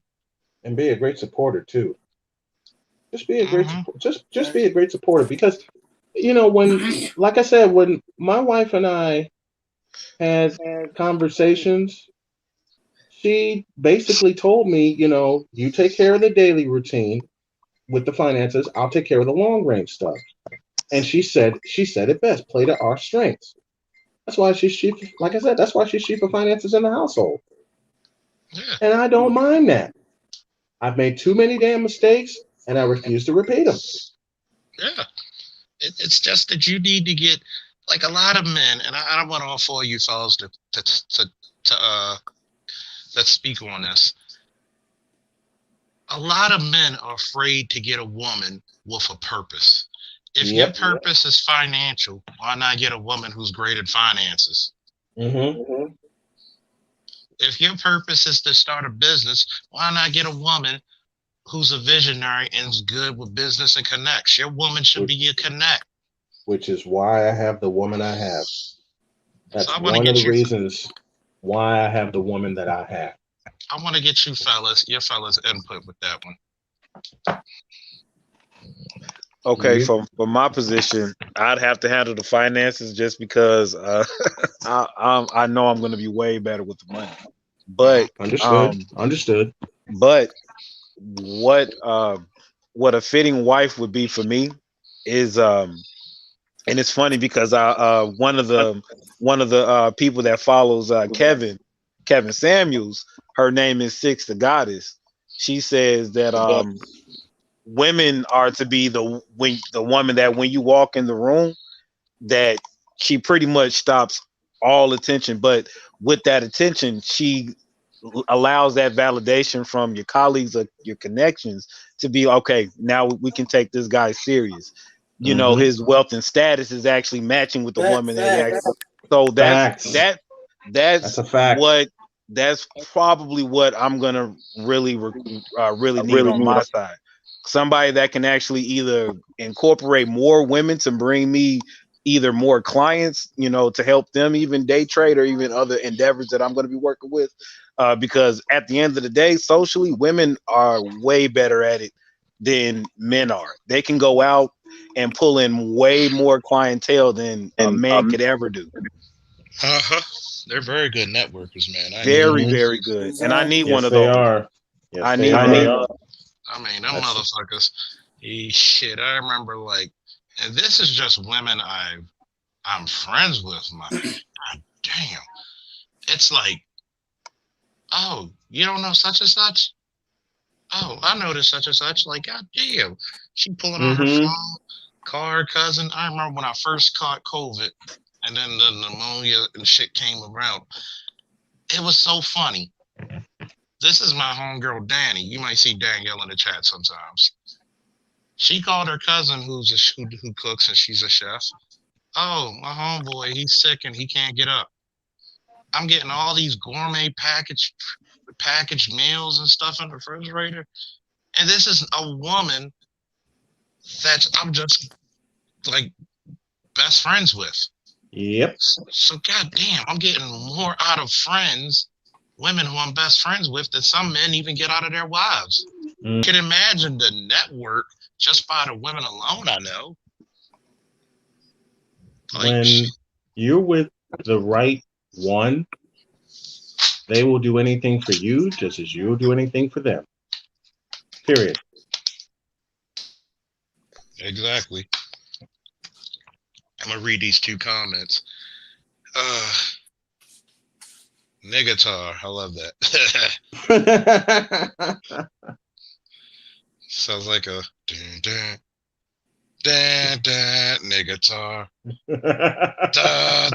Negatar. By the power of negatry. I have the nega. If you're not used to that, bro, we do that shit a lot. I love it. He says, I don't think men are afraid of women with skills. I just think that attractive women with skills are hard to come by. True. That's why you got to be a competitive male. You have to be. Sure. Come on, Lucy. And sometimes you got to see a woman who's almost at that peak of attractiveness and skill. And snatch her ass off. And you got to be the motherfucker to snatch her up and build her up even further so she can be the woman you always wanted. Absolutely. And then my man Baltimore Z, my man Zabal, like, let me see. The fear is women have too much backup from the world to really rely on them. And some of them are waiting for a solid man. Facts. Mm-hmm. Very Man much said, so. yeah, I'm a black nerd too. I used to play guitar. LOL. Eh, I said, shit. there Yeah. is nothing. There With is the right nothing wrong channel. with being a nerd. There is Hopefully nothing wrong with being a nerd. hopefully you I subscribe to the see. I channel, see a lot of Niggatar, attractive because women shit. at the Comic-Con conventions. I'm Oh in New yeah. York. I'm trying to be the one of them next year. Oh yeah. I'm trying to. Matter of fact. Cosplay. Oh my god, I see a Matter of couple fact, if bags. anybody wants to go next year, I'm going to Virginia to BlurryCon. It's short for black for black nerd, or so it's gonna be a 3-day, 24-hour black anime festival. Mm-hmm. Wow. Okay. I'm gonna get my costumes. I'm going. Y'all might want to meet and greet with me. Meet some of my subscribers. Meet some of my fellow black nerds. You gotta excuse me if I'm stumbling and bumbling, because yes, I'm drunk. I'm just warning you. I'm giving you my And what's the pre-drunk warning. And what's the problem with that? Not a goddamn thing. Not a goddamn thing. Come up there like my man coming up in there with BlurryCon jumping up. Ah! Yeah, I do know that's like my nickname and shit at the department, Black Dynamite. Like some people don't even know my name; they just know me as Black Dynamite. And it's funny as shit when suspects be out there committing crimes, and you just hear, oh, and we would die laughing, like, oh shit, it's Black Dynamite. We just died laughing. That is fantastic. Oh man, we do. Hopefully y'all subscribe, because shit. Oh, there we go. Black Dynamite. Black Dynamite. Oh, shit. It's funny because we're also gonna do some anime and comic book and video game challenges. Matter of fact, me and Art of Itmore, we're gonna do take it back to WrestleMania 6, the ultimate challenge. Love it. where we're gonna be on either mine or his channel, or sometimes we'll switch off, where we'll challenge each other in different fighting games like we did on BGS's. He's kind of salty. Round 1, fight. Oh yeah. Oh yeah. He's kind of salty because the last one I won 2-1. Excuse me. I won. But oh yeah, you know. I want to do a game show. I want to do a game show. You got the voice for it, man. What's wild, what got me into broadcasting, besides listening to Jim Durham do Bulls games for many years, watching The Price is Right for many years. And I would do impressions of Bob Barker and Johnny Olson, and later Rod Roddy. That's what got me started. I would love to do like impressions, like, hey, like, come here, girls. Let me help you along there. Oh, Bob, why you touching me in the ass? Oh, that's such a nice good. Like, I always thought Bob Barker was the smoothest pimp, because he would touch women in the audience anywhere he wanted. Yep. The benefits of being an old dirty man. And would get away with it for years. Oh yeah, there were no Me Too for Bob Barker. Fuck that. No Me Too for him. Who else got away with that a lot? Richard Dawson. Yeah, you can't tell me Richard Dawson didn't get away with some shit. Oh man, he was making out them shit. Was that the guy from the Family Feud? Yeah. Yes. Oh my god, that motherfucker kissing everybody. Yep. Like, I swear he was tonguing one of them bitches down. Exactly. Man, come on. You think he didn't? Oh my god, that motherfucker was a straight pimp. Mm-hmm. He had them chicks like goddamn kneeling in front of your husband. Husbands feel like cuckoids, man. Oh my god, dude. And then God forbid, he had the daughters too. Like, yeah. Yep. Like, god damn. Oh man. Oh man. Don't make me get the gift. Like, shoot. Oh Lord. I was like, shoot, don't make me get the gift for that one, boy. Like, Get it. and he start kissing. Oh, like, I'll be like, dang, he kissed one chick so badly he had to fix his tie. Mm-hmm. There was one he kissed so badly he had to clean off his sunglasses, which told me he was drunk as a motherfucker when he taped that show. Yeah. I know I would. I'll be on that game show as soon as it start dancing like this. Like,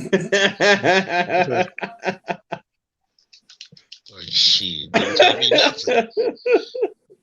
Couldn't tell me nothing. Mm. Oh man, this was an impromptu. Oh man, it's kind of funny. I get my most successful live streams when people piss me off. That's when I do my best work, when I write. Like, I'll be people like, get on my nerve.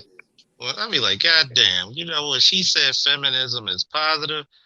I was like, oh man. I was like, good God Almighty. Like, I knew you would take it. You know what? This is the first day I discovered your channel, but all I had to see was the title, and I'm like, oh, I gotta jump on this. Oh yeah. And he was like, wait a minute, that's Charles' fault. God damn, Charles' fault. You know how to describe to you how long we haven't seen. Man, I haven't seen you in a month of Sundays and a bunch of Tuesdays. Oh, nigga, God damn. Shit. and then, you know, we always got a jacket or a towel that I had. Oh man, I swear to God, I would never. I know we get fucked with, but man, I don't think I trade anything being black, man. You know, being black is fun. I wouldn't trade it either. You see the most animated motherfuckers being black, man. Shit. Animated is an understatement. Like, you see the motherfuckers especially growing up, you see the motherfuckers at the corner store with a little cigarette in their mouth. And they talking about old box and shit. Like, man, Larry Holmes was a bad motherfucker back today. You see the motherfucker with the cigarette going up and down and shit. Yep. Motherfucker was never lit though, but you see it going up and down. You see it going up and down. Not a piece of light on the thing. Nope. All right. Got one in the ear. One on the top of the ear, one in his mouth. Neither one of them lit. And then you got the one motherfucker lying about his love life, talking about he used to have all the ladies. God. That was a former barber of mine in Chicago. Yeah, like, I used to have all the ladies. Motherfucker, you blind as hell. You didn't even know what it was a lady. Man, I knew it was a lady. He was confident though. We still got one out here. It's called his name is called Lincoln Two Step. You can look him up on Instagram. Like, you'd be like lying like shit. I'm telling you. I bet you I could go to any hood. That's why I always say wherever there's a hood, there's a home. And it'd be like, man, I'd be like, yo, they'd be like, you afraid of living in certain neighborhoods? Nope. I feel comfortable when I hear a couple of gunshots, man. That's how I know I'm safe. Like, it's funny because I have so many ideas. Sometimes a lot of my ideas come to me at the drop of a dime or when I'm scotch drunk. Excuse me. Don't judge me. He said scotch drunk. I love it. Don't judge me. Judge your mother and your Aunt Sally. Shit. But anyway. I have no judgment whatsoever. I don't mind. I have no judgment whatsoever. It's funny because I think I'm going to try to get my boys to do the law enforcement conference this week or sometime before Christmas, hopefully. So it's gonna be fun with that one where we get to talk about law enforcement and corrections from a black standpoint and how important. The first one was very successful. Everybody loved it. It was very knowledgeable. And that is great. From a black standpoint, I think we need to actually in 2020, since we got these two cocaine cowboys about to be fucking elected. And as black people and black men in particular, we're really gonna need more black representation in law enforcement. Mm-hmm. Hopefully, I got some more subscribers like Anila, like Negatar, who, yeah, we'll talk about the geek and anime stuff, but we also talk about not just relationships. We also talk about we talk about everything here. Yeah, Sometimes we're and it's great. intellectual, and And sometimes talk we're about some inebriated. finance too. That's a good topic too. Oh, Talk oh, more oh yeah, finance. we're gonna get Must some of you talk finance. financial. We're gonna get some of you financial brothers up here You got to talking you got that. to change it up now. You know what I'm saying? That's Oh part of yeah, building up oh, images of oh, men. Period. Especially black oh men. yeah, we're gonna talk You about know how to get something else how to get that's your suit and your image done. I'm not on the level of Kevin Samuels, but I like the style It's good. and gotta love the motherfucking style. Upgrade profile. our Gotta love the style, man. style. Exactly. And all Very together good. now on one, two, three. Woo! Woo! Woo! Woo! Got a style and profile, shit. I'll tell you one thing. For all you guys out there who have a hard time with women, I never saw women turn down a brother in a clean suit. No, Nope. You know Hell no. what? It tailored, reminds me tailored. of a song from ZZ Top. And you know the chorus, the girls that go crazy for a For sharp short dressed dress man. man. Mm-hmm. Woo! Like I've never seen, man. I remember some days I just be out there in a goddamn suit. Me and my nephew, we look Mm-hmm. like, man, we look like we were in a Goodfellas movie. God damn, we was I love that. so goddamn I sharp, love man. that. You know what I'm I saying? remember Yeah, we took you could be the street hood type or a geeky nerd. Women see you in a us, nice, sharp dress like suit like that. Yeah. man, Because it's Clean rare. cut, haircut, get your beard game right and all See, that. Oh yeah. this is why so I you, wear suit. This is why I wear suits when I'm on assignment. Because the first couple times when my wife and I were just dating, I barely had a wardrobe. My wife decided to take care of that, and I love her for that. And since then, I'm back in my old mode of wearing a shirt and a tie and being professionally dressed for the games that I cover, even though I have my own company. It's just how I am. So the first time my wife said, are you going to wear a shirt and tie today? I was covering Indiana State. I said, yeah, I am. Man, I walked out the room with a shirt and tie on, and Mm-hmm. she looked at me, and I nearly was late for my appointment. that's a, shit. I've done that for a couple of ex-girlfriends. I had to be like, baby, don't. I'm like, okay, we could do it. Just don't mess up the creases. Just don't mess up the creases, goddamn it. she'll my wife will look at me and go, can I show you something for a few minutes? Honey, that few minutes is gonna be a lot more than a few, and she'll start laughing. Oh Lord, like oh Lord, I want to be going to there sweating and on and off and shit. Well, she knows. We it's like I said, one of the things we talk about, we tease each other all the time. It's like we talked about earlier. I'm happy. Mhm. I'm happy. Jody makes me happy. My Dr. K makes me happy. Oh yeah. And no one's taking that away from me. I'll be damned if someone take this away from me without me slicing them to shreds. Yeah. And see, we're gonna get some good old fashioned good feeling shit. Like Yep. sometimes I'm gonna have a live stream just listening to goddamn music, smoking a cigar. Shit. How to pick And out a then good I cigar. and then I come in talking some old school sports memories and really Oh light yeah. the place up. Oh yeah. Like shit. Hell, we gotta do some classic boxing. How many of you guys like I'm with classic boxing? I'm with that.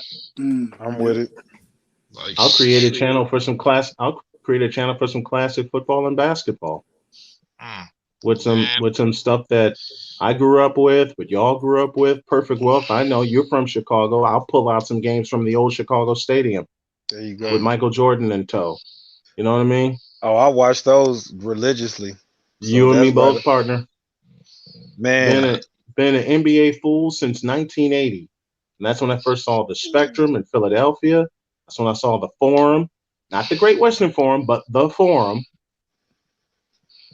You know, You know where I all was in that stuff. 1980? Huh? You know where I was in 1980? I In the was well service. dressed. I was well dressed in my daddy's nutsack. God damn. So he said since 1980, I'll be damned. 1980, the year Magic Johnson did something that not even Michael Jordan did, and that's win the Finals MVP as a rookie. Damn. Man, we own the 90s. I'm sorry, man. I don't Yeah, we think did. these Yeah, we did. these guys, these millennials, and I know I'm young, but I had so much of an influence of how big the 90s was. We had Mm-hmm. Eddie Murphy, we had Mike Tyson, we had Michael Yep. Jordan. We had Michael Man, best Jordan. times of man, music it was just The some of the the best. 80s and the Oh my 90s for God. Oh my the God. 80s and the 80s and the 90s for me shaped my life. Me too. The 80s and the 90s shaped my life. What was fun for me, especially during the spring when I was a science nerd once upon a time. I created a science project using football games, using odds makers odds. I don't know how I came up with that idea, but I did, and it won me 2 science fairs. Well, I finished third place in one, and I won the thing in 1990. That's what's up. And I'm going, how the hell did I do that? Using a pick sheet. This is what got me into doing picks anyway. My mom did, because she would want me to do picks for her pool, and then my dad got in on it. And then one of my teachers, 88, one of my teachers yanked me aside and said, "You need to do something for me." I said, "All right, what's that?" He said, "You need to help me with my picks for the teacher's pool." I can't even tell you how many times teachers would slip me $20, $10 just to do their picks. And then if they win, they would see me and they go, "I'm buying you lunch today." Like, okay, cool. Man, 80s and 90s was big for us. Dude, wasn't listen, when the 49ers played the Broncos in the Super Bowl, my cousin wrote to me and said, "Do you think the Broncos have a chance?" I said, "Hell no." And he goes, "Do you really think the 49ers are going to blow them out?" I said, "They're going to rip them to shreds." And he goes, "Why?" I said, "Look at them. Look at that team." A week after that, he sends me a package. He sends my mother a package. And on the back of it, it said 55-10. Are you kidding me?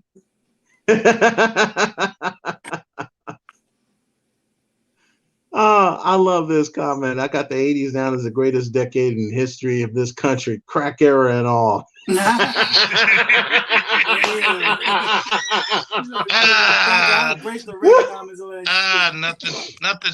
hurts you like crack. And then we also had the best cartoons in the 80s too. Oh yeah, man. Shit. Thank you, Lord, for mentioning that. Thundercats, He-Man, Ninja Turtles, Thundercats, He-Man, the Ninja Turtles. You know what else we had that was great? Video Anime games. was good in the 90s, I mean 80s too. Yeah, video games were great in the 80s. The way the animation is back then between now, because everything now be done on a tablet and stuff like that. You know what I'm saying? Yeah, because you gotta look how well drawn this little clip of the Thundercats is. Right. But you can't tell these kids that. You can't tell these kids that. like think about that. That was some kick-ass shit, man. Mm-hmm. But you know why? Because everybody wanted to make sure that the penmanship was as close to comic book level as much as possible.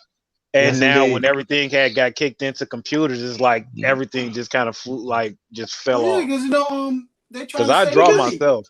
Because they trying to save money. You know what I'm saying? That costs money. Oh yeah, I love drawing. I love drawing. Drawing. You know what else we had in the 80s besides video games, besides great sports teams and sports star? You know what else we had? Creativity. Game shows. Game Game shows that yeah. would hook you in a heartbeat. Oh yeah, yeah. Well, I can't speak on that. I'm still a millennial, but I just It was funny because you know what also you had in every cartoon, every show, you had a moral lesson to learn. Yep. yeah. Exactly. Yep. You had crack and all, but Crack and all. I love it. what makes it funny is that in the 80s you still had intact families. Yes. Mhm. Yes, indeed. You still have women who love to be feminine. Like I can show you a picture of the fucking Jones girls, and they look just as attractive, if not more, than any damn single or female rapper now. I mean, That's the truth. you look at Megan Thee Stallion, you put her next to the Jones girls. The Jones girls look more attractive, fully clothed. That's an understatement. Mhm. That's just because Megan looks like she just dumps her face in a sink full of paint. That's why. Yeah, and the crazy thing about Megan, she's an anime nerd. Really? She is. She's an into anime that. geek. I'm She's looking at a Oh, clip right man. now of the They got like some 49ers. cosplay, some superhero characters. Yeah, I'm she looking is. at a clip of the 49ers from the 80s getting ready to play Denver in the Super Bowl, and most of the players are covered in mud. Yeah, that'll be Megan Thee Stallion right now. I can't believe she's in the anime. Yep. Where did she go Yep. wrong? But guess what? See, she's one of them chicks who never grew up with male attention. Mm-hmm. Exactly. You, Yep. you gotta think, she's a tall girl. She's 5'10". Most guys were not trying to date the fucking Amazon. Right. She's like them geek the sheep types. She was probably a geek back when she was a kid. Yep. And if she grew up in the hood, she was going to be some type of sheep. But her chic is more like, hey, I grew up from a geek to now, empowerment slut and everything. Mm-hmm. But they take that as you blossomed. Yeah. It's like watching that Maury Povich show how they were the geek the sheep girls. They was geeky Oh, back in God. school, but Yeah. they want to be getting into the adult industry and all that stuff. But you know what I gotta say about that?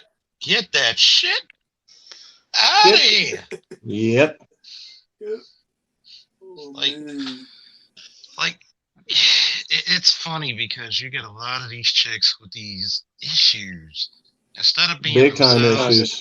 and instead of being happy to be themselves, it's like, what are you gaining? Because now it's like, what are you trying to do? Exactly. Game over. They said, thank you, sir. There was one, like, every friend in my crew who didn't have a dad. He was like the crazy one. Yep. Mm-hmm. Yeah, that's the truth. I mean, you gotta realize this. That's why a lot of the 80s times and cartoons remind me of a happier time, especially when, like, before my parents divorced. Like, God, man, I was a little spoiled brat. Like, there was no fucking, like, you weren't the shit if you didn't have Castle Lair and Castle Grayskull. Sorry. I had both of them too. You weren't the shit till you had both of them, man. And Oh, gracious. And it's crazy because when you talk about the 80s, we dealt with Reagan's crazy ass, but it's funny because we were also feared. Nobody really fucked with America like that. No. Like you got to think about it. Like, even when they had the whole Panama and the Grenada shit, Reagan's crazy ass to send so many damn troops there that he'd sink a fucking island. Like motherfuckers just don't understand how great it was to be a kid in the fucking 80s. You had, and like what you said about the game shows. We had fucking game shows for children alone, like Double Indeed, Dare. we did. Yeah, I remember Double Dare. Man, I wanted And I to love play Hidden Double Dare, Temple. man. I wanted to what play makes it real Double special Dare. too, nostalgia, that for me, back growing up, like in the early '80s, I ain't had cable TV. When I went to my grandmother's house in Harlem, that was like heaven. Like, wow, she was like rich to me because she had cable. Yeah, that's how it was. Yep. Oh my God! Don't let them have the black box TV. Get all the pay-per-views. Oh, we had that later. Oh my gosh. The scramble TV. Watching hey, the Perfect Wealth. Hey, Perfect Wealth. This is for you on TV. Remember that? Yeah. Oh my God. When on TV and Sports Vision at the time used to be scrambled. Yeah. And they would take special games like Bulls in the playoffs in '85 and would turn those on. Yeah, it'll come in straight clear. Yes, it would. But as soon as the momentum died out, it would right be back to blank. It would be right back to a scrambled picture. Yeah. Like, goddamn. Like, niggas had high definition 20 years before high definition. Yep. Like 30 years before high definition and shit. 30 years worth. 30 years worth, man. Oh, yeah. Shit, my auntie had the big antenna sitting in the backyard. Oh yeah. It's kind of crazy. And here's one thing. People do not realize how big Hulkamania was back then. Oh yeah, that was huge. Oh God, that was huge. The top one. Damn. Even they had a See, that was the first move. That was the first move I wanted to copy, but I could never learn to do it correctly. Was a leg drop because I didn't realize until I talked to some wrestlers, all that's involved. Yeah. That's crazy. Like, I swear to God, people do not, like, you gotta think. Yeah, they be like, well, John Cena's this. John Cena had, let me see, social media and all this other shit. Imagine being, because you gotta remember, back in the day, Vince was starting his empire in the 80s. Yeah. Like, so imagine being that fucking popular around the world with no social media. That without any kind of social media whatsoever. That's why I tell everybody. And then Michael Jackson being that fucking like when Michael MTV Jackson had a he's the reason why MTV became so popular. They played all music videos. Yeah, because MTV, people don't remember this. We're so damn old. We remember when MTV wouldn't play a black person song. They wouldn't. They wouldn't. And then at the top of the 90s, and matter of fact, 1990, especially in Chicago, they had a special channel where you could dial a number and it was free. The jukebox. The box. Yes. They called it. I remember when it was called the jukebox, then the box. I was like, good God. Man, I used to love it when they had Luke songs. When they, yes. Oh, remember when Two Live Crew was the most. Remember when Two Live Crew was the most controversial? They were the dirtiest group in. They were the dirtiest group in the game, and everybody listened to them. They were the dirtiest group in the game, and I loved every minute of it. Man, speaking of Two Live Crew, man, the biggest thing about the 90s, even the 80s, the parties, man. People knew how to have fun. Oh my God. House parties. And not kill each other in the process. Right. And not That's how kill each Chicago other in was. the process. Yeah. You couldn't go to no parties without it. They playing our song. We all gonna grab each other. Oh yeah, and I'm gonna tell you what it was. You were not a kid till your father sat you with his lap and let you drink a little bit of beer, let you know how to taste. Damn. See, that's when you know when you were like, yeah, this is what my parents did. One Christmas, they made a lot of sweets. All right, we had a big time Christmas party. My mom made two rounds of chocolate balls. One of them had rum in it. I discovered the ones that had rum in it, and I ate them.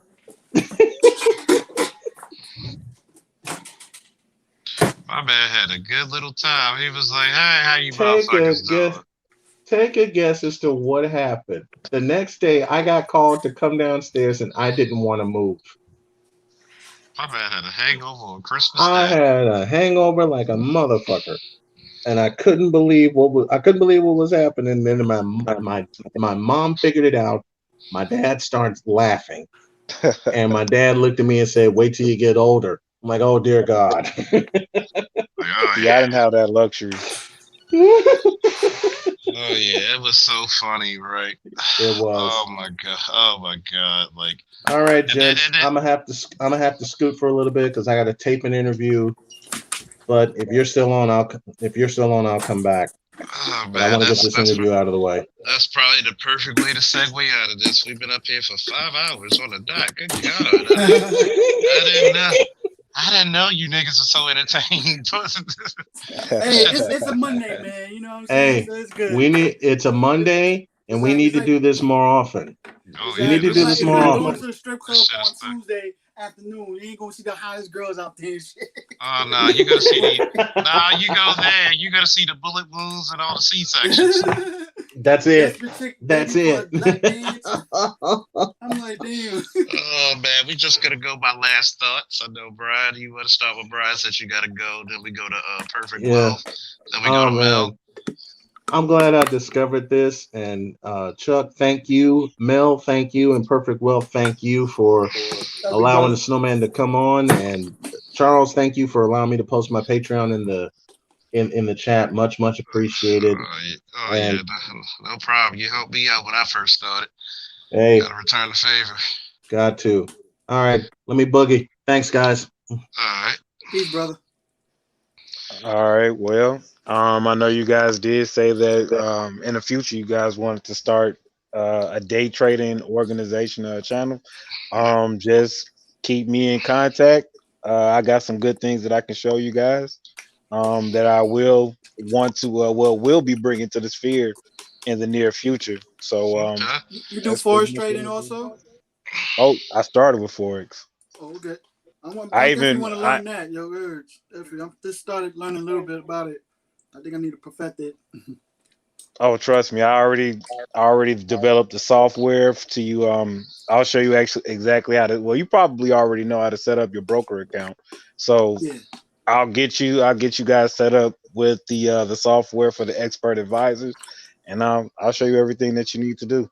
Okay. When you guys are ready, like I'll be around. Nice. All right. Definitely. Last but not least, Mel. Definitely, man. I enjoyed this, this time together and everything, man. Good entertainment, good, fucking learning from each other. That's what I like to hear, man. You know what I'm saying? Get different perspectives and stuff. We need more of that. And we need to continue our spaces to keep talking and everything, speaking our truth and everything. Be unapologetic. That's what we need to do more and more and stuff like that. This is our time now.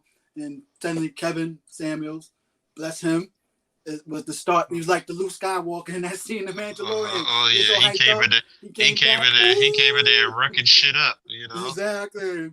Yeah, it was like the light that we needed and stuff, man. You know what I'm saying? So it was like, now women gotta realize we here to stay. We gonna speak our truth. And, we gotta accept it. Just we had to accept theirs. Mm-hmm. So, I mean, it's kind of hard to come after that one, but this is gonna be an epic one. Mm-hmm. And I'm starting to see some women realize, you know what? We can't do this the same way all the time and stuff like that, man. We gotta do our part and everything too. I give credit to those women that run the change. Like I said, gender wars, it's kind of is over, like and everything. But we can't keep it up for so long. I do believe in the unity of families. That's what makes the human race strong the way it is, family unit, especially in our community and stuff. It's compulsory. It's necessary. Mm-hmm. See, my last word is gonna be this. Whew. For that young lady to say feminism is positive shows how blindly people are covered by the veil. The veil of disinformation, the veil of misinformation, and the veil of lies. Ladies, feminism has robbed you of your superpowers. I'm here to give them back to you. I'm here not to chastise you, but I'm here to save you. and so are the fellas who also join me on these panels, and so are these content creators. We do not enjoy the fact that we're failing as a community. For instance, we want our community to be successful because we have vested interest in this, ourselves, our women, and our children. We ought to be proud of guys like Kevin Samuels, hallowed be thy name, standing up for black men. An Angry Man standing up for black men. A Cerulean Gray standing up for black men. A BGS standing up for black men. An Artisan standing up for black men. An O'Shea Duke Jackson standing up for black men. And I guess you could throw my black ass in a Charles Faulkner Jr. standing up for black men. See, Dennis Sterling also. Oh yes, Definitely. standing up for black men. Mm-hmm. See, a Dr. Neal, a Dr. T.S.R. Johnson, ooh, a Green Gorilla standing up for black men. See, a Tommy Curry standing up for black men. See, black men's greatness is not key to black women's failure. Black men's greatness is included with black women's success. Okay? We should get into the mode that there's no me without you and there's no you without me.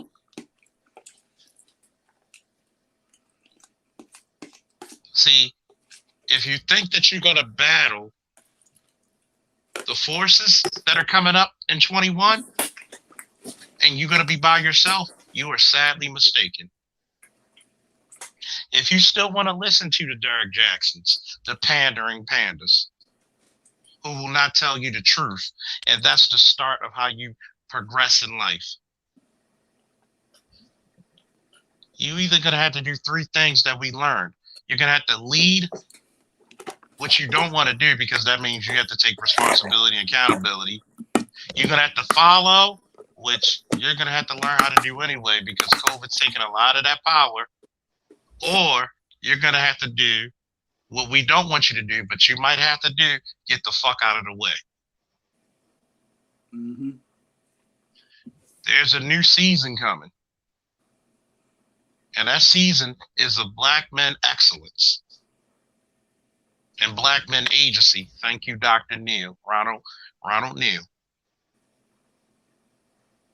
See, black men are not going to be shamed into towing the line. They're not going to be shamed into being the good party Negro. Black men are taking their value and they're checking it twice, like old Saint Nick, okay? And they're not ashamed to say, you know what? I deserve better. So this is what you need to do, ladies. Be the better that black man deserves. Woo! And we're out.